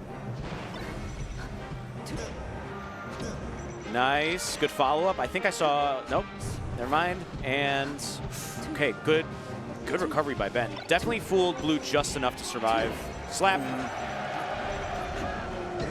Gone, nice. Absolutely. Clean. I mean, there was nothing especially flashy there. It was just very well-placed hitboxes. It was just what you do. Yeah. Just what you do. Sometimes you got to do some like really cool stuff. It's the clip that you might put on Twitter later. Sometimes you're just like, I got to go to work. I'm punching my ticket. I'm on the time clock. My job today is to beat Foxes. Right. It's like when if you're a Shoto, you're gonna crouch medium kick. You know, that's just the thing you do. Weird trade there. They both Very just kind of weird. pop into the air on opposite sides. Platform maybe rising a little bit, throw stuff off. So I know Ben is a huge fan of the stage. There's a giant reason he came here, but man, the confirm into the up smash was enormous. Yeah, what do you do as Sheik there? I mean, there was like a three trade different. isn't good. There's so much DI mix up too before we got to that dash attack, where it's like, ooh, is this the hit that's gonna lead? Is this the one? Oh, okay, shoot, I missed the last one. Yep. When you see all those tiny small hits that lead into the right spot. Oh wow. God, Blue's just doing these running back airs and just demolishing. Yeah, because Ben has showed that short hop is what he wants to do. So you got to counter that somehow, but you have to do it safely. Yeah, we ran out of stage there and ran out of platform. The down air doesn't hit, but the forward air will. Beautiful dare. Wow, that was smart. So excellent. And even with like DI away, it's still a lock. Something that Ben is very good at. I've seen him hit so many of those like down airs, whether off of ledge or just off of like a good dash attack throughout the years. Something about Fox up smash, I'm terrified at like 60% of like, is this one gonna kill? Yeah. It is up smash, up arrow, any move that Fox has that sends upwards is scary. Yeah. I mean, up smash is probably the best move in the game, right? I think it has to be, the more I think about it. Oh, I mean, was that a laser land? A really super quick laser land? Cute. From what you were saying, I think up smash might be the best normal in the game, but Fox also is possessing Shine, is possessing so many other things. Shine is the most utility overall, but the fact that you don't have to edge guard with a kill move is so big. And the fact that it's so comboable, I think that's like one of the most important parts of the game, is skipping the third. If there's neutral, there's punish, there's edge guarding. Up smash skips the last one, and that's so powerful. It's the neutral skip of Melee. Yeah, exactly. It's the edge guard skip of Melee. It really is. And sometimes it's a neutral skip, for sure. All right, big stage pick. This is what I was a little bit worried about. Ben's going to be able to get the reaction tech chases without any care in the world. But Fox's ability to shark through anything that Sheik is trying to do in the air is going to be enormous. I think we're going to see a lot of zero to deaths from everybody in this, but this should be Fox's like slight lead in the neutral game. Okay. So, I mean, that was such a fast 120. Up air, easy. Wow. That's why I was saying, like, the stage should be good for Fox on paper, but Ben's reaction tech chase game and all of the combos that come from that is going to be enormous. Yeah, because that doesn't change. Like, I mean, it does slightly because FD is a longer stage, so It's I just guess better, you get actually, more. yeah. It might even be better.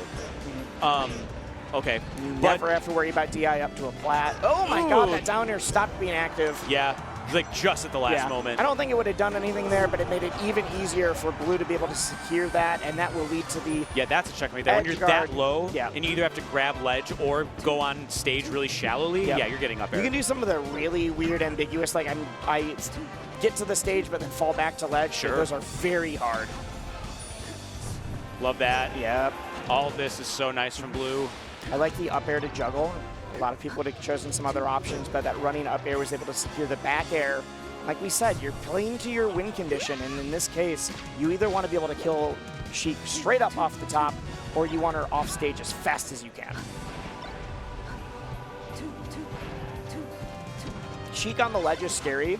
Sheik trying to get to the ledge is like fresh meat. Okay. Nair out of shield gets punished, and now Ben's in the corner. Yikes.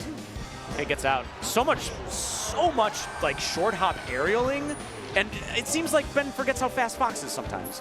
And Blue just gets under that and up smashes it. Yeah, Ben breathes deep, but I mean, this is what I was saying. Ben was extremely happy about that win on Zealot, but knew that a lot of the good Midwest Foxes are the people that he was scared of this weekend.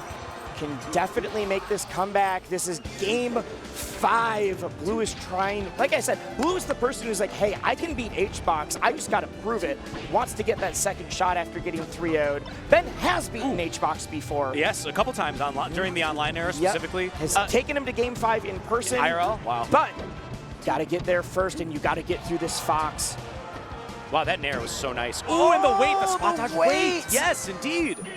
And the fist bump, GG's. Spot dodging is so scary against Fox because all it takes is a quick reaction. They have the trophy right on top of the Wii. Love it.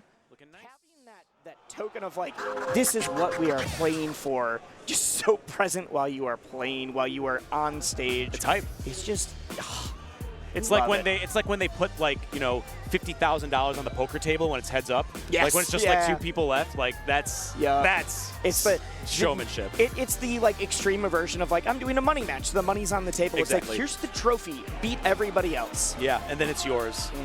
And every win you get a little bit closer at being able to hold that high above your head at the end of the day. You are there. Yep. Before we get quick back to the ads, we will let you, before we finish this, we are going to go to some ads. We're going to pay some bills, but don't worry, you'll be back to the baldest in the business just after that.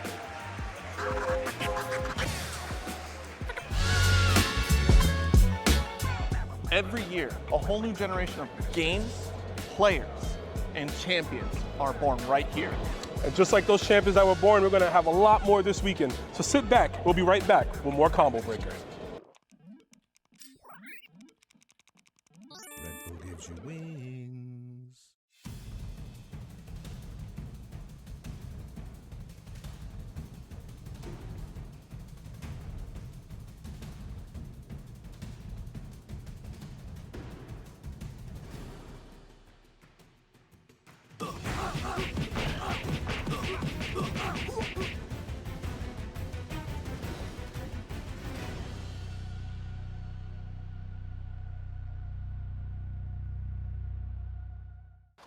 Let's address this mess.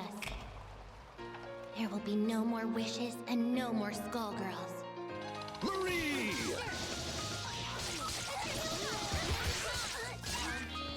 You handle it.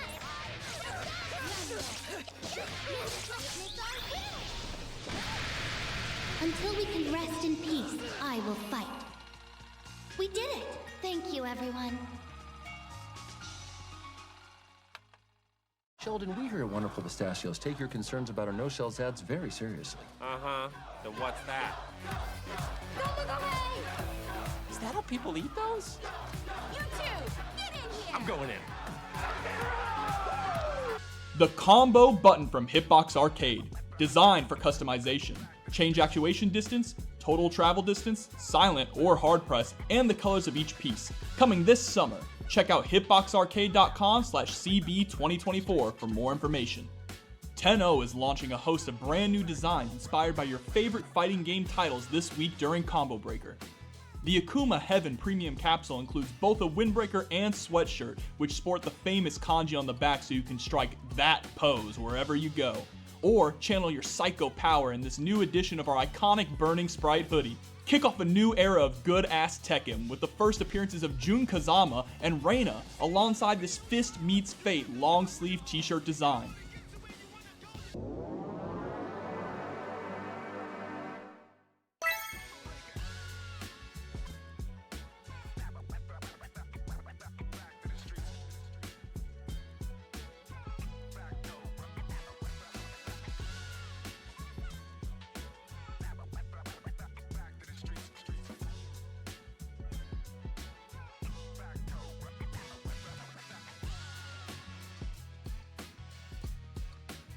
Everyone wants the guac. How can you say no to this? You make it fresh every day. Absolutely, we keep it fresh. You can't have Chipotle without guac.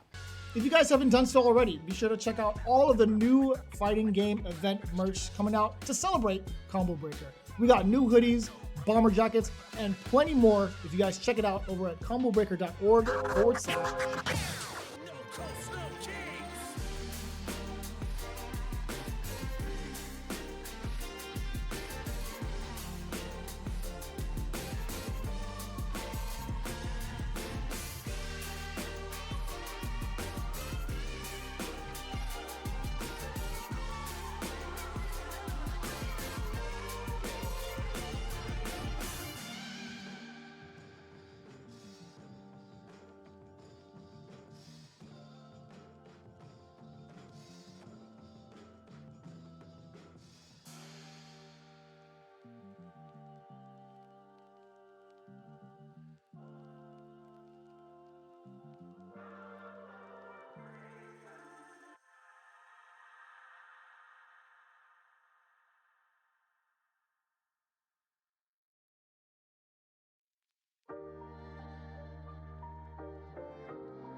There it is.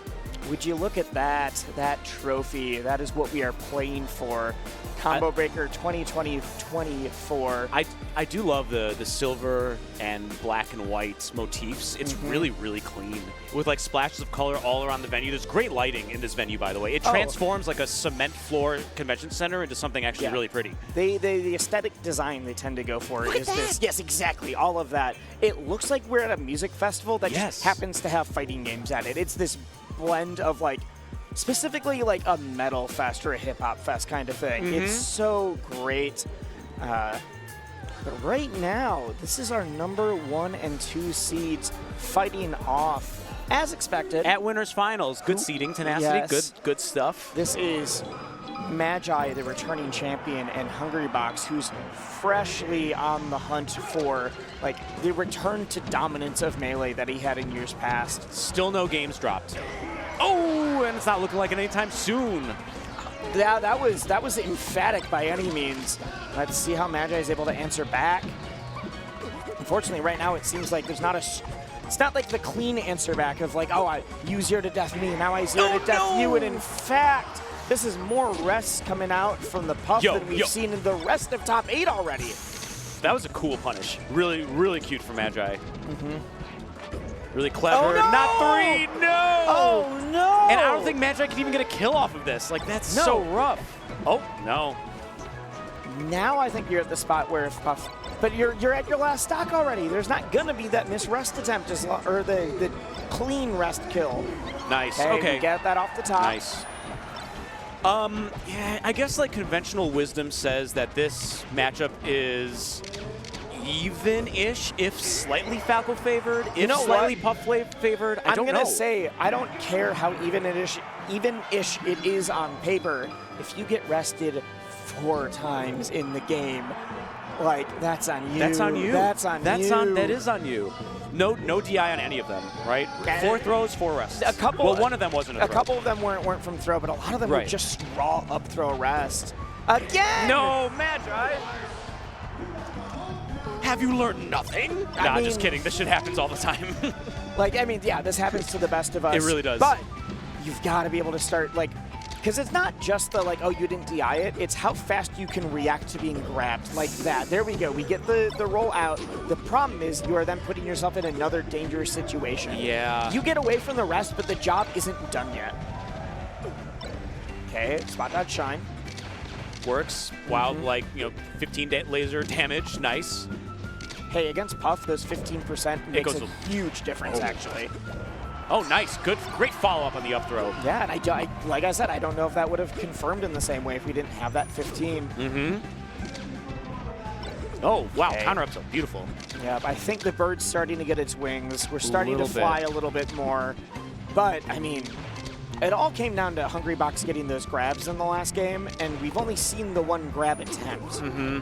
I think it snapped Magi into attention, honestly. Yes, especially when it kept going game 2, and she's like, oh, shoot. I can't have that, because we got the one rest, and then there was the second throw that she finally DI'd correctly. Yeah, so easy there for Puff to edge guard.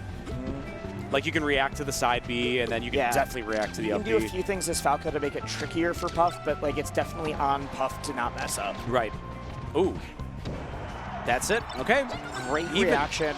A lot of people, they get that jab. The knowing right away that HBox is going behind you through SDI and getting the quick back air. Yeah, it's Falco's best hit confirm is jab at high percents. Yeah. Like, ooh. And again, we gotta be DIing those. 10%, you're not gonna get a whole lot out of it. Magi, not like this. Where's the rest count? 6? Rough. Yeah, we're at 6. We're at 6 and we're only 2 games in. Not necessary. Okay, misses the, HBox in prime form right now. Okay. This is just Puff magic. We're talking about the rest. The thing actually just destroying Falco right now is the grab. Because even the throws that didn't kill off of rest because they were DI'd correctly were still let into being edge guarded. And several of those still killed. I think we are like 7 for 8 on grabs killing right now. That's a great ratio. That's what you want in this matchup. That's like the... That is the dream. Oh, jab reset in the rest. Oh, God. You've got to dig deep. We know she can do it, but, man, you made this real hard for yourself right now because not only do you have to win this, but you got to make the 3-game comeback. This has been the day of reverse 3-0s. It's been the day of game 5s, but... Up air. Oh, I swear to God that should have hit. No one's been able to make Hungrybox bleed yet. Nice. Okay. People have gotten leads. No one's been able to close out a game. Back air is nice and safe. Good lasers, good zoning, good spacing. Nice shield poke. Yeah. Really awesome recognition. This is what we need to see. The problem is once you get grabbed, you also do have to figure that part out. It's a combination of the what do you do once you get grabbed and how do you get grabbed less. Ooh. Right there. Okay. I was gonna say a grab that didn't lead in anything, but okay, we're scared. We're scared. Okay. I am scared. We're all very scared.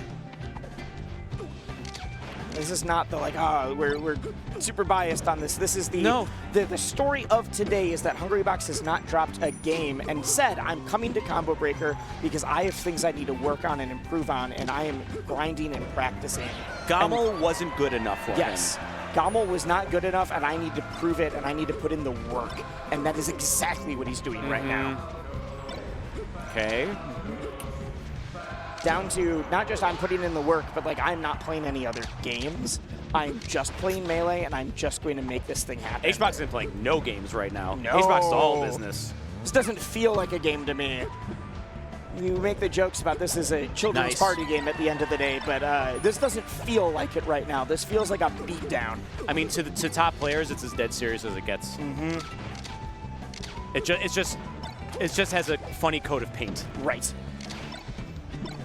Yeah, we are fighting on a paper craft, paper mache I mean, look stage. at like how ridiculous does this look, right? Yep. Like if you just in a vacuum, if you took a picture of this moment, how would you explain this to the aliens? Nah, you know? dude, it's so hype. It's super. I mean, but it is. Like, I can be sarcastic, but that is exactly what we're seeing. Oh, like, my goodness. our strongest battles are fought on, like, children's playsets. I know. Oh, no. No. And that's, 45,000 rests later, HBox walks away unscathed still. Pretty sure that was someone in chat will have to do the math on that, but I'm pretty sure 10 maybe. That was like 7 for 10 on throws, killing into rest specifically, and potentially even higher on them killing when we get like thrown into edge guard, into back air, into wall of pain. Grab's good. I don't know who said it, but someone said everyone's a grappler in this game. Yes. Yeah. It's I real. mean, I've said that before. Yeah. I think there's characters that are more grapplers. You've got your Ices and you've got your DK, and sometimes you've got Marth depending on the matchup. But every character in Melee gets so much off of grab. Like Peach gets a ton off of grab. Fox gets a ton off of grab. Even Falco does. Who we don't think of as a good grab character. Every character in Melee is like, you're a Swordy who also is a grappler, or you're this who also does like.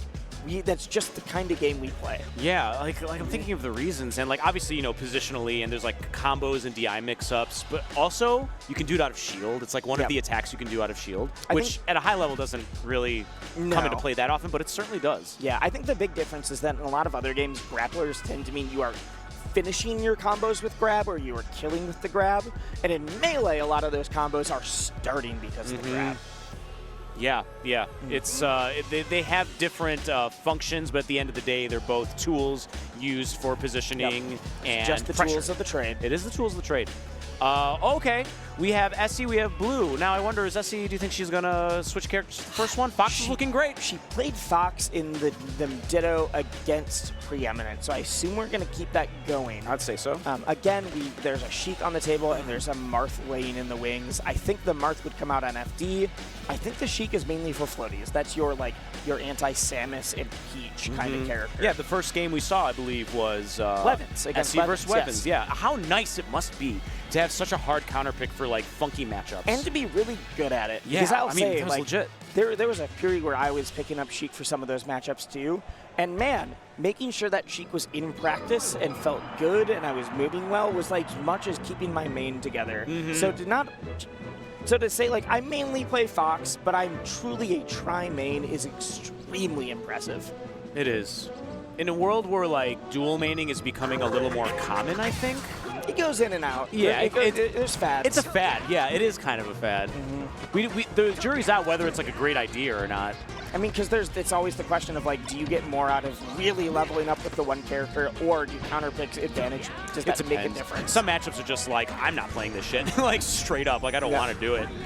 Big shine. And as always, I'm going to clarify that is Blue playing the orange Fox. Blue will never play Blue Fox. Essie with the purple bluish. Nice. Technically, it's Blue Fox, but we all see that it's We purple. all see, yeah, but that's... You can't fool me, Sakurai. I know my colors. You can't tell me that is blue. Yep. It's like when people see the white coat Falco and they're like, that's blue. I'm like, no, it's not. Nope. I know what you mean, but it's not. I took art class in 4th grade. I know colors. Weak air, okay, into nothing. Weak back air, which is like, cannot not that killed, but the fact that it was the option that we went for. Yeah, was that kind of hits. surprising. It was just it looked like a raw up smash on shield. Yeah, but it killed him. We'll see up smash not in the scramble situation as often as we used to. We'll see people go for like running up smash or a confirm, but this like we are running in and out, dash dancing back and forth. I cannot believe we found the shine out of that. That was like so good. Oh, because like if Blue double jumps, then Essie's dead, straight up.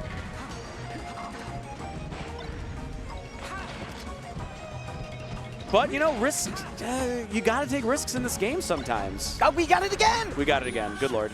Oh, and that I really shocked Did me. not know what was about to happen. In a game full of how did that happen moments, that was the strangest one. That was that moment where I truly did not know who was going to ledge first. This was either going to be a decisive Q stock or we were going to be dead even again. Fox Dittos, baby. They're so manic. That's a lay very, off the crack, guys. Yeah. Oh, again! This time from blue.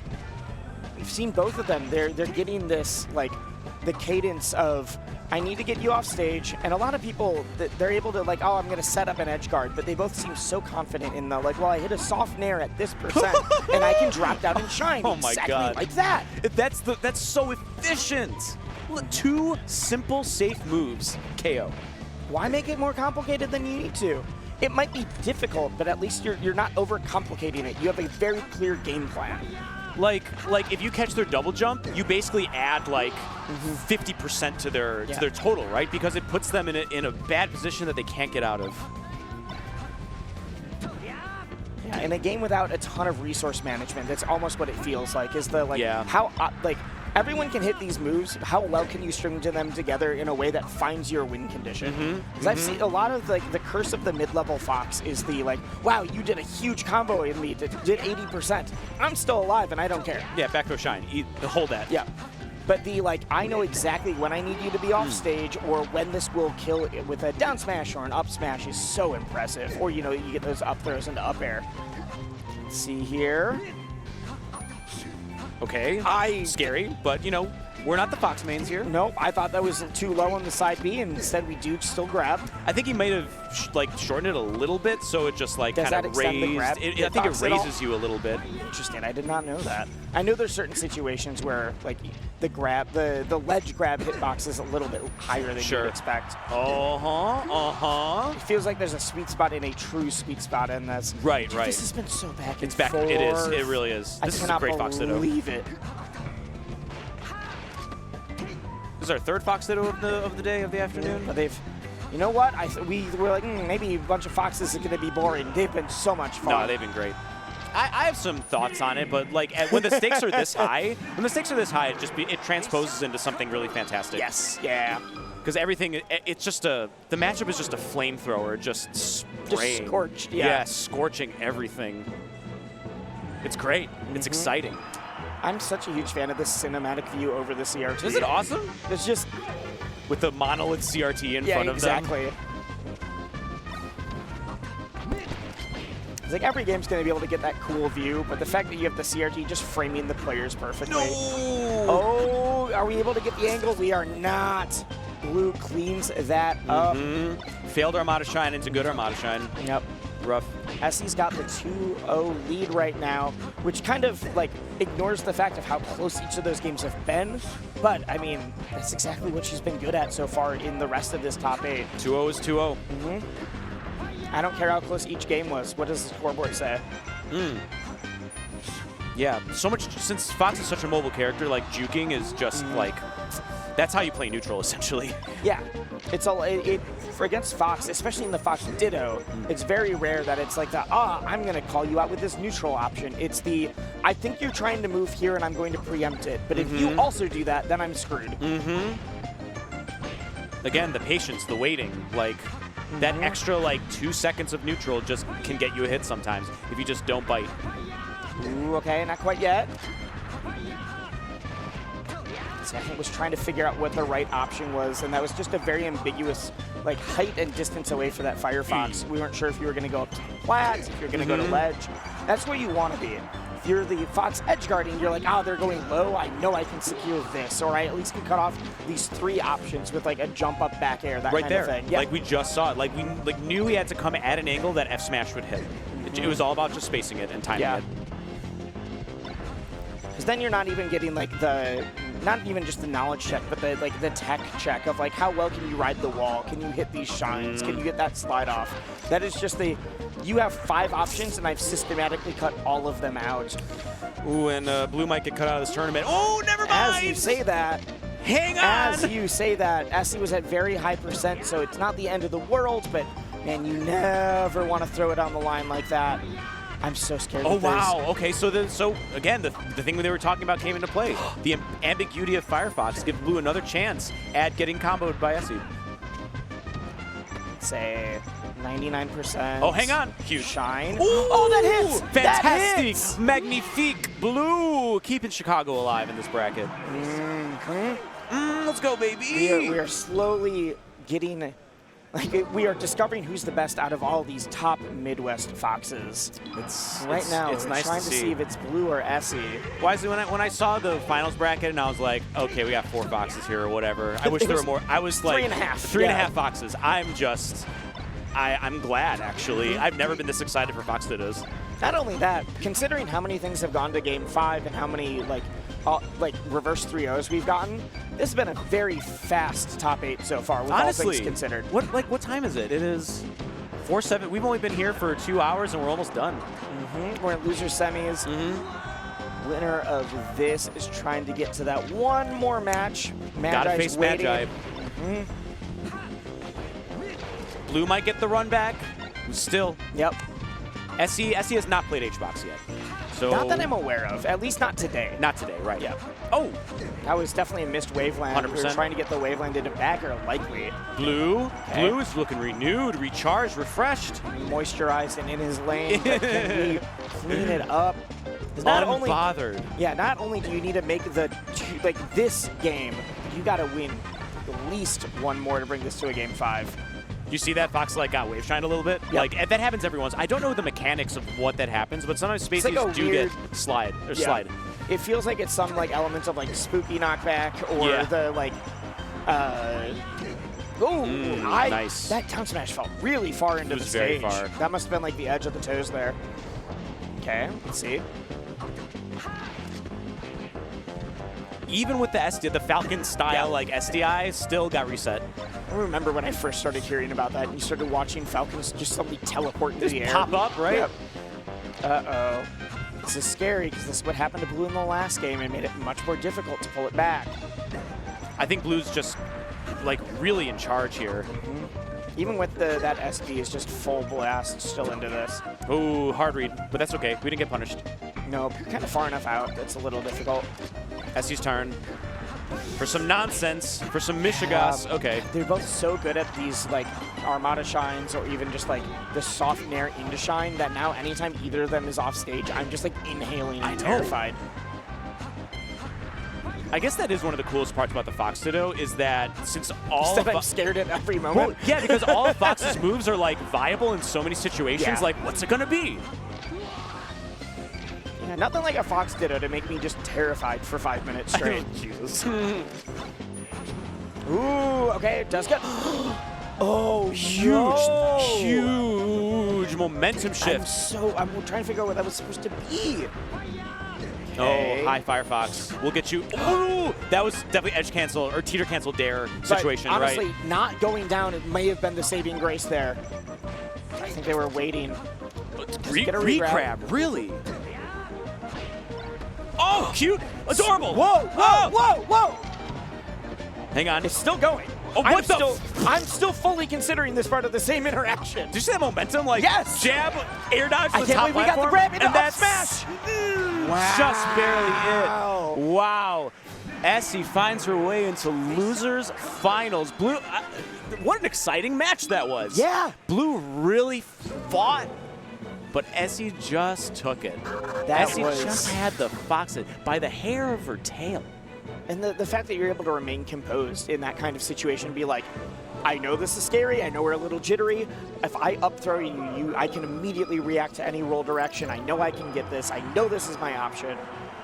Wow, the level of play we've seen today has been off the charts. I'm so such happy. a spectacular top 8, actually. Very evenly matched. Obviously, there's some outliers, HBox is the one. Okay. Yeah, and then Magi a little less, because Magi has shown that she bleeds, but only by HBox's hand. But yes, I would say specifically by HBox's grab. Yes. Yes. Literally. I don't know if that qualifies as a hand from Jigglypuff. It's more of a... It's a nub that somehow does grab you. Yeah. Yeah. I think a hand needs fingers. It's wondering if Kirby has shoes or if it's just weird, weird. Does Kirby have oblong feet, things. right? Yeah. Or is it just... Okay. Yeah. And the first Fox Falco matchup we've seen today, actually, at least in our top Shockingly, eight. despite everything else going on. It's just been a lot of the Fox. I thought that was going to be in the downer, actually. But I don't know if Magi was confident in being able to recover from there. Yeah, but that's perfect. Yes. Perfect Firefox placement for Shine Bear. You can't get out of that. That entire decision-making process for Magi was phenomenal. Even with the drop combo parts, it was like, hey, I dropped this, but I know what I'm likely to still be able to get on the pickup.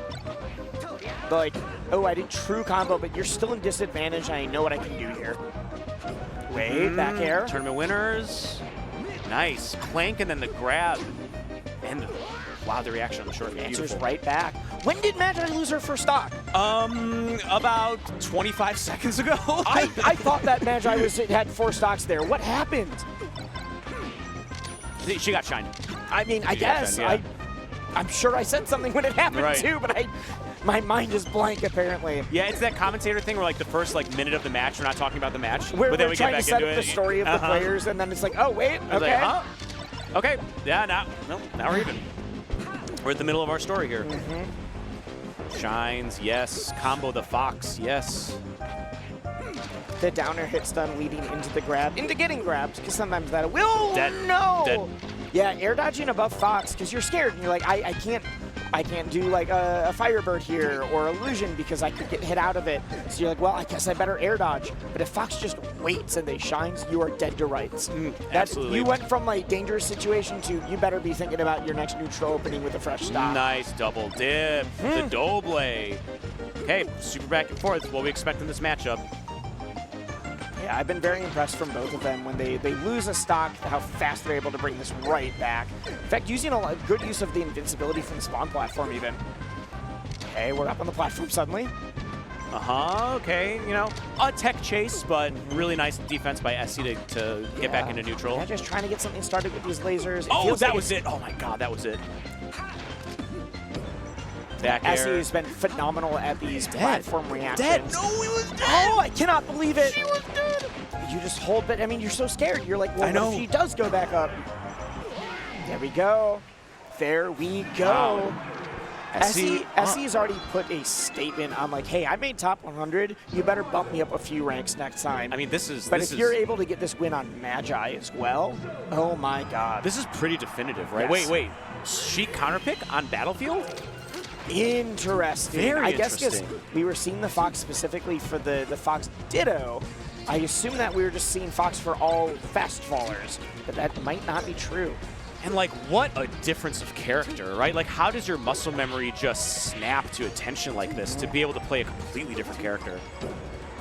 And not only that, but like, there's not even a moment of, clearly we're not going to give you more hand warmers, but there was a moment of just like, oh, I'm just running raw into it. I am not making us wait for 10 seconds as I breathe. No, that was I'm going Battlefield and I'm going Sheik. What's that? What about you? Right. Yeah, and the way our counterpick system works is actually really, intuitive to dual mating. Because you always pick the stage before your character. Yep. Not every game does that anymore. No. So it's this very, like, the fact that Melee counterpicks, you can pick the stage first, which means you know, like, oh, I'm going to go this character if I am able to go on FD or anything like that. Magi looking sweet right now. Nice combo. Really, really nice. It's kind of awkward comboing Sheik as Falco a little bit because of her hurt box, because of, her floatiness. I feel like some Falcos love comboing the Sheik weight, and others are just like, it feels just a little off. Right. Yeah, DIing the Shine properly goes a really long way when you're the Sheik. Ooh, I like that up tilt a lot. Ooh, beautiful. Into the Dynasty. SC going round for round. SC stocks are up so high right now. SC stocks are up. Bye. Yup. Down throw. What do we get? Another throw. You guessed it. Yeah, I'm just thinking about like the skill needed because a lot of dedicated Sheik mains struggle at reaction tech chasing. And SE has been playing Fox all top 8 except for the very first round against the Samus, and now we're seeing just flawless reaction tech chasing right away. Falco has one ace in the hole when it comes to that. Tech in place Shine, theoretically, if done perfectly, will always beat the recall. But that's very difficult to do. Yeah. Melee famously does not have a buffer system where you're able to just get that in. I can't mash DP, you know? I can't do that. There's very few situations in Melee where you can true buffer it. A lot of them are off of like roll, you can buffer it like spot dodge, but the Tekken Play Shine, no such way. And that gets beat by a quick dash back. Yep. Grab, right? That's why a lot of the reaction tech chases, like, there's varying strategies for it, but a lot of them have to do with like, well, I'm going to wave dash back slightly to cover this and not get hit if I do mess up. Yeah. There's a few different techniques floating around. None of the needles hit. Okay, last stock here. Big last SC's stock. up by a game.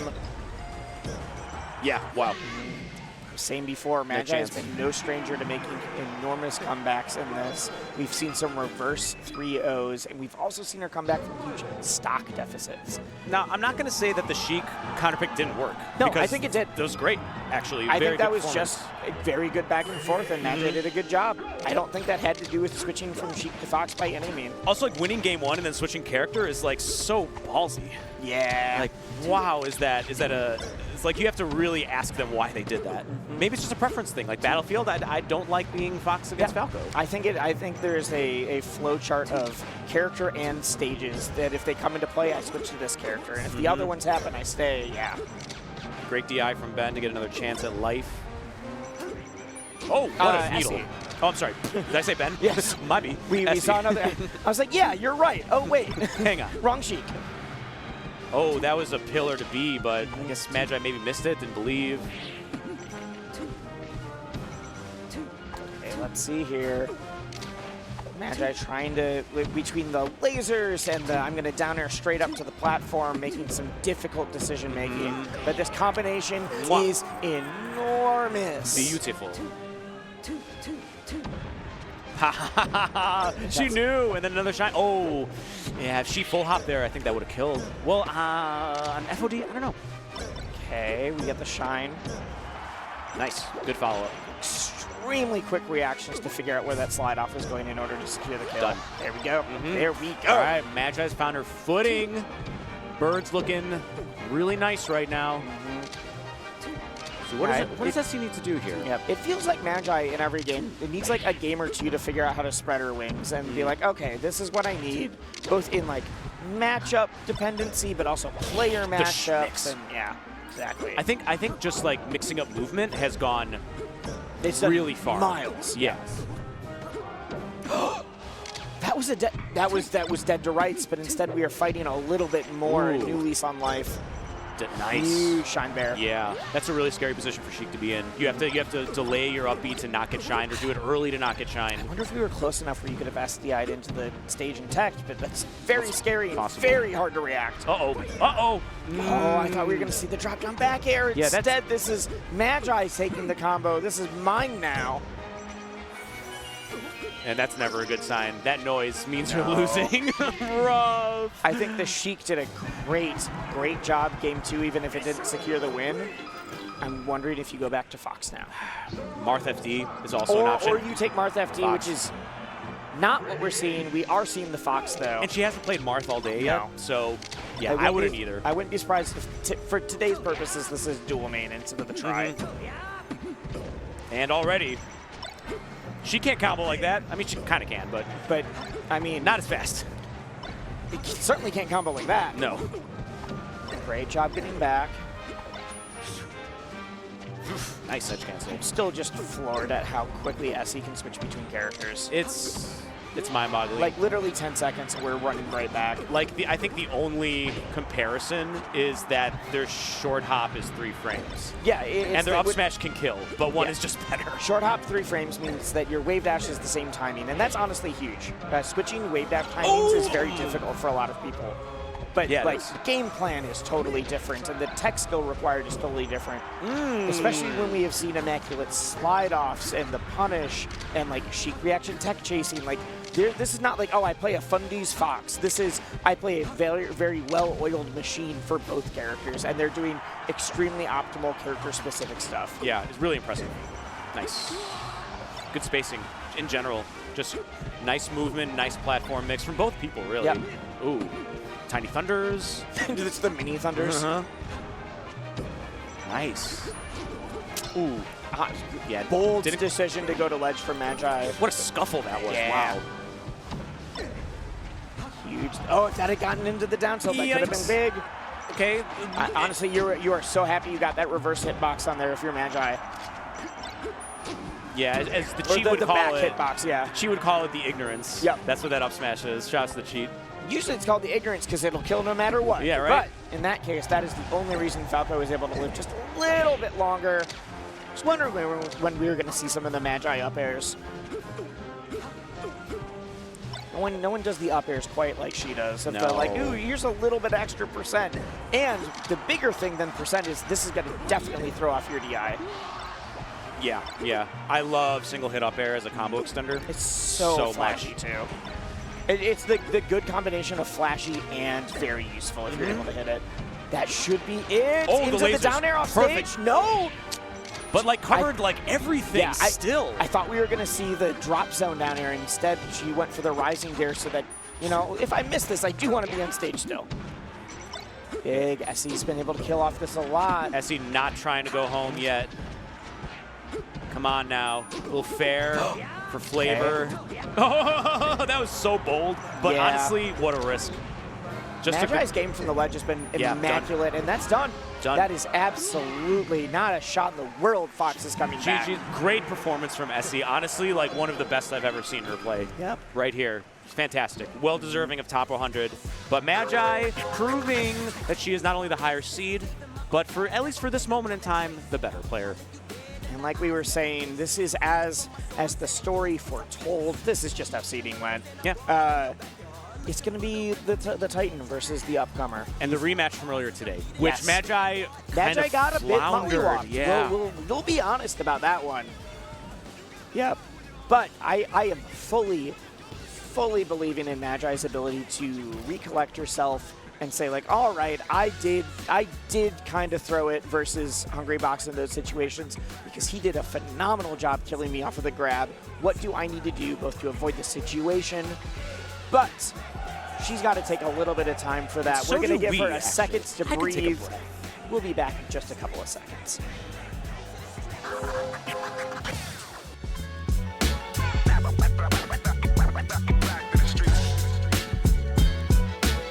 We got more Combo Breaker 2024 ready to go. But before we do, let's take a short break.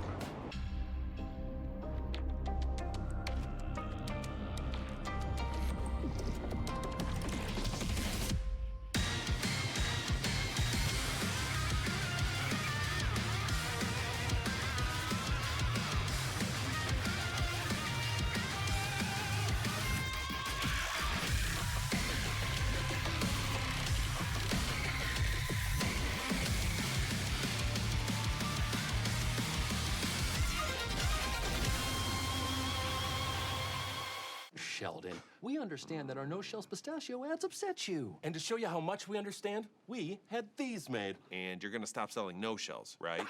No, they're wildly popular. What do we look like? Idiots! If you guys haven't done so already, be sure to check out all of the new fighting game event merch coming out to celebrate Combo Breaker. We got new hoodies, bomber jackets, and plenty more if you guys check it out over at combobreaker.org/shop.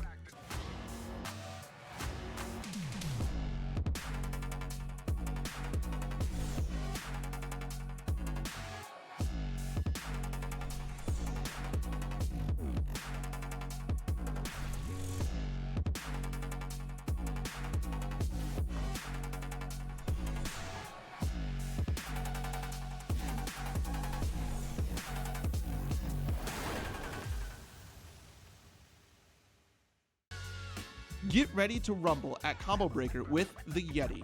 We're setting up our booth with our official Street Fighter merch that'll knock your socks off. Plus, don't miss out on our event-exclusive releases. Meet us there for some epic gear that celebrates your fighting spirit, or shop the collection online at theyeti.com/combobreaker.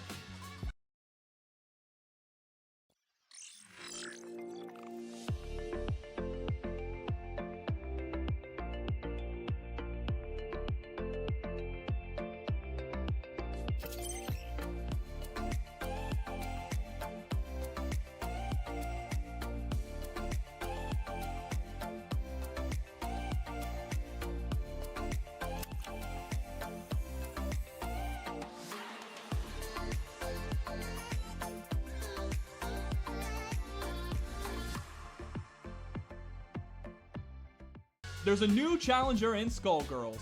Play as Marie in Skullgirls Second Encore with the Season Pass on Steam, PlayStation, Nintendo Switch, or Xbox, as well as Skullgirls Mobile.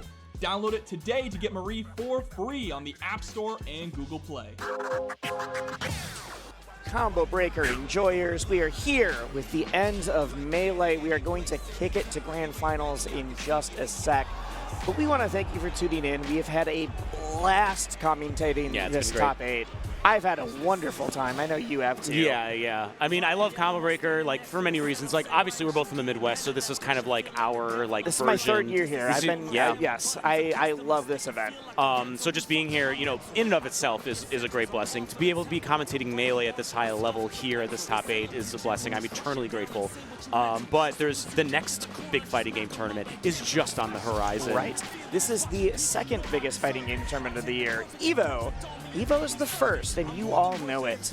If you are interested in attending, but you have not registered yet, you can use discount code CB2024 to get 10% off. That is on StartGG for any type of pass, and that is if you want to spectate, if you want to attend, if you want to play.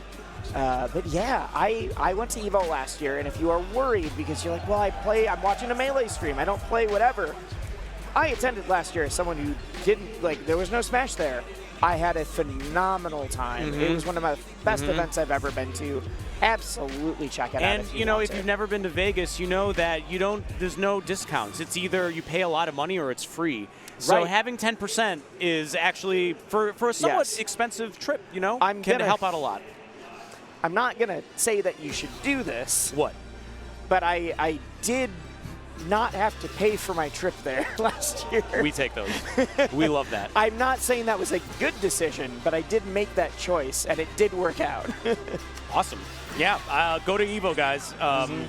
Best tournament, biggest tournaments, hypest tournaments. Yes, that is the pinnacle of competition for fighting games. It's our Super Bowl, straight up. It's our Super Bowl. But we're not talking about EVO anymore. We are talking about Combo Breaker. Look at that Who's trophy. it going to be? Who will take it? We've got Hungrybox and Magi, and like I've been saying, Magi won this event last year, and it was truly a big deal for her because this was something where she had been watching Combo Breaker for years. She is someone who does watch and play other fighting games. It was something like one of those, like, I've been wanting to be on the Combo Breaker stage for so long, but now it's Hungrybox who said, hey, I'm trying to be the best Melee player in the goddamn world again.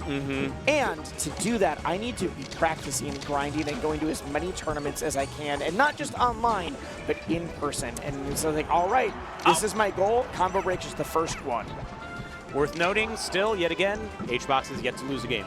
HBox is yet to lose a game, and HBox very decisively beat Magi in game 1. What we were looking for is the grabs, because Hungrybox got like 7 rests in 3 games. Something like that. And then multiple more that were just like, well, you finally DI'd it. Ooh, add it to the counter. At least it wasn't up throw rest again. That was at least something, some sort of silver lining on that. Oh no, don't roll into HBox. No, what have we learned? So the question is, Magi, obviously skilled enough and obviously is phenomenal at adapting. I've been talking about the reverse 3-0s all day. But can you do that versus Hungrybox? Can you do that versus the Titan who's waiting? Magi playing super safe in this neutral right now. Just nice back airs, well-spaced airs, trying to get some kind of a hit. There we go. Okay, that's fine. Back up. Yep, great. Yep. Yeah, if you try to go too aggro, if you try to do too much, that is why we said the grab game is leading to so much. Whether it is the rest or it's the wall of pain, pick your poison. You are done. Yeah. You got to take your damage, you can get it, and not overextend. You got the gun, you got lasers, you can do damage from far, safe place. But I think that's what HBox is trying to scout with that pound, was like a retreating laser. Pound you can often think of as like, like an aerial wave dash, because it's got that like sudden burst of momentum, but it's got a huge hitbox, and if you DI that wrong, you are in for a world of hurt. You get rested. Like what? Like that's the craziest rest. You get up aired, you get The pound bad DI into rest feels so bad. Yeah. Oh, nice. Okay. Almost a kill move right there. Almost a I don't know what confirm. percent that starts killing at, but there we go. Yeah. Back air. I mean, at Battlefield, like 120, that probably does it. I'm pretty sure up air will kill there. Okay, HBox going in, going aggro. Rolls improperly. Yeah, I'm already, as long as Magi is able to keep this up, this already feels a lot more like the solid ground beneath her feet that was not there at all in the winner's set. Look, it's just like, try and hit me, try and hit me, try and hit me. Yep, I know what I need to do. I can pick my spots. And you might still have a phenomenal punish game one, but I'm not going to get hit by it as often. God, drill grab is so good. Oh, gets back to stage. Okay, that life. Yep, that is a new lease on Shine. life. You were That's not it. supposed to be able to get back, and if you do, you take that and you get the kill. Come on, man, like 1 game off of HBox. Blemish the record. That's how it starts. We're going to start by asking for 1 game, and if we get that 1 game, we're going to keep asking for more. Up air, okay. Keep it up. Good, safe stuff. No rush, no hurry. And Hungry Missed Box. the grab. Wow. Yes, I was gonna say Hungry Box has missed a couple more grabs. I'd say he's definitely trying to figure out, like, there's a new pace to the game, and I need to figure it out. I gotta find out, where am I placing these back airs? Where am I placing these pounds? Sometimes I'm gonna land and wave dash in for the grab. He's doing such a good job off of the grab, off of the punish. The neutral feels like it's a little bit weaker so far. Oh, nice dash attack, yeah. Yeah, great. I've noticed Magi has been really, really good in the corner. Even when HBox has been right in her face, she maintains the composure, like right here, like which is usually a terrifying spot. Oh to my be. God! Anywhere, in any matchup, anywhere, in any fighting game, don't be in the corner. Yep. So yeah, it feels like Hungry Box is still his punish game is just as potent as it was before, but that neutral. I don't even think it's him doing anything different. I think this is Magi adapting, and Hungry Box needs to now figure out how to claw it back himself. Yeah, what an adaptation! All those rests really spooked her, and now like the counter move is, you know, just stay away from it. Stay How away. do I not get rested? Well, it's don't get grabbed. Don't get grabbed, right? How do you do that? You move. Stay away. You move. Yep. Pack your bags and move away. There we He does go. bleed. He does. And HBox loses his first game of the whole tournament. Oh, thank God. It's not first game of top 8. You were worried. You're like, how do we make this interesting right now? Yeah.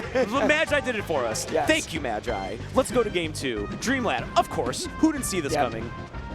Thing is, now that you've not only taken the game, but taking the first game means that you're able to get some more Get your counter pick on. Yeah, but that is a huge game from Hungry Box. Yeah, So- Rising Fair. It's such a weak little hit. Against Falco, it's all you need. We've seen a lot of the like grab into up throw rest, and we've seen a lot of like the double back air wall of pains. The new shit. That is the tech chase rest, which is something that other puffs have been doing for a bit, and Hungry Box has added to the repertoire lately. The one thing we haven't seen yet, and that I know, like, I believe it's CPU 0, and I think Faust have started doing, is not the reaction tech chase on Plat, it's just the pure reaction tech chase. Rest? Like, I got you into, like, any reaction tech chase knockdown on the ground, and I'm going straight into rest. It's crazy. terrifying. That's crazy. Only a couple people have started doing it, because rightfully so, it's very hard. Oh, no way. Great. I mean, a bit of a read, right? Like, Yeah. HBox kind of jumped into that. Not just jumped into it, but that was one of those spots where if Magi didn't hit that... Yikes. Oh, there we go. If Magi didn't hit that, it could have been risky. Like I said, I was saying during the last game, Hungry Box, the issue seemed to be like, how do I find my spot in neutral? Not only has he seemingly found it, but he is still killing off of a lot of what look like stray hits, but for him, he's seen into the matrix of like, well, I got this scuffle situation, and now you're dead. And then being 2 stocks up, like, the scuffle is always in your favor. Yeah. One of the games where trades really do matter. Yeah, big time. Okay. We needed that. Yep. I think even if you don't win this game, seeing that you're able to get those hits into up air, oh, yeah. Misses the rest, but it does not matter. No. That's one of the great benefits of this matchup for Puff is just compared to Fox especially, games are so much more guaranteed. Like offstage games in particular, so much more guaranteed. You have so much more leeway to clip the Falco while they're down. And say what? Don't. That's off the top. That's off the top. Double shine. 55% after the second shine. Okay, just don't get rested, and I think Magi wins. Don't get rested right now, and I think you win. That's a huge, like, okay, you know what? Yeah. I'm just going to shut up. Why bother? Saying don't get rested when that has been, like, the core problem for on Magi's side. It's like, if you're just better, it works. Yeah, right. Simply play well. Yeah. Nice. Yeah. H-Box backing off a bit. Feels the power. Feels the stress a little. Yep. I mean, what we were seeing before, a lot of the drift sequences, the cadence, the patterns that Hungrybox is trying to approach from, Dreamland just gave you way more space to go for it. And Yoshi's felt. Oh, that's rough. That should be a kill, though. This should be a kill if you can get the down tilt. Yeah, or down tilt. that works too. I like up smash there because, like, God forbid you fall through platform on your down tilt. Like, you just want to mitigate that risk. I didn't even think about that, but you're right. I mean, dude, you're right. that happens. Not that Magi would succumb to such an area. Ah, no! But none of us are immune to that. So, I mean, I think I'm just being proven wrong. I was talking about, like, the lower amount of space to play with has been harder for Hungrybox's neutral, but turns out you don't need that space if you are so confident in the scrap. In the I got a stray hit, I'm able to convert this into rest. Like, none of these are the cleanest hits. Wow, but and this is Magi's counter counterpick. pick. Yes, that was Magi's is. counterpick. And it actively worked against her. Yeah, she died earlier to rest, and the platforms were closer, and he's getting so many good reaction tech chase rests, which I think is on purpose. Not in a like, that's clearly his game plan, but it's something he said he was working on, and if his goal for this 90 days is I'm trying to learn things and then immediately start implementing them within the week, like if your thing that you're recently trying to implement is reaction tech chase rest on the plat, you're going to intentionally go for a lot of them. Wow, okay. Amazing reaction by H-Box to not jump in rest. Like, right at the last second, he fared on the failed reset, which is rare. Like, you don't see Puff fail resets like that, you know? Hungrybox stands up Just for a stands second. up, boom. Readjusts in his chair. Look at him. Oh. He's nodding along with the lasers. Booming, yeah. But yeah, I mean, this is the ultimate, like, I'm trying to learn something new, and I'm going to force the situation to make sure that I have it down. Earlier, we saw some of those reaction tech situations, like, felt like he couldn't hit them. We've seen almost all of them hit in the last couple of games. Oh, my God. H-Box is dialed in right now. 2 games up in winners, still the murder face. Still trying. I mean, we're up 2 stocks. He just needs the 2 more in order to secure himself the Combo Breaker trophy. Add another 1 to the collection. Magi needed that kill so bad. Magi's got something to say about it, but you better say it fast and you better say it soon. Boom. Fast enough for me. All right. Right. Oh, in the corner, just no fear. You were talking about that, and I'm so impressed because I think for a lot of people, like, stage control is so important in every fighting game, but especially Melee, where, like, off stage is very scary against the puffball. All right. That was enough time to DI. That was. I'm really glad we haven't seen any just raw up throw rest in this set now. They still led to a lot of kills, but we're not just seeing the no DI rest that was kind of the bane of Magi's existence for the first set. I mean, not too long ago, Wisely, that's the only way you got rest. That was like one of the few ways. I remember 2015. Right? And now it's like evolved to so, like, obviously you're going to lab like the applications of that move because it's your best kill option. Yeah, we've talked a lot this weekend about, like, what is your win condition and how are you trying to set it up. When your win condition is so strong with rest, you're looking for, like, I just need to find all the different ways to lead into this. And Hungrybox is clearly working on it. Roll out is scary because if you get forward smashed instead. Great bear, great drift, cross up. No, not yet. She not needed yet. Goes that. Too high. Okay, that'll do it. Got it. All right. We're back. Okay, rest is not happening here, right? We don't have to worry about that. 2 unanswered stocks still. No, and that's it. That was. Never mind. That's fine. We're not out of the woods yet, but this is Magi's last stock of the tournament. Magi's last stock. Hungrybox still putting on a clinic right now. There's a reason we're talking about a lot of this from Magi's perspective of what she needs to do and what she needs to change, and that is because Hungrybox is so terrifying. It is on you to make the upset, and he knows that, and that changes how you play a lot of games. The mental game just shifts. Yeah, the adaptation has been entirely and there it is. 50 rests later, we have crowned a Combo Breaker champion, and it's H-Box and the chair. We apologize. We have made friends with the chair community. Hungrybox, phenomenal showing. Raise it high. Juan, touchdown Juan. H-Box, your Combo Breaker 2024 champion. The man to beat next year. I like that we are willing into existence him being here next year. Yes. But you know what, Juan, you better follow up.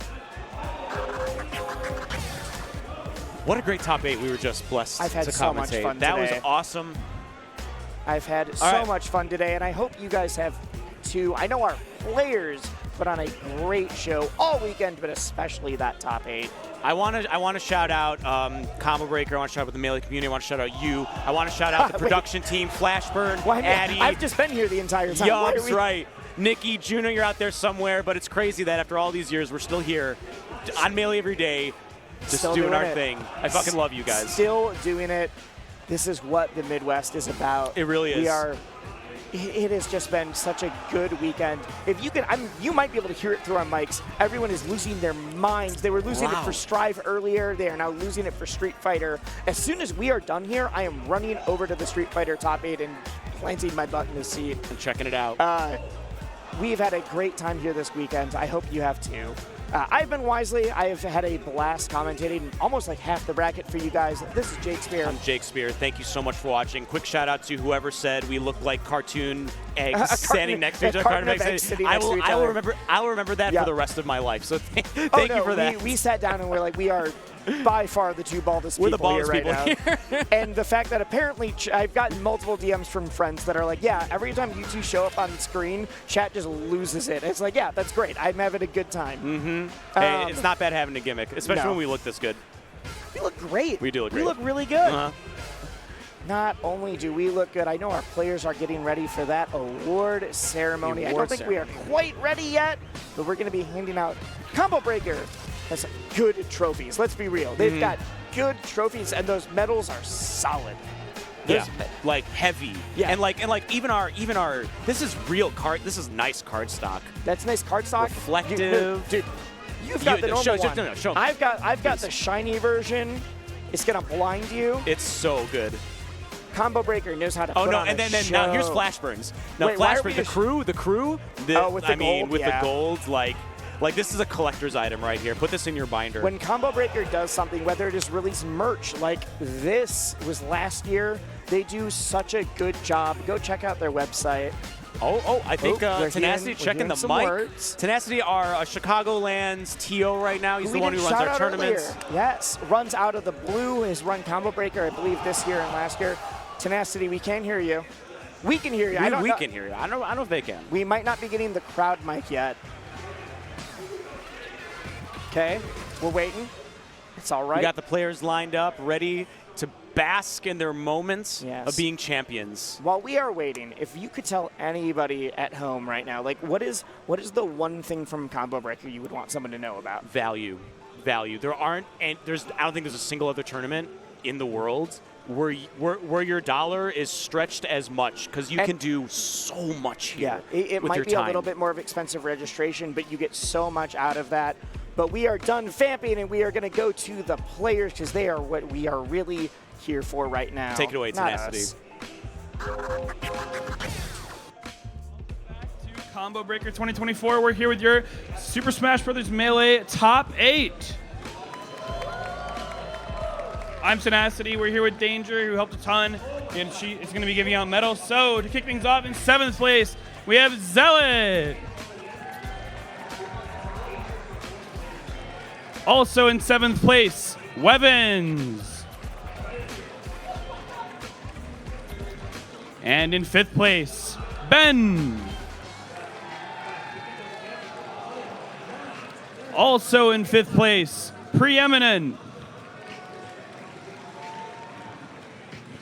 Coming in at 4th place, we have Blue. In 3rd, Essie.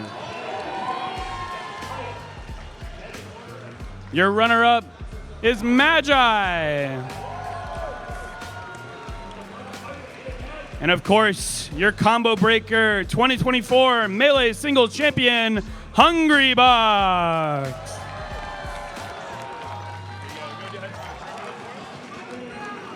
Thank you so much for watching Melee this year, and we will be back next year.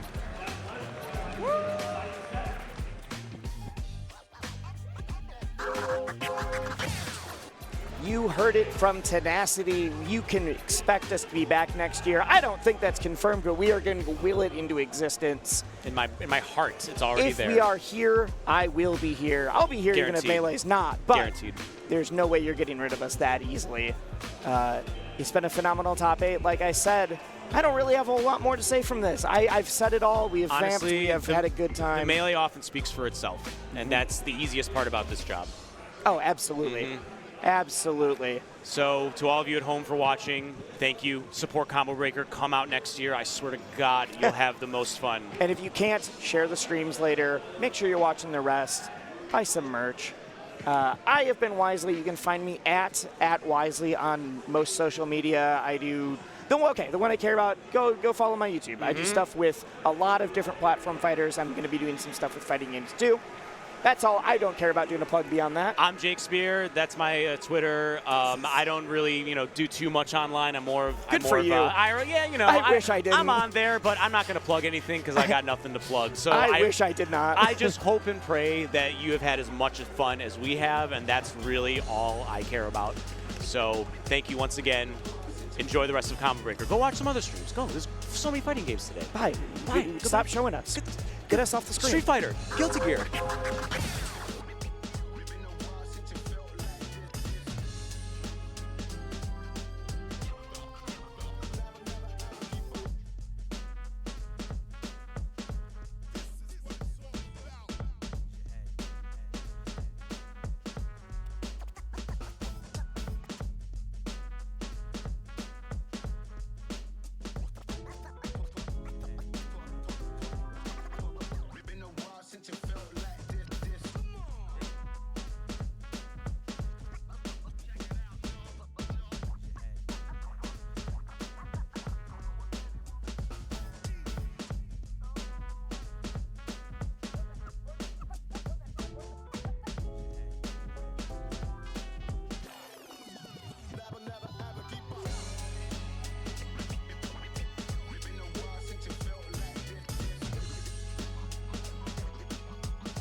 more Windy City flavor action coming right to you after this break.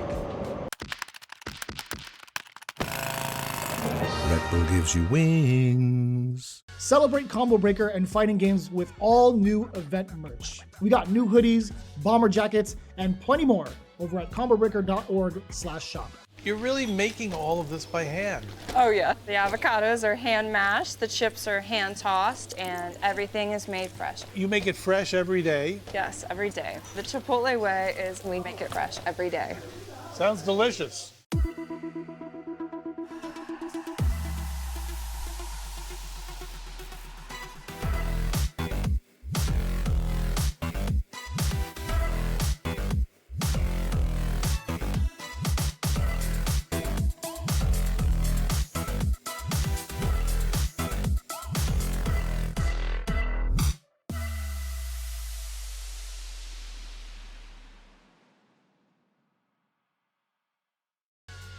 Get ready to level up your wardrobe at Combo Breaker.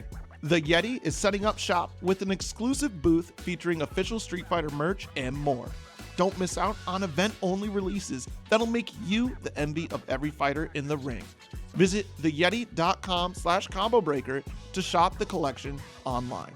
Sheldon, we think you might be overreacting to our ads for No Shells Pistachios. Ditch the shells? Okay, strip. What? You ditch your shells.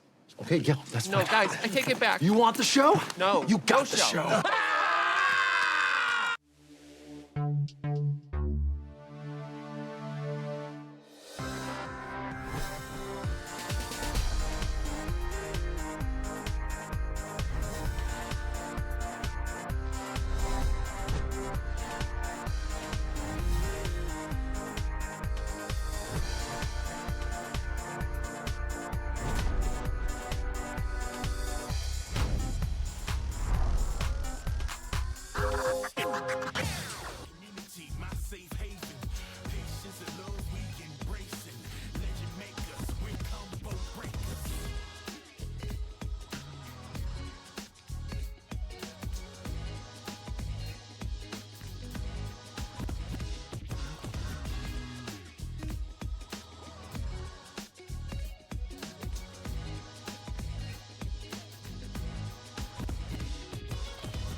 Refreshing all night, reading the rumors and whispers of the locale where all of the best contenders will battle for the spoils and splendors. I remember that L I took last year. It was truly tragic, made me less enthusiastic. Now you know you do this laughing, cause I'll never hear the end of it. If I'm in loser's bracket, my reaction's too erratic. Got new straps, I'm out here doing magic, scoping out the comp, studying patterns, improving skills, sticking my book bag like I was out there doing drills.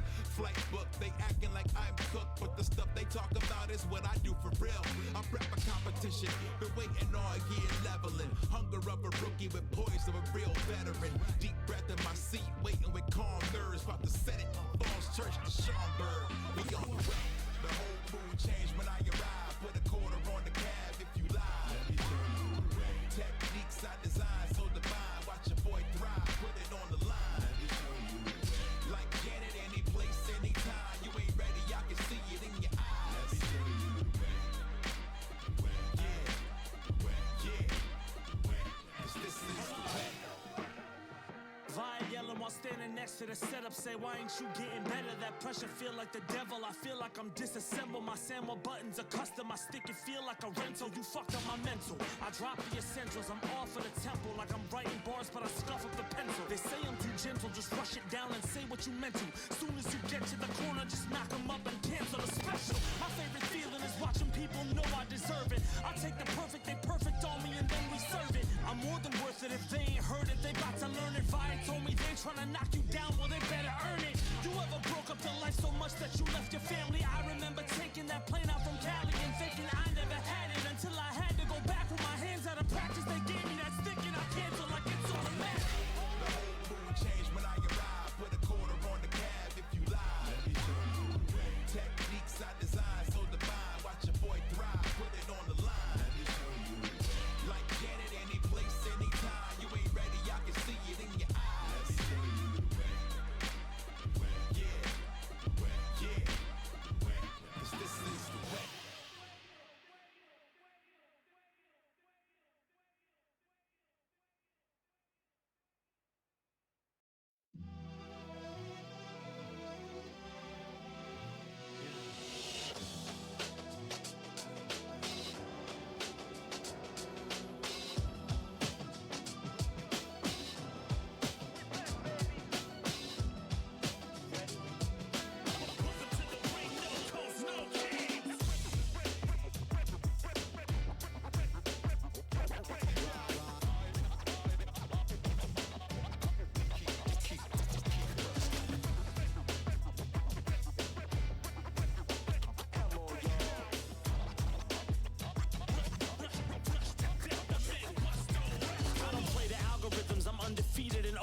Graffiti in your city with legacy, then you know it's mine. If you got a bar you aspire to, then I wrote the line. Buy yourself a drink when you celebrate and they're holding mine. Job not finished, man, they all talk different. Comfortable trying to pretend that they something they isn't. Is that one round proof something? I ain't gotta move nothing. Wave my hand over the room and they fucking move from it. Play tectonics, the mountain about to start running. Rappers all lie like a movie somebody crowdfunded. Drown from it, hustlers say it's no days off. The realists always tell you hard work pays off. Hey, top 2 of your top 8. I'm not second, I've been counting those to the watch bricks. My aim reckless, if you really about the future, just check. My name etched on a block where all of the children, whoever the wrong game. Man, fresh to death, no coast, no kings.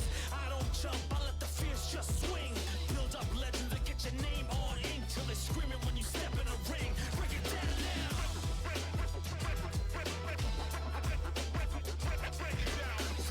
Run it, just the way I want it. I ain't gotta prove shit, I get my 100 like.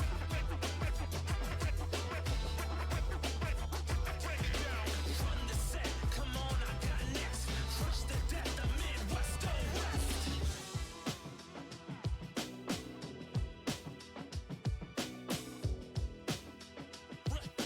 Fresh to death, the Midwest go west.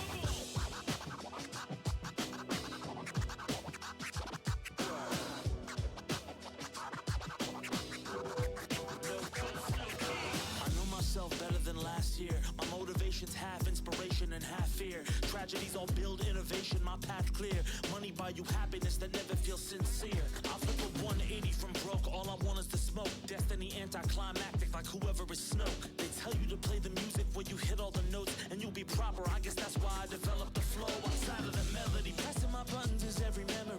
Used to keep on chasing a family that remember me. Found myself a TE, small garages and aces screens. What killer instinct on a cabinet means everything. When your reality lose oxygen, what's positive? Liquor in the cabinet, hunters hunting their opposites. My home is all the lights where the buttons are all popping at the same time. You learn to fight the way that you wanna live.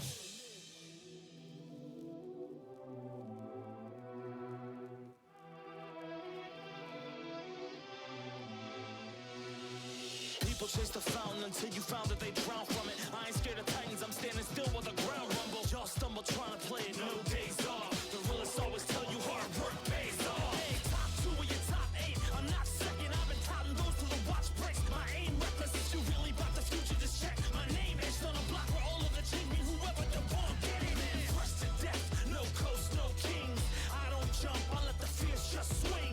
Build up legends and get your name on ink till they're screaming when you step in the ring. Break it down now.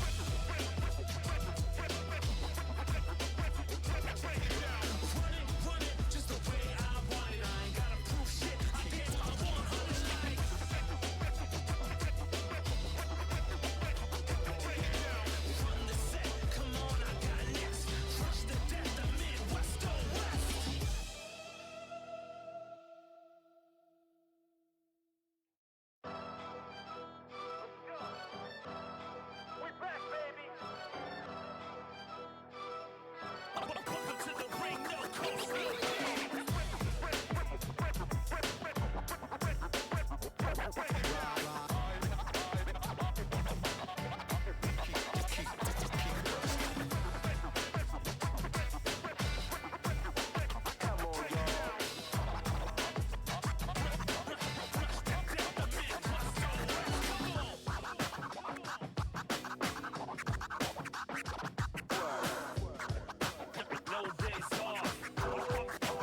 G used to say when I try to spit, you can hear the bro. Now they stand up in arenas and fucking tweet the quote. Suddenly I'm getting replies from people who used to ghost. Now they try to raise me a toast, send me their favorite jokes. I went to a party, my biggest hater just gave me notes. You can catch a fade in my city, man. I don't play like I'm pretty. You swaying, you miss me next 2 minutes, you about to float. Body gatekeepers, I break speakers. I spit on your favorite rapper, slap them on their own shit till they hate features. This shit's so gas that they might just make me like 8 sequels. If I spit too fast and they walking off like they Vin Diesel. You wanna peep, then you gotta be brave. I'm tired of influencers dropping like all of these names. It's the first to 5 like forever. I ain't losing my change. I got advice for all you lames trying to play with me. Listen, no joke. Everybody wanna tell they got it out here. What you gonna do? Fucking till that pressure turns fear. Working over 10,000 hours for another few years. I'ma tell you how it is. I'ma tell you how I feel. You can have it all now when you still ain't real. Come on. What's after the moment? My math isn't holding, my path isn't golden, my cash isn't flowing, it's going. But Jesus and skies have been part of the easiest heart of my friends ain't a part of. I live with my guard up. I never said goodbye to my father, but I think he knew. My last conversation, he's sober for a minute too. He used to wish me luck on evil shit and hope to move. And when I finally got the record, they played the old shit that I made in school. I'm starting to forget details on a come up like retail on a summer or details when you nothing. The real scale when you bluffing like if I put a little front, maybe they be thinking I'm doing it in a couple months. People scream luck like consistency is an accident, and when it happens, the fact I got anything is sacrilege. Live with prejudice, they would go to war with the pacifists, but staying mad at anyone out here who isn't gassing them. I got everything I wanted and I'm still afraid. I was thinking if I made it, then it would've changed. No anxiety in my moments of shit I say. No more liquor inside my family, but he passed away. I can outrun my inhibitions, I live on my intuition. I'm alive, fighting my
Hello, everybody watching from Combo Breaker 2024. This is Rivals of Aether Top 4 here at Combo Breaker 2024. I'm Thronork, and joining with me I have... Hello, everyone. My name is Sparks21.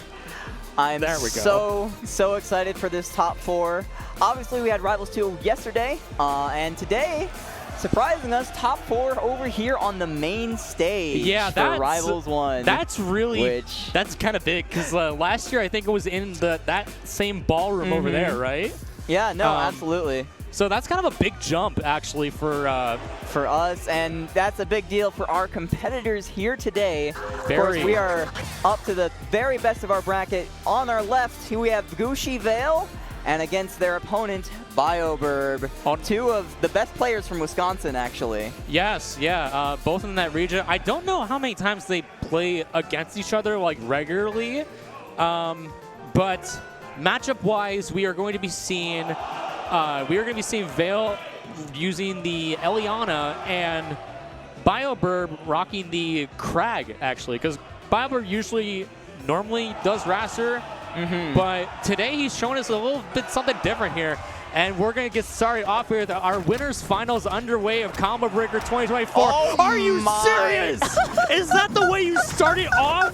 Bio, I didn't even get to finish my sentence. What the hell is wrong with you? Okay, that was awesome. I gotta point this out. So Bio was in the Rivals 2 bracket playing mostly Krag. And I was making jokes that we had returned to 2015 Krag because he was mashing the pillars. But Vale's gonna respond just in turn with that mine into up smash, evening things up very fast. Yeah, and that was important for Vale too, especially how she lost that stock very early.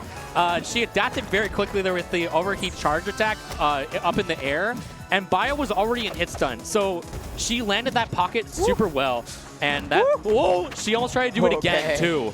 But yeah, that was almost terrifying. If you guys haven't noticed already, this is an explosive matchup. Both of these characters kill each other extremely quickly.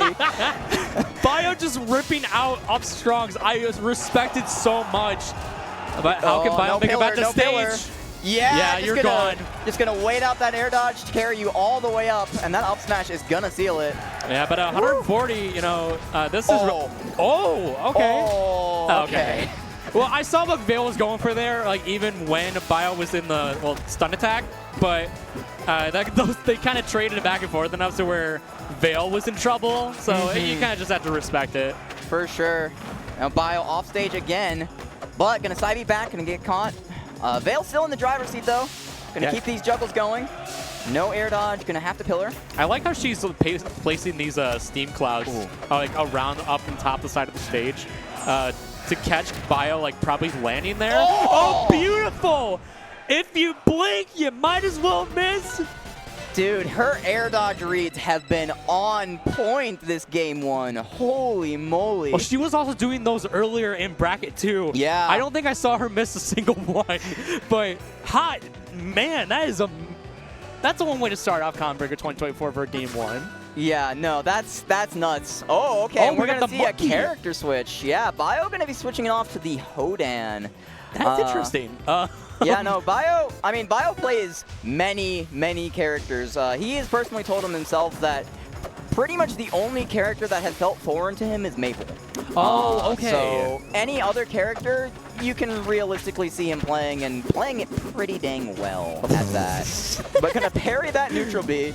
Gonna get a big punish it off of it too. Just spaces the nair, goes into the overheat. F strong. Vale, you are on fire today. Who is she? Who is she? Oh my gosh! All right. Okay, well, Bio has something. I love that there, because if that had connected, Vale would have died at probably 50%. But she drifted away just so that she avoided the strong attack. But my gosh. There we go. She's going to send up to the top, lose her stock, but now we are at even stocks. Now, Sparks, I had a question for you, actually. Yeah, of course. As Eliana yourself, and I don't know anything about Eliana, can you tell me what Eliana does in this matchup, or what Eliana needs to look at in this matchup? So, you know how I was saying that Krag was a very explosive matchup? Yeah. I take it back. This is a very explosive matchup. Both of these characters have all the ways in the world to extend their combos off of each other, And frankly, I don't think you're going to find a matchup in this game where there are more 0 deaths from both sides. Yeah, I mean, they're kind of speedrunning this game a little bit. No, this is going to go by lightning fast.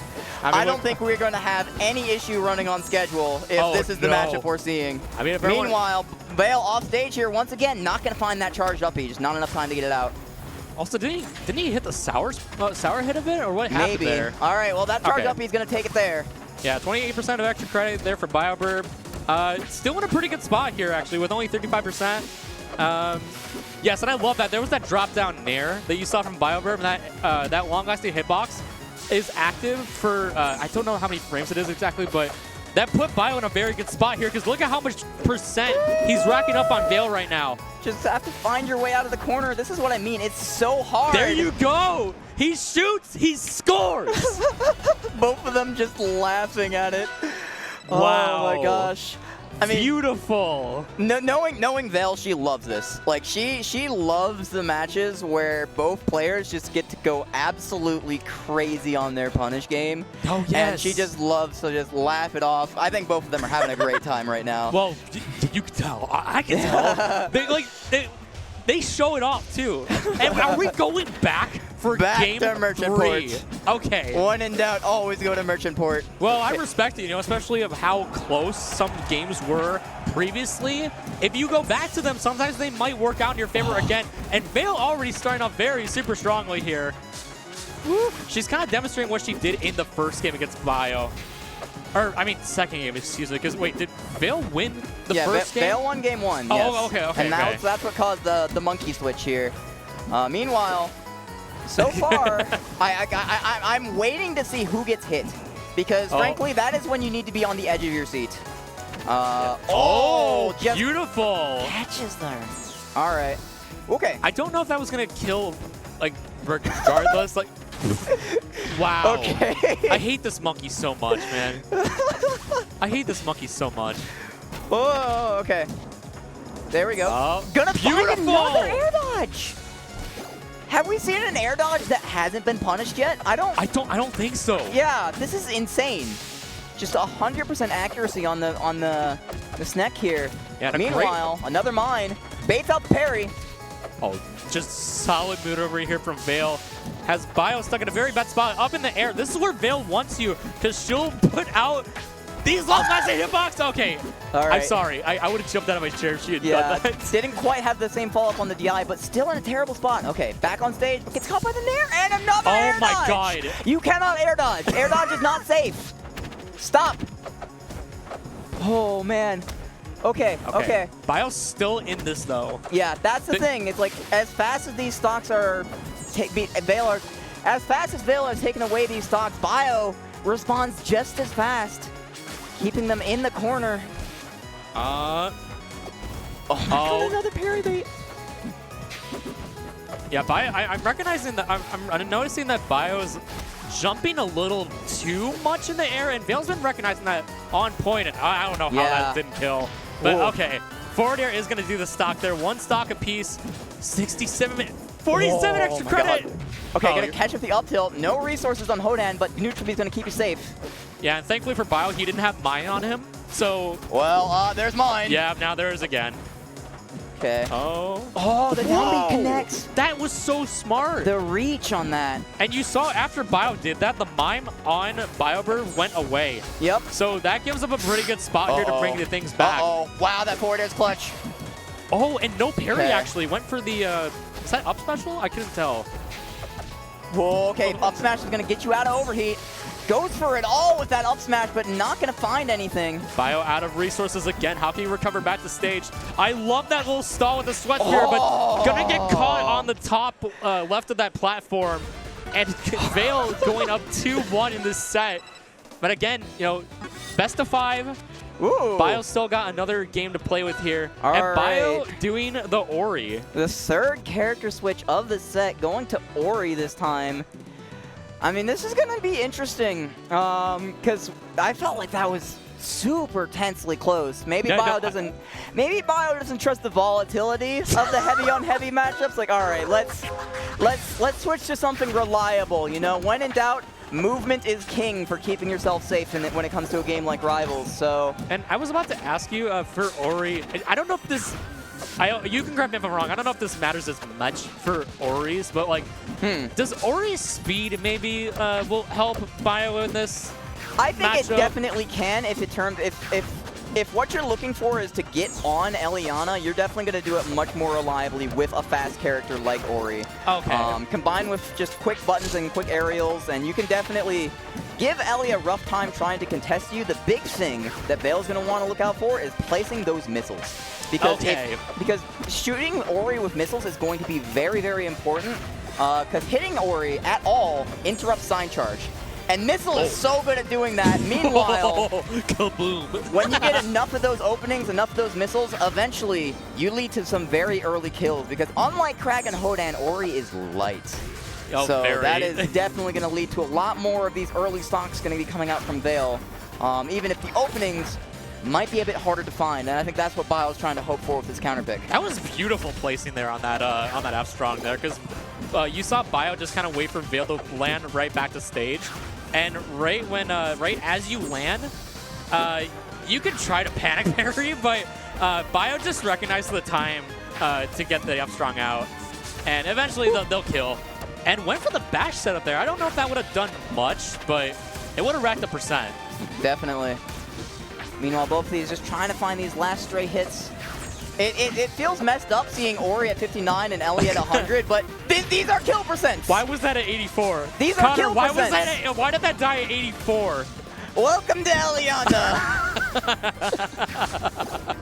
Oh my God. I'm gonna miss you in Rivals too, girl. Oh yeah, man. so am I, honestly. Look at Vale going. She Another air dodge shoots. read. Oh man, I was gonna say she Yeah, shoots, she scores, but not quite able to convert into a kill. But okay, no up smash there. Yeah, Bio air dodge to the right there. Now has Vale off stage. Yeah, but Vale just able to get out. Never mind. Beautiful catch. Beautiful catch. And 83%. If Bio plays this very cleanly in patient, or in terms of patient, he might bring this back to a game 5. Very, very possible. But you have to be careful, because just about any opening from Ellie is gonna do it. Gonna DI out away from that Nair. Okay, well, no mime on Bio, so he's a little safe for now, but not in a good spot right now. Wait. I thought we were going to see This is terrifying. But gets caught by the forward smash. Great Suddenly DI. a horrible position for Ellie. Turns into the set. Vale takes it 3-1 and moves on to Grand's winner side. That's wild. I don't think she's won a combo breaker yet. No, right? no. Because last season she got upset very early. Yeah, that's funny you say that, because I have a personal story that Vale has talked to me about multiple times. Oh, go ahead, do tell. For those who don't know, I'm also a Wisconsin native, so I know both of these players very well, including Vale, one of my closest friends. And she was telling me going into this event how she has never won a medal for Rivals before. Really? She's been in multiple top 8s before, but top 8s that she's been in are events that don't have medals. Oh, that's tragic. So it's something she's always told me about. She's like, I know I'm such a good player. I've been ranked in the top 20 before. Yeah, no, I'm well aware of that. Yeah, like she knows she's such an amazing player, one of the best Elianas out there. But she's saying, like, you know, I've never won a medal for Rivals, and I think that's a little messed up. And I think it's so funny going into this weekend, where not only is she sitting in grand finals well past medal territory at this point, she also won a medal in Rivals too. Yes, that's true. She got 5th place, if I'm not mistaken. Yes, right? that's right. Now, Yep. she popped off yesterday in Rivals 2. And now, like, from transition over to Rivals 2 and into Rivals 1, and from what she just showed us in that Winners Finals, I think she could take Rivals 1 at this point. If she plays like this will be huge for Vale. She's playing some of the best I have ever seen. I need to take a sip after that. Yeah. In the meantime, though, look forward to seeing Vale in finals. We got to figure out who makes it there. But before that, we're going to switch on over to some ads real quick. So don't go anywhere, because, man, we've got some explosive sets coming. Was that a pun that you made? Maybe a little bit. See you guys. What? Still not satisfied? Well, you're in luck, because there's more Combo Breaker coming your way after this break.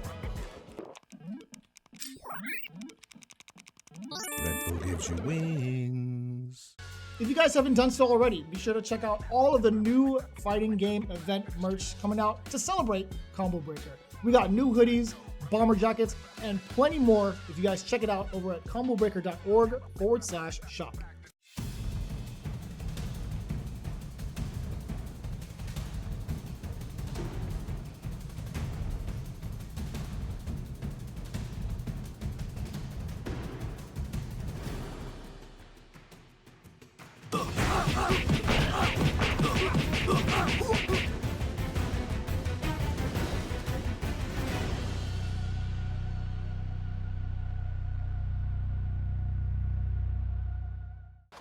Let's address this mess. There will be no more wishes and no more Skullgirls. Marie!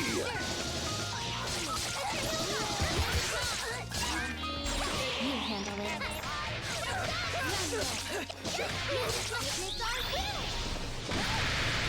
Until we can rest in peace, I will fight. We did it! Thank you, everyone. Sheldon, we here at Wonderful Pistachios take your concerns about our no-shells ads very seriously. Uh-huh. Then what's that? Don't look away! Is that how people eat those? You two, get in here! I'm going in. The Combo button from Hitbox Arcade. Designed for customization. Change actuation distance, total travel distance, silent or hard press, and the colors of each piece. Coming this summer. Check out hitboxarcade.com/CB2024 for more information. 10-0 is launching a host of brand new designs inspired by your favorite fighting game titles this week during Combo Breaker. The Akuma Heaven premium capsule includes both a windbreaker and sweatshirt, which sport the famous kanji on the back so you can strike that pose wherever you go. Or channel your psycho power in this new edition of our iconic Burning Sprite hoodie. Kick off a new era of good-ass Tekken with the first appearances of Jun Kazama and Reina alongside this Fist Meets Fate long-sleeve t-shirt design.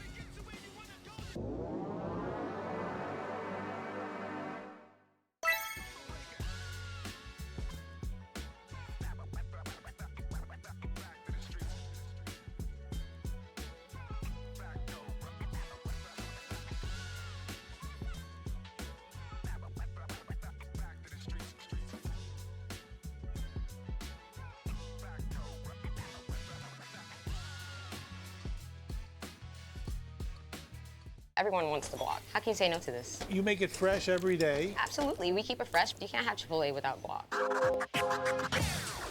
And welcome back to Rivals of Aether. I promised that wouldn't have been long. Meanwhile, we're back once again, and we've got more hot sets coming right your way. This time, we're going to be hopping down to losers semis. Ooh. You're going to see Akashi on the right versus Wowls on the left. Oh! So, worth mentioning, Wowls actually upset Sego to make it here.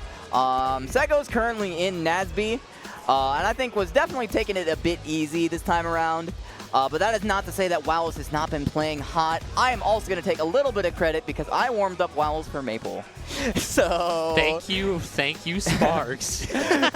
So Wowls was definitely ready for Sego's Maple, took it in stride, and now going to see how they face against Akashi, who was supposed to be commentating, I might add, but was too good at the video game, and now I'm here. So, hey, thanks, Akashi. Thanks, Akashi. Thanks, both of you guys. And I'm excited for this one because we have Raster versus Absa. It's your boy. That is my boy. That's my bird. And to commentate at this main stage does my heart good. I say that because I actually like this matchup as Raster. Okay, do tell.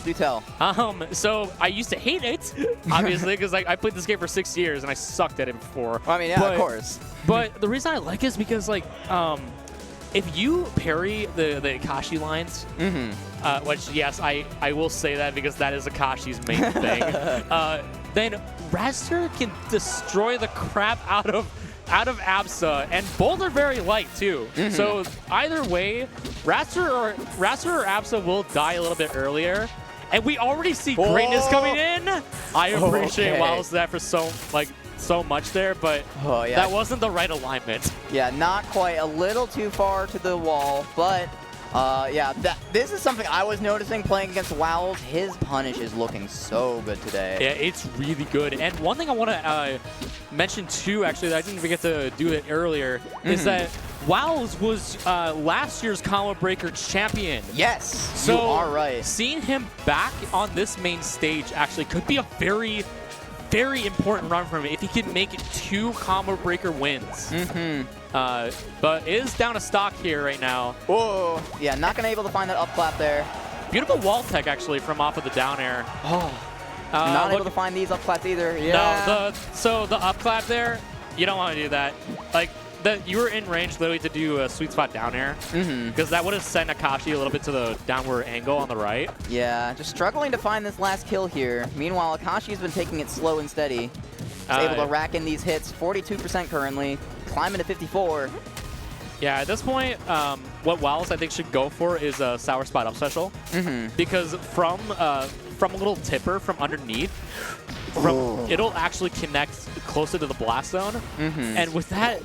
Yo, Akashi was ready for that too. That's nuts. And now, once again, these little hits, they rack up so fast, but that's what Abs is so good at. Just these big hitbox thrown your way and making it so hard for you to get in. Wowls, meanwhile, been getting in, but not able to find these stocks finally at over 200. Yeah, that was a little embarrassing, but you know what? Like, that's eventually, like, your sour attacks are going to kill, but... Now sent off stage. This is very dangerous for Wowls. Able to make it back on, and actually almost started a tech chase off of that. Yeah, I can't help but wonder if it's a little late for this game 1 here. Gonna get hit by the Akashi line, but not dead yet. Down tilt's gonna send him back off stage. Here's a Cloud Bomb. All right. Yeah. Okay. There's not many resources you could do there anyway, because Akashi was covering the whole left side of the stage. Yeah, I mean, you don't want to go anywhere near that Cloud Bomb, right? And then Akashi just sets up the Cloud Kick afterwards. Coverage. Yeah, so, I mean, that was game 1. This is best of 5, so Wowls does have a lot more games to play with, but he's got to do it in a hurry. Yeah, and really, you can't have Absa live into 200, because you give Absa an inch, she'll take a mile. Absolutely. I'm so sorry. I had to do that. It was bound to happen eventually. Look, I'm glad you at least did it on purpose, because otherwise I would have said it on accident, and then you would have made fun of me. No, I would appreciate you for it, actually. Okay. All right. But in the meantime, here on Gates, it's going to be an interesting counter pick, because I feel like it's going to be a little harder to find those early stocks in these big blast zones, and I feel like Wowls almost wants that to an extent, but maybe that's what he's hoping for, saying like, hey, these stray hits that Abs is throwing at me is going to be a lot harder to convert into a kill on a stage like this. Yeah, and I feel like both players can kind of actually cover most of the side of the stage, or like off of these moving platforms, and it actually showed it there. Right, you saw right when the left platform kind of sided out a little bit. Wowls slid off of that, so they can get enough speed in the air to line up the clap. Ping pong! Are we playing ping pong here? There are arcade games in the back. I think we are. That was beautiful. Got tossed around there. Also, I love their in-game tags. Wow, love. Wow, love. Really? Wow. I love that Cloud Bomb setup, actually. It doesn't really matter if you get hit by neutral B, because the Cloud Bomb's just going to head Raster away anyway. Yeah, that's true. That is true. Wowls making something of his own here. Okay, that was good. What? Excuse me? All right, there we go. There's the punish we were missing in game 1. That's how he plays his bird, and he has my blessing. He has my blessing. Oh, man. Meanwhile, Wowls in control here. Got Slipstream set up. Oh, God. This is a fair chain. Oh, I was expecting some kind of downer shenanigans there. But just waits for the parry. Okay. Akashi, ping pong once again. Yeah, same spot, too. There's not much you can do to get out of there because you're already locked in that position.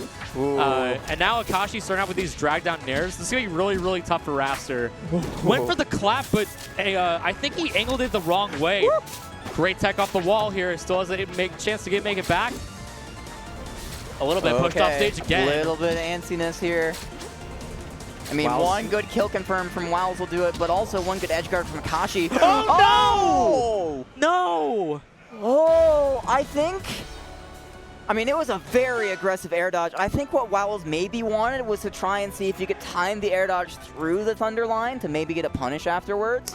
Because that would have been the perfect spacing for an up clap immediately afterwards. Yes. But just a little bit off on that timing and just going to get caught. And, man, birds die to electric lines. I don't know if you know this, but apparently Akashi does. So, yeah, that's rough. You don't want to be down 2-0 right now, but... And you don't want to be off staging as well. No. I don't know where Akashi was going down there. Go! Oh, okay. He had Wowls had the clap range right, just drifted off to the left a little bit too soon. Yeah. Are we gonna see? No! No! Missed the wave dash too. You can't be flubbing like that, Wowls. Okay, yeah, Wowls needs to play a little bit more safe here, which is actually why that was beautiful. Ooh, there we go. That was beautiful. Wowls looked at how many jumps he had left, and you see him like stalling a little bit in the air while he still had his jump. And waited for the timing to get the clap. But we are at even stocks though, so nothing too much to sniff at. Oh man. Yeah, and really, I'm so antsy. I feel like I always get nervous watching Wowls play because he tends to take it a lot slower in neutral. You know, tends to worry about finding openings that he can outplay his opponent in, and then his punish. It can be really, really good, but there's just moments where sometimes it's not quite what he wants. And that's why I'm always on the edge of my seat watching him, because it can turn bad so fast when it comes to just one miss kill confirm. And I feel like that's just what we've been seeing this entire set. I mean, game one, living to 200, and now just every now and then, just a miss kill confirm. When he's able to get them, he's ahead, and it's like, all right, great, let's go Wowls. But then, when it's not, wait a minute. Opening? No, why would you do that? You had the range to do the clap. That's why what I are mean. you scrolling? That's exactly what I mean. Upbeat to the stratosphere, not hitting anyone. Akashi just gonna take it immediately. It's like, all right, man, thanks. Oh, here we go. Here on last stock of game 3. Wowls still has a chance. 89% of extra credit on Akashi. So one good clap to do a great jab check. Woo. Oh, pushed off stage again, stuck in the air. Got hit by that ping pong. Okay, yeah, Wowls is nervous now. Come on, son. You got this. Gonna parry the Thunder line. No. Okay, gonna confirm into clap, but no sweet spot. Akashi gets another chance. Do you think Scrawl would have killed there or not? Maybe. Oh, no, the parry! And that is Akashi going to take that 3. Oh, man, that was tough. I mean, that had my heart racing. I don't know about you, but... Yeah. Oh, yeah, gives it a big hug.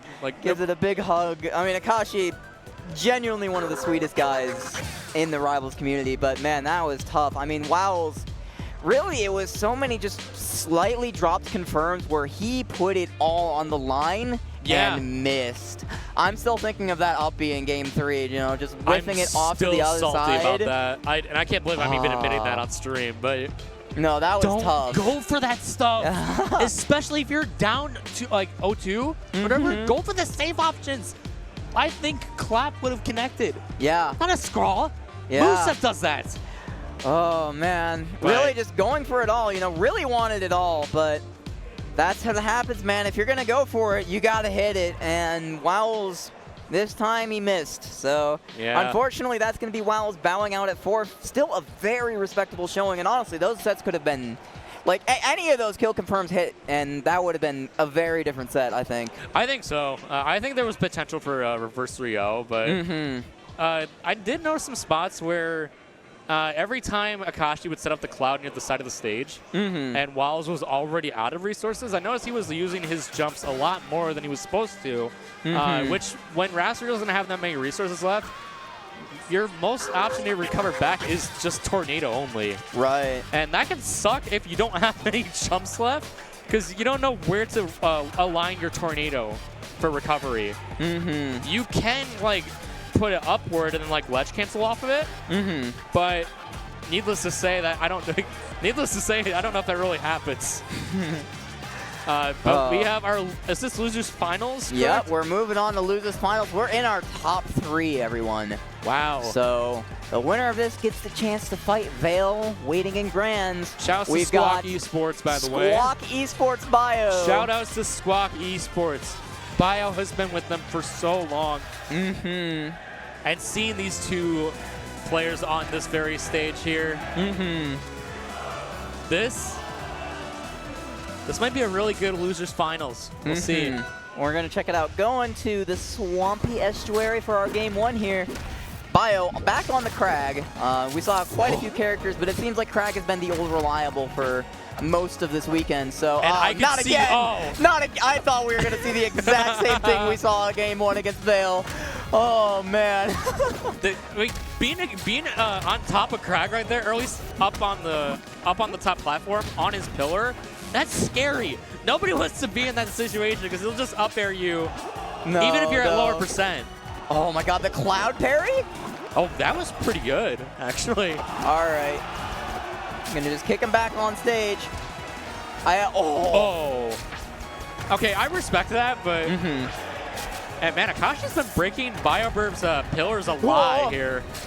Okay, that was a weird interaction. Gonna catch the jump with the pillar there, but yeah, this isn't Rivals 2. The pillar combos are way harder around here. Do you think he would have killed it with forward air instead of up air? Because Akashi's been drifting away from these up airs a lot. Possibly. Oh, gonna catch that one. There we go. If you thought you were gonna kill him off the top, we got something else here for you. Beautiful. I like the coverage with the rock there too. Just gonna catch Akashi going high. No. All right. Again, there's that drift away. Akashi's been so good recognizing when Bio's gonna go for the second up air. Yep. So you'll see him either drift to the left or drift to the right, like pre-handedly before the animation of the up air comes out. And Absa being that very floaty actually comes in handy in that scenario. Okay. Great parry on that. Once again, that was down tilt. Yeah. Okay. Yeah, no. I mean, Bio's been kind of on point with these parries right now. I feel like he's been matching Akashi's pace really well. It's really just been struggling to find too many big openings, whereas Akashi, once he's got his control established, he's fine, but Bio just sneaking his way in with these parries. And that immediate parry off the down B spikes. No, that's nuts. That's ridiculous. Your IQ must be very high. Oh! The weird down B just going to the other platform. Yeah, Bio's fishing for these up airs a lot now. And Akashi has not been falling for them. There's the drive down loop. No, went for the up air. Too early and gets caught by pillar. I love that Bio is playing Crag exactly the same way he does in Rivals 2. It's like significantly worse in this game, but it's still working. And I think that's hilarious. That's wonderful. I mean, also look at them. They both look like they're having a great time. Oh, yeah, no. Akashi's laughing. Bio's laughing. They're like, man, this Crag's a funny beetle. I mean, Crag do go burr. What do you expect? Exactly. What do you mean? You do go burr. Everyone knows it. All right, gonna go to Treetop. Treetop Lodge here. What do you think about the stage pick? I mean, honestly, I think it's just a comfort pick for a lot of Absa players. I feel like Absa realistically is pretty comfortable on any stage, and the way Bio's playing, it's more just about adjusting to what he's doing right now. Whoa! Oh no, Akashi in trouble. Okay, had his resources there. I thought he already used his jump. That's why I was scared. But able to go at the stage. Yeah. Really, it's just a matter of like I felt like, oh my God. I feel like when Akashi is in control, it looks really good for him, but there's just this silliness every now and then that just catches him, and it kind of steamrolls from there.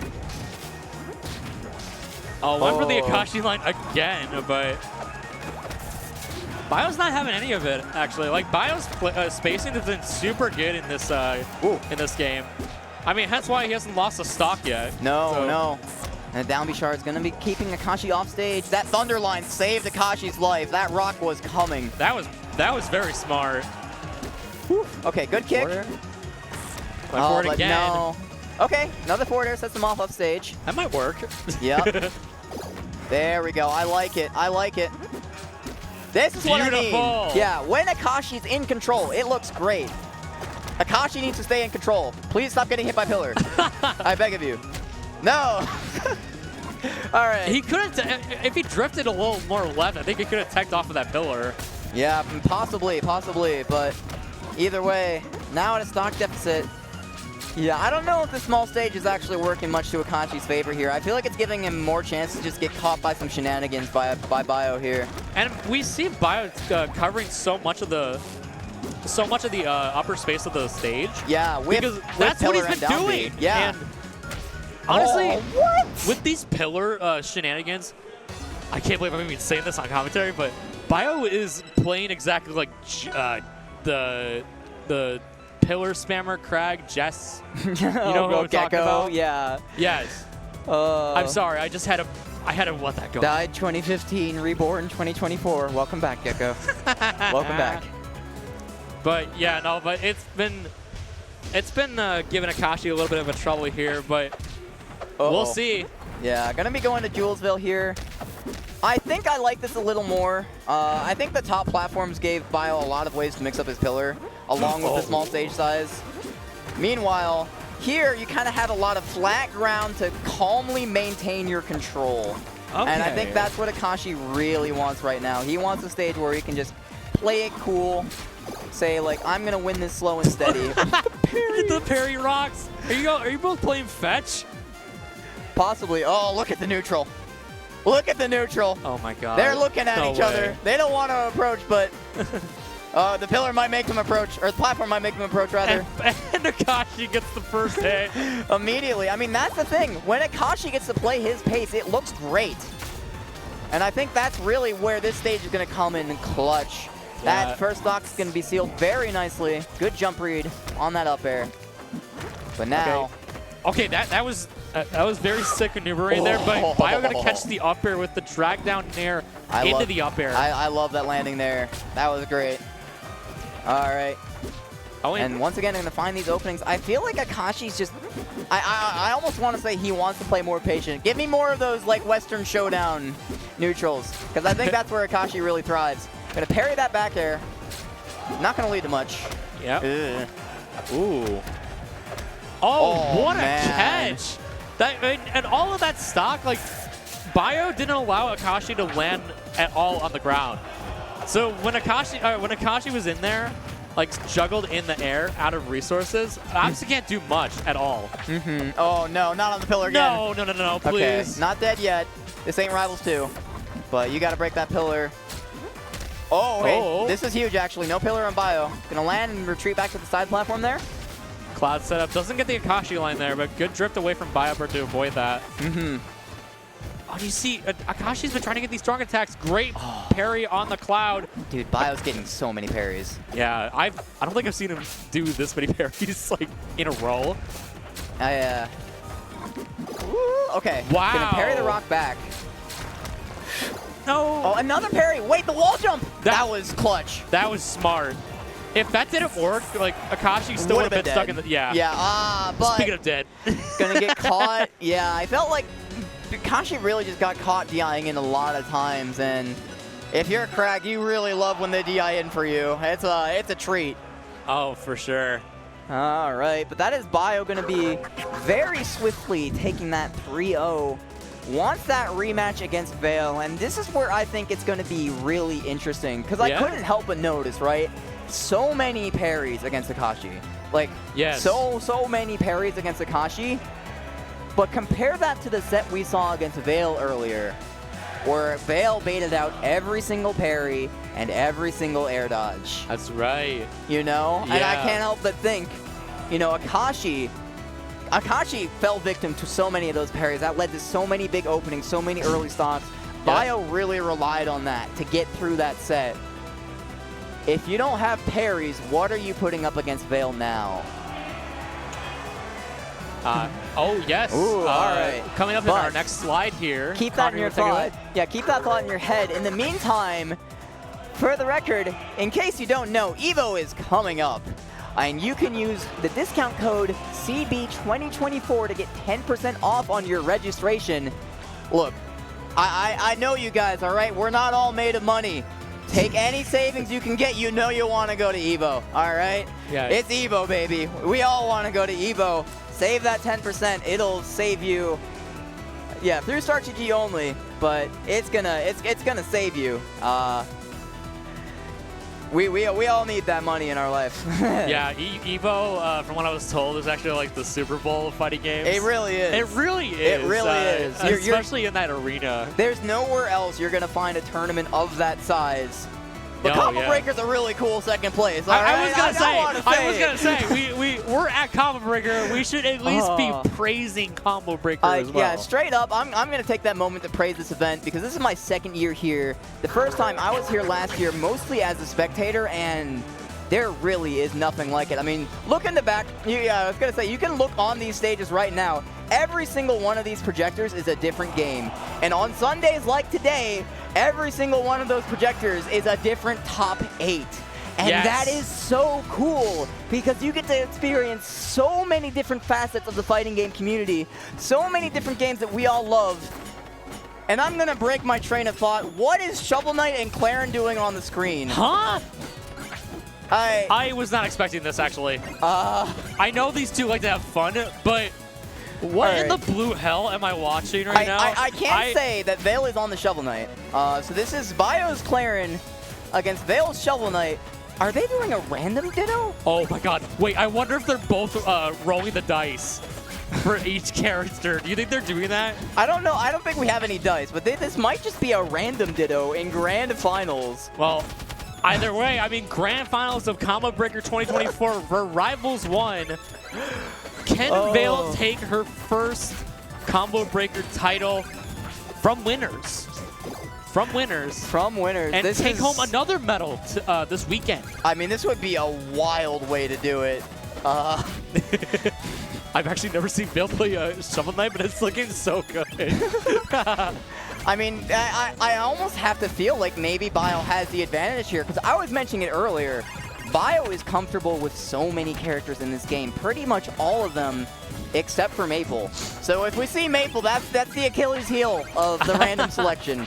So 1 in 18 chance, I mean, you're basically rolling a critical failure at that point. Yeah, and also, I actually like this stage for Clarin in particular because of, I mean, I might sound silly saying this, but I'm going to say it anyway. Okay. I think this is good for Clarin because if you know how her temper up airs will connect, well, they'll connect a lot faster when they're like near that ceiling, and the character can die a little earlier. And I can attest for that because as Raster, I've died at 40% on this stage, and I hate it with a passion.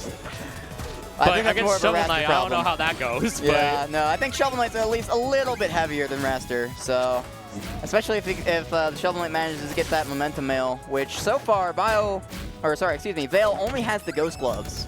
Oh, okay. So do you know what items like Shovel Knight wants to look for? Momentum mail is usually the big one. Oh, that uppy's gonna seal it off his top. Yeah, and with no magnet, you're not gonna be able to get those money bags super easily. I suppose so. Yeah, yeah, goodbye, money. It was nice knowing you. 1,000. Save 10% at Evo, CB 2024 on StartGG. Anyway. You can also go to start.gg/ComboBreaker 2024 to buy some merch as well. Oh, wow. I didn't know that. That's crazy. Yeah. Meanwhile, I think Vale really needs some merch right now. Get yourself a Combo 2024 t-shirt. Never mind, you're dead. All right, goodbye, Shovel Knight. I spent $120 on that merch, man. It was worth it. She needs to spend as much money. All right, yeah, I can't confirm. That's a random Ditto. They're just picking random stages. It's all random out here. We got Ori up against Rano. Okay. Oh, and they're both on, is that early beta? Yeah, those are the GameCube skins, for sure. Or not GameCube, Game Boy. Excuse me. Jinx, you owe me a soda now. All right, well, maybe later. All right, Bio definitely has a Rano. I have not seen Ori from Vale many times, ever. I will say, don't land in there. Yeah, I really can't help but feel like Bio has an advantage in the random Dittos because while Bio is a master of many characters, Vale is definitely an Eliana specialist. For sure. And she does have some very good secondaries. She's got a very solid Clarin as well as a very solid Maple. Does she have a Zetter too, or am I not mistaken? I don't know if she has much of a Zetter burn. I think those are like the big 3 characters that she plays. But there are 18 characters in this game, and you need some good stuff to keep up with Bio. But an unfortunate SD is actually going to give Veil a pretty good chance here. And that was a little rough for Bio too, because Bio was already closer to the blast zone underneath. So Bubble wasn't able to float all the way back down in time, because for those that don't know, for what you can do with Rano is that if you have Bubble off stage, you can use down air repetitively to move yourself back up and get yourself back on the stage. It looks super weird, but I mean, it's kind of funny. You know? Meanwhile, Bio's Rano's definitely been cleaning this up. That SD is not seeming to slow him down at all. But this is a terrible situation. Okay, not able to really convert off stage. I think the up airs. Unfortunate reverse hits coming out from Veil. Oh, and getting the sour hit up strong there from Bio. Gonna keep her in it for sure. If that was strong, I think that would have killed. Probably. Oh, good bait on the tongue, but not able to find the confirm into the smash attack. Didn't get the upper two. Great parry on the Dacus. Okay. Now Bio in trouble. Able to get back on the stage. Oh, another Dacus, but the sour hit of it. Not going to send all the way. There's that. Dacus. If one doesn't work, do it again. And if the second one doesn't do it, 3 strikes and you got the stock and the game. She got Ellie. Oh, dear. She got Ellie. No. Okay, that's unfair. That is unfair. Okay, so, Sparks, please tell me about this matchup for Eliana and even on the stage, too, please. All right. This is a very, very funny matchup. Honestly, kind of a devastating one to get on random because you definitely need to be warm for it. But I will say Eliana has a phenomenal edge guard on Shovel Knight. Being able to outspace Uppy and... Oh, no. Well, I was going to say being able to outspace the disjoints with the overheat strongs is a really important tool, as well as having Grounded Mind to just kind of catch Uppy and just really, like, all of Shovel Knight's really slow recoveries kind of gets eaten up by Ellie, but it's also very easy to just catch Ellie with those disjoints as well and just kind of catch her out of the air. Yeah. Especially with stuff like that rising up air. So you really need to make sure you're just keeping up on those edge guards and not getting caught on any stray hits like that. Right there. That was from what happened earlier. Bio drifted away so well to not get hit by the mine. But is off stage here. Has another. Wait. Okay. Yeah. Still survived there actually. Even like that part of the edge. I like the double missile there. All right. Gonna even out the stocks, but you definitely have a lead to make up here. But this is Eliana we're talking about, and we saw how good Veil's Punish looked earlier, so this is still anyone's game. I mean, even stocks too, by the way, so... Yeah. And, like, if you're Veil, you really want to stay in this set right now. I would. How do you think? Like, she's from winner's side? Okay, no, that doesn't reach. Are you kidding me? Out of 5 whips in a row, that works. And she does. All right, man. I'm so sorry. I need a sip. Oh my god. But meanwhile, Veil is keeping this edge guard going, not really wanting to let Bio breathe. And this is what I mean. You can keep it out. You can keep Shovel Knight in disadvantage so well as long as you're patient around his recovery. And now the up airs are coming out. Overheat Strongs not going to find their mark. Going to get caught by that the Infinidagger. Yeah, and that moves very hard to parry too, by the way. Like on reaction timing. So I don't blame Veil for not getting the parry out in time. Ooh, okay. Going to get caught by those up airs. You're just going to throw out steam, keep your heat low. Oh, goes for the Rocket Fist. Not going to find it. Fair drops. Bio still has a chance here. Okay. Back air is sending Veil not so much. No, you can't buy that. No. Not for free. Parry. Up tilt. Gonna send him off. And no, misses the follow-up. That's crucial. Up air, not gonna do all the way yet. No. Is that gonna do it? Goes for the Deuter, but gets punished with an overheat strong. Now Veil has a chance, and that's gonna take it. Holy crap, she saves herself, at least getting on the board. But that, I swear, I thought Bio was going to reset the bracket from all of that. We don't get time to stop. No. They're mashing through these stages. They don't need to think about any kind of stage or character choices here. We are playing all random this set. This is a great way to have grands, I think. Honestly, man. like this is what this game is all about. This is so entertaining. This is so entertaining, and I can't think of a better way to show it off to a crowd like Combo Breaker. Again, this is where all the fighting games, like, we have so many people from so many different scenes here, and to be able to show all these different characters on random, I mean, come on. Yeah. You can't tell me that doesn't sound like a fun time. Oh, man. Bio's hold on, making so much work in here, but great DI from Veil. Okay, yeah, no. You're gone in that case scenario. I was going to say, I actually don't know what I was going to say. I actually forgot.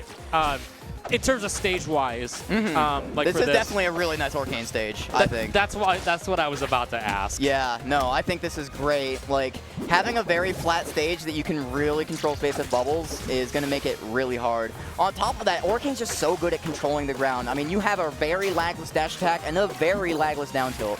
And as it turns out, that makes it really hard to approach from the ground from. The spin attacks are actually coming in very handy here from BioVerse. Oh, and look at that down B again. Yeah. Yeah, long-lasting hitbox on that, right? Correct? If I'm not mistaken? On the down B? Yes. It's only a hitbox when you land. Okay, okay. Yeah, it's only a hitbox on the land. That's what causes the berry. So you can parry it on reaction, but Veil just not quite ready. Yeah, and Bio one stock away from resetting this bracket, but unless Veil has something to say about it. Yeah, Veil, she definitely wants to even this up real quick. There we go. That might be an answer. That might be an answer. That was very good spacing from Veil and positioning. Now she can play out a lot of bubbles here around the side of the stage. And she still has Puddle too, so even if she's off stage, it's going to be punished. Never mind the tech roll away, but still in stage control. This is really good. I will say, Veil's Arcane's definitely been looking really solid in advantage here, but no down B. Okay. Yeah, no, that was kind of smart to not go for the down B. Okay, not finding that parry. Yeah, didn't parry the Sweat Spirit there, but that is kind of important, though. You have to do that. Okay, really good movement. That was really smart. Uppy's not going to kill. That was not charged. Oh, no, that one is. We have a bracket reset here at Combo Breaker 2024 for Rivals 1. Sparks, we are not done yet. Okay. Everyone, we can calm down. We can think about stage choices again. They're no longer picking random. I can say, I know it was on the cameras the whole time, but these were real choices. So on this reset, no more messing around. And this is to decide who is your Combo Breaker champion.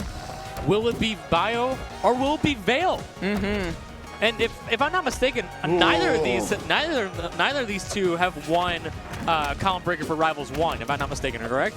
I don't believe so. No. I mean, Bio. It's rare you actually see Bio playing in Rivals 1 these days. Yeah. Veil has entered a few times, but yeah, no, neither of these are champions yet. So we're gonna see who comes out on top today, which would be very exciting. So far, Bio is looking a lot more warm on this first stock here, though. That spacing to do the drag down Nair was very, very good timing. If Bio didn't do that, he would have been stuck in the air to get hit by Steam. And that sucks to get hit by when you're at critical percent. A little bit of rock throw here. Oh, just goes for the forward smash. Yeah, I respect it. Veil has been ready with those big whip punishes. That's something I've definitely noticed, but ooh, yeah, I think Veil's punish is taking a little bit to warm up here. Did you know? I think I just noticed, like, when Veil died off of that right side, and then Bio died right after. I think they both died specifically at the same angled spot on that right side of the stage. So like, you want to kill me? I got you, man. Right on the side. Oh, beautiful weight on that. Because Veil was trying to parry. Are you really going to go for this, Bio? Yeah, not quite. But, okay, really good way finding your way out of that corner. Bio's definitely been putting a lot of pressure on the corner. Yeah, and it's showing off. Wait a minute, Upper City. Bio might be caught in a bad spot here. It's so funny because Bio has coached both me and Vale before in brackets, and there's been so many times where his advice to us has been to just up air.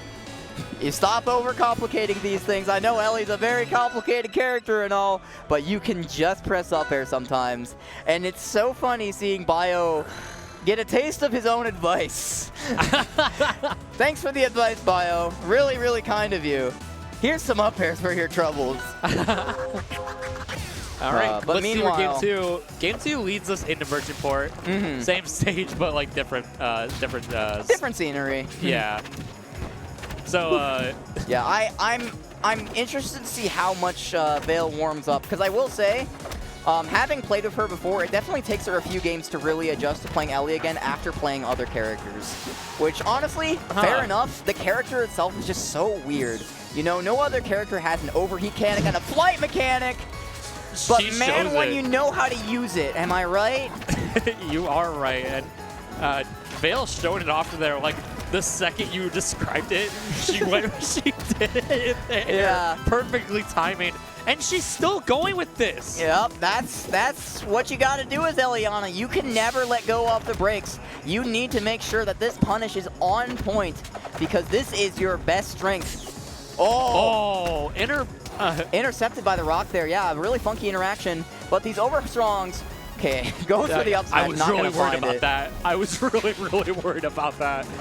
Oh, man. I will give Vale a little bit of credit, because we've seen when Bio puts up that pillar, I've seen Vale like drift away super quickly to get out of the range of where BioBird's gonna up air.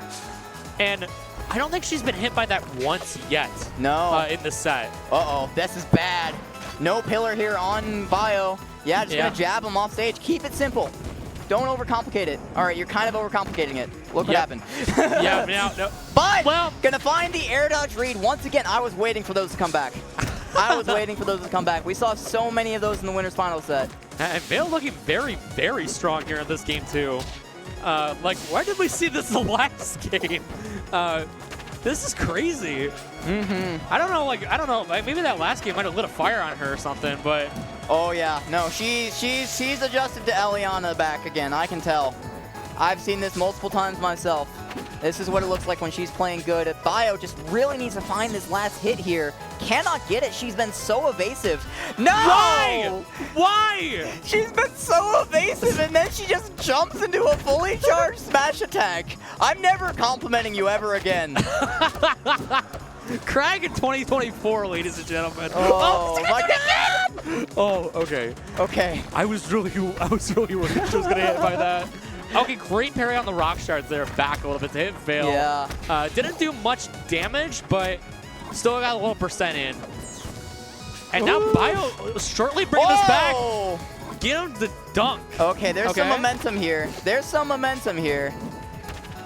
Hang on, Bio. Hang on, Bio. Wait, we get some tech chases going on. This is the, you know, I think MSP was the man to MSP was the man that had taught. Oh, wait. Okay, but not able to find the mine confirmed.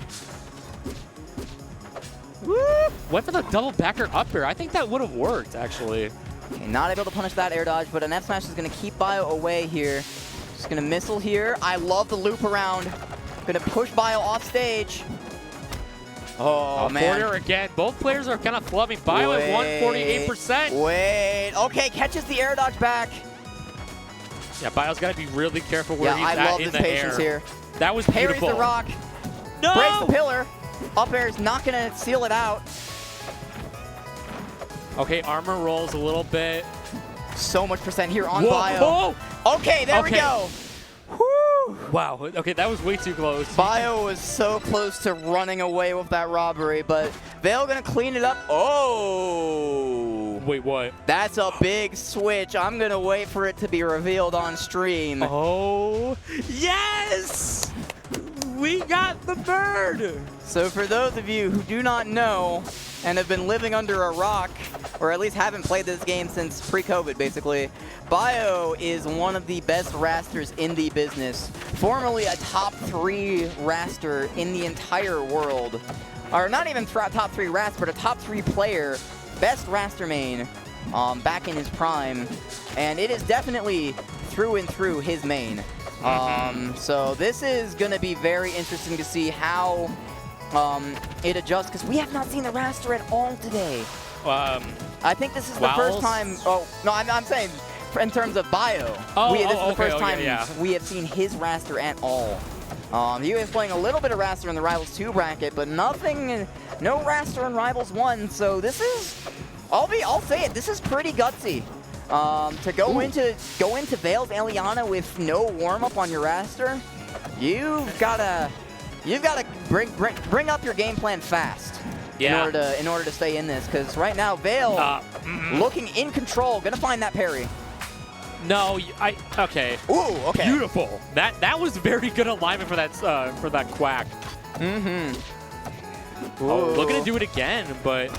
Oh, that's huge! Yeah. Yeah, when Bio downstrung right on the left side of the stage, or that left platform, that gave Veil a very good opportunity to do the up tilt. So in that moment, Bradshaw can't really do much. For sure. Oh man. So if Bio watches where he lands, he still might be in a safe spot, but right now he's a stock down. Great parry off that mine. That was beautiful. That's so funny. Oh man, but still. Okay, I like the patience from Bio here. If there's anything you can count on, it's that Bio's going to be super patient, super smart around his positioning. And Veil, despite that positioning, has honestly been doing a really good job finding her mark with these missiles. Yeah. Like, look at the missile control there, just curving around those platforms. How did you line that up again? How did you line that up again, Bio? And look at that! Yeah. Look at the patience from Bio. Just, he crouched, waiting for the down tilt, and it came out. Yeah, but wait just a minute here, Thronor, because that's going to be an overheat strong. Veil gonna take the lead 2-1. The Raster switch not quite panning out. Yeah, we're going back to Crag. We're going back to Crag. We're going back to Crag. I had this gut feeling that Bio was actually going. Crag. I know. I saw them chanting. I know exactly what they're saying. All right, here we go. And we're going back to Merchant Port again. There's other stages, guys. I don't think so. I don't think so. Oh my gosh. I don't think so. Are we in Arizona in the Midwest? Is that what I'm seeing right now? Yeah. I mean, we do have some Arizona people here, in all fairness. Yeah, that's true. Neither of them made it to the top 4, but both Zora and Plastic Dinos are here. Yeah. Oh, wow. But Veil is here in their honor, guarding the Merchant Port and sealing out this Crag with those missile nairs. Veil came out to play. She wants this win. She wants this so bad. She tastes it. But Bio can't let that happen easily. Come on, Bio, show me what you got. And Bio tried to go for the down B spike there, actually. Yeah. I think that would have worked, but just misplaced it a little bit. Okay, beautiful. Oh, actually got intercepted by Veil's down air. Oh. But not going to matter, though. She still dies off on the very top there. Oh. Is she looking to do it again? Catches the up tilt. What a catch. This is so big. No pillar on Bio right now. Connor, I think, are we witnessing a Veil victory? This could be, but Bio does not want to let that happen. 40% and off stage. Gonna find the dash attack into the forward air there. Oh man. Okay, good run up. Huge. Oh my god. Tournament stock for Veil. Veil, one stock away from being your Combo Breaker 2024 champion for Rivals 1. Can she make this happen, or is BioWare going to clutch back to force it into a Game 5? She's looking so good. That mine is going to get hit off. The up smash not in sweet spot. Yeah, even the Sour actually thought that was going to kill, like with rough DI. Down B, forward air. Bio's just taking to these top platforms. That dash attack. All right, it's evened up. Oh my god. It's evened up. This is anyone's game still. Very, but Veil keeping Bio stuck in the air so much. Yeah. Oh, there's the first parry I've seen in a long time. Okay, has rock there. That was important from Bio to let go of the rock. Okay. Oh, wait up the roll. What a patient play from Veil. The missile curves back, puts him in a weird spot. Where do you recover? The steam's everywhere. Rocket Up fist. stage again. Gonna side B back. That's it! Vale is your Combo Breaker 2024 champion for Rivals 1. She gets it. She gets the title. She gets another medal. Oh my gosh, what a showing from all of our players here this weekend. You hear that crowd actually out there. You guys can't hear it at home, but we can hear it from our headphones. Everybody is proud of this player. Give it up for Gucci Vale, please. Holy cow. And also, give it up for Viper as well for really, really, really hanging it in there. I mean, you gave us 2 sets. You gave us 2 sets. So, just how poetic is that, you know? Like saying to me before, I've never gotten a medal for Rivals before, despite being in top 8. So say, okay, hey, you know what? How about an entire tournament win instead? And on the main I get stage. a medal. And I get a medal. Why not both? What a showing from Vale. She came out to play this weekend, and that is the best I've seen her play in tournament setting like that. I don't agree. I don't think I've seen her like on fire that much. I have to agree. No, because I have known her for almost like 7 years now. Like, we have known each other for a long time. This is the best I've seen her play. Yeah, she is doing so well for herself, and I'm genuinely so proud of her. This is an incredible showing for Vale. I'm so impressed. I'm so impressed. The adaptation she had to her opponents, like, it felt like she always knew what they wanted to do. Like, just always, and was just on top of it. And the neutral play, too. Yes. Like, I don't think... What? Oh, all right. Well, it looks like we're going to be signing off here very soon, though. So thank you guys so much for tuning in. This was such an amazing top 4. Once again, give it up for our top 4 as well. You know, Wowls battling out at 4th, Akashi at 3rd, Bio at 3rd, and of course our champion, Vale. What a combo breaker, Sparks. What a combo breaker. What a way to end it, too. Like, I'm so glad I got to commentate that. Thank you so much for joining me on this, Torque. Thank you for joining me. I was supposed to commentate with Akashi That's originally. True. That's true. But, man, I'll take any opportunity I can get. That was so much fun to watch. I hope you guys at home had just as good of a time. And we're going to be signing off here from us. This is going to be the end of our Combo Breaker action, but don't worry because there's still more. Plenty fighting games to happen here. If you've never attended a Combo Breaker, the whole spirit of the competition is that we have so many games, over 30 main events, several community-run events. You always have a show to watch here. You always have something new to learn about. So do yourself a favor, tune into any of the Combo Breaker streams today. You're going to have a great time. But that's going to be it from us. If you have any last words you want to say, Thronork.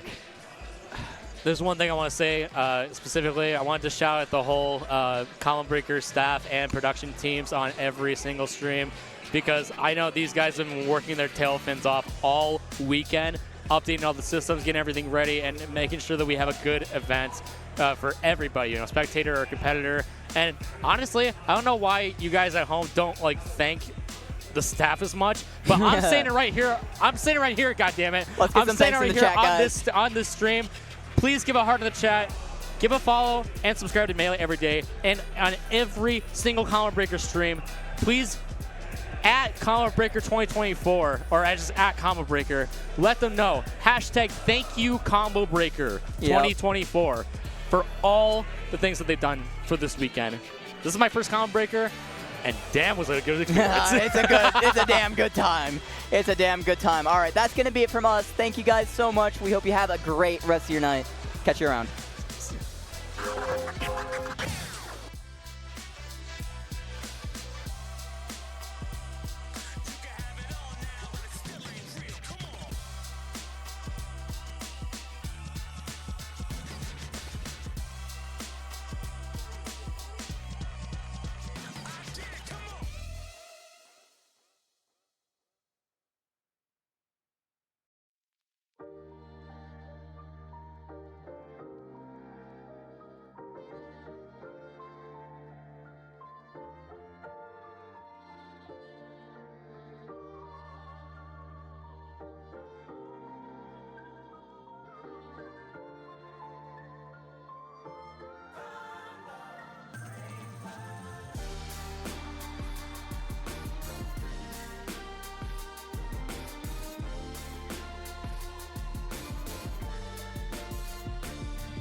Combo Breaker is just getting underway, but before we can continue, let's take a quick commercial break.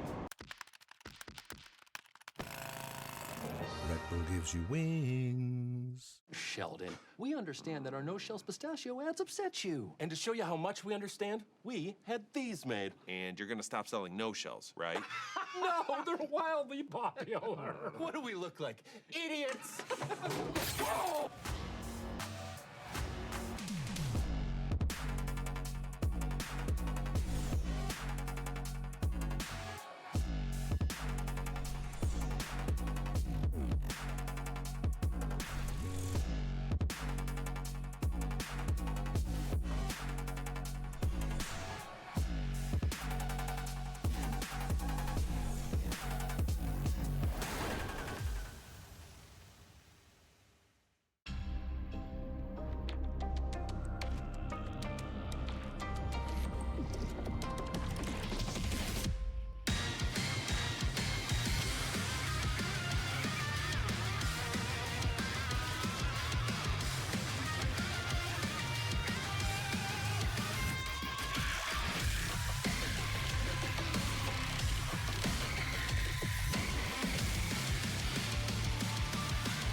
Get ready to rumble at Combo Breaker with the Yeti. We're setting up our booth with our official Street Fighter merch that'll knock your socks off. Plus, don't miss out on our event-exclusive releases. Meet us there for some epic gear that celebrates your fighting spirit, or shop the collection online at theyeti.com/combobreaker.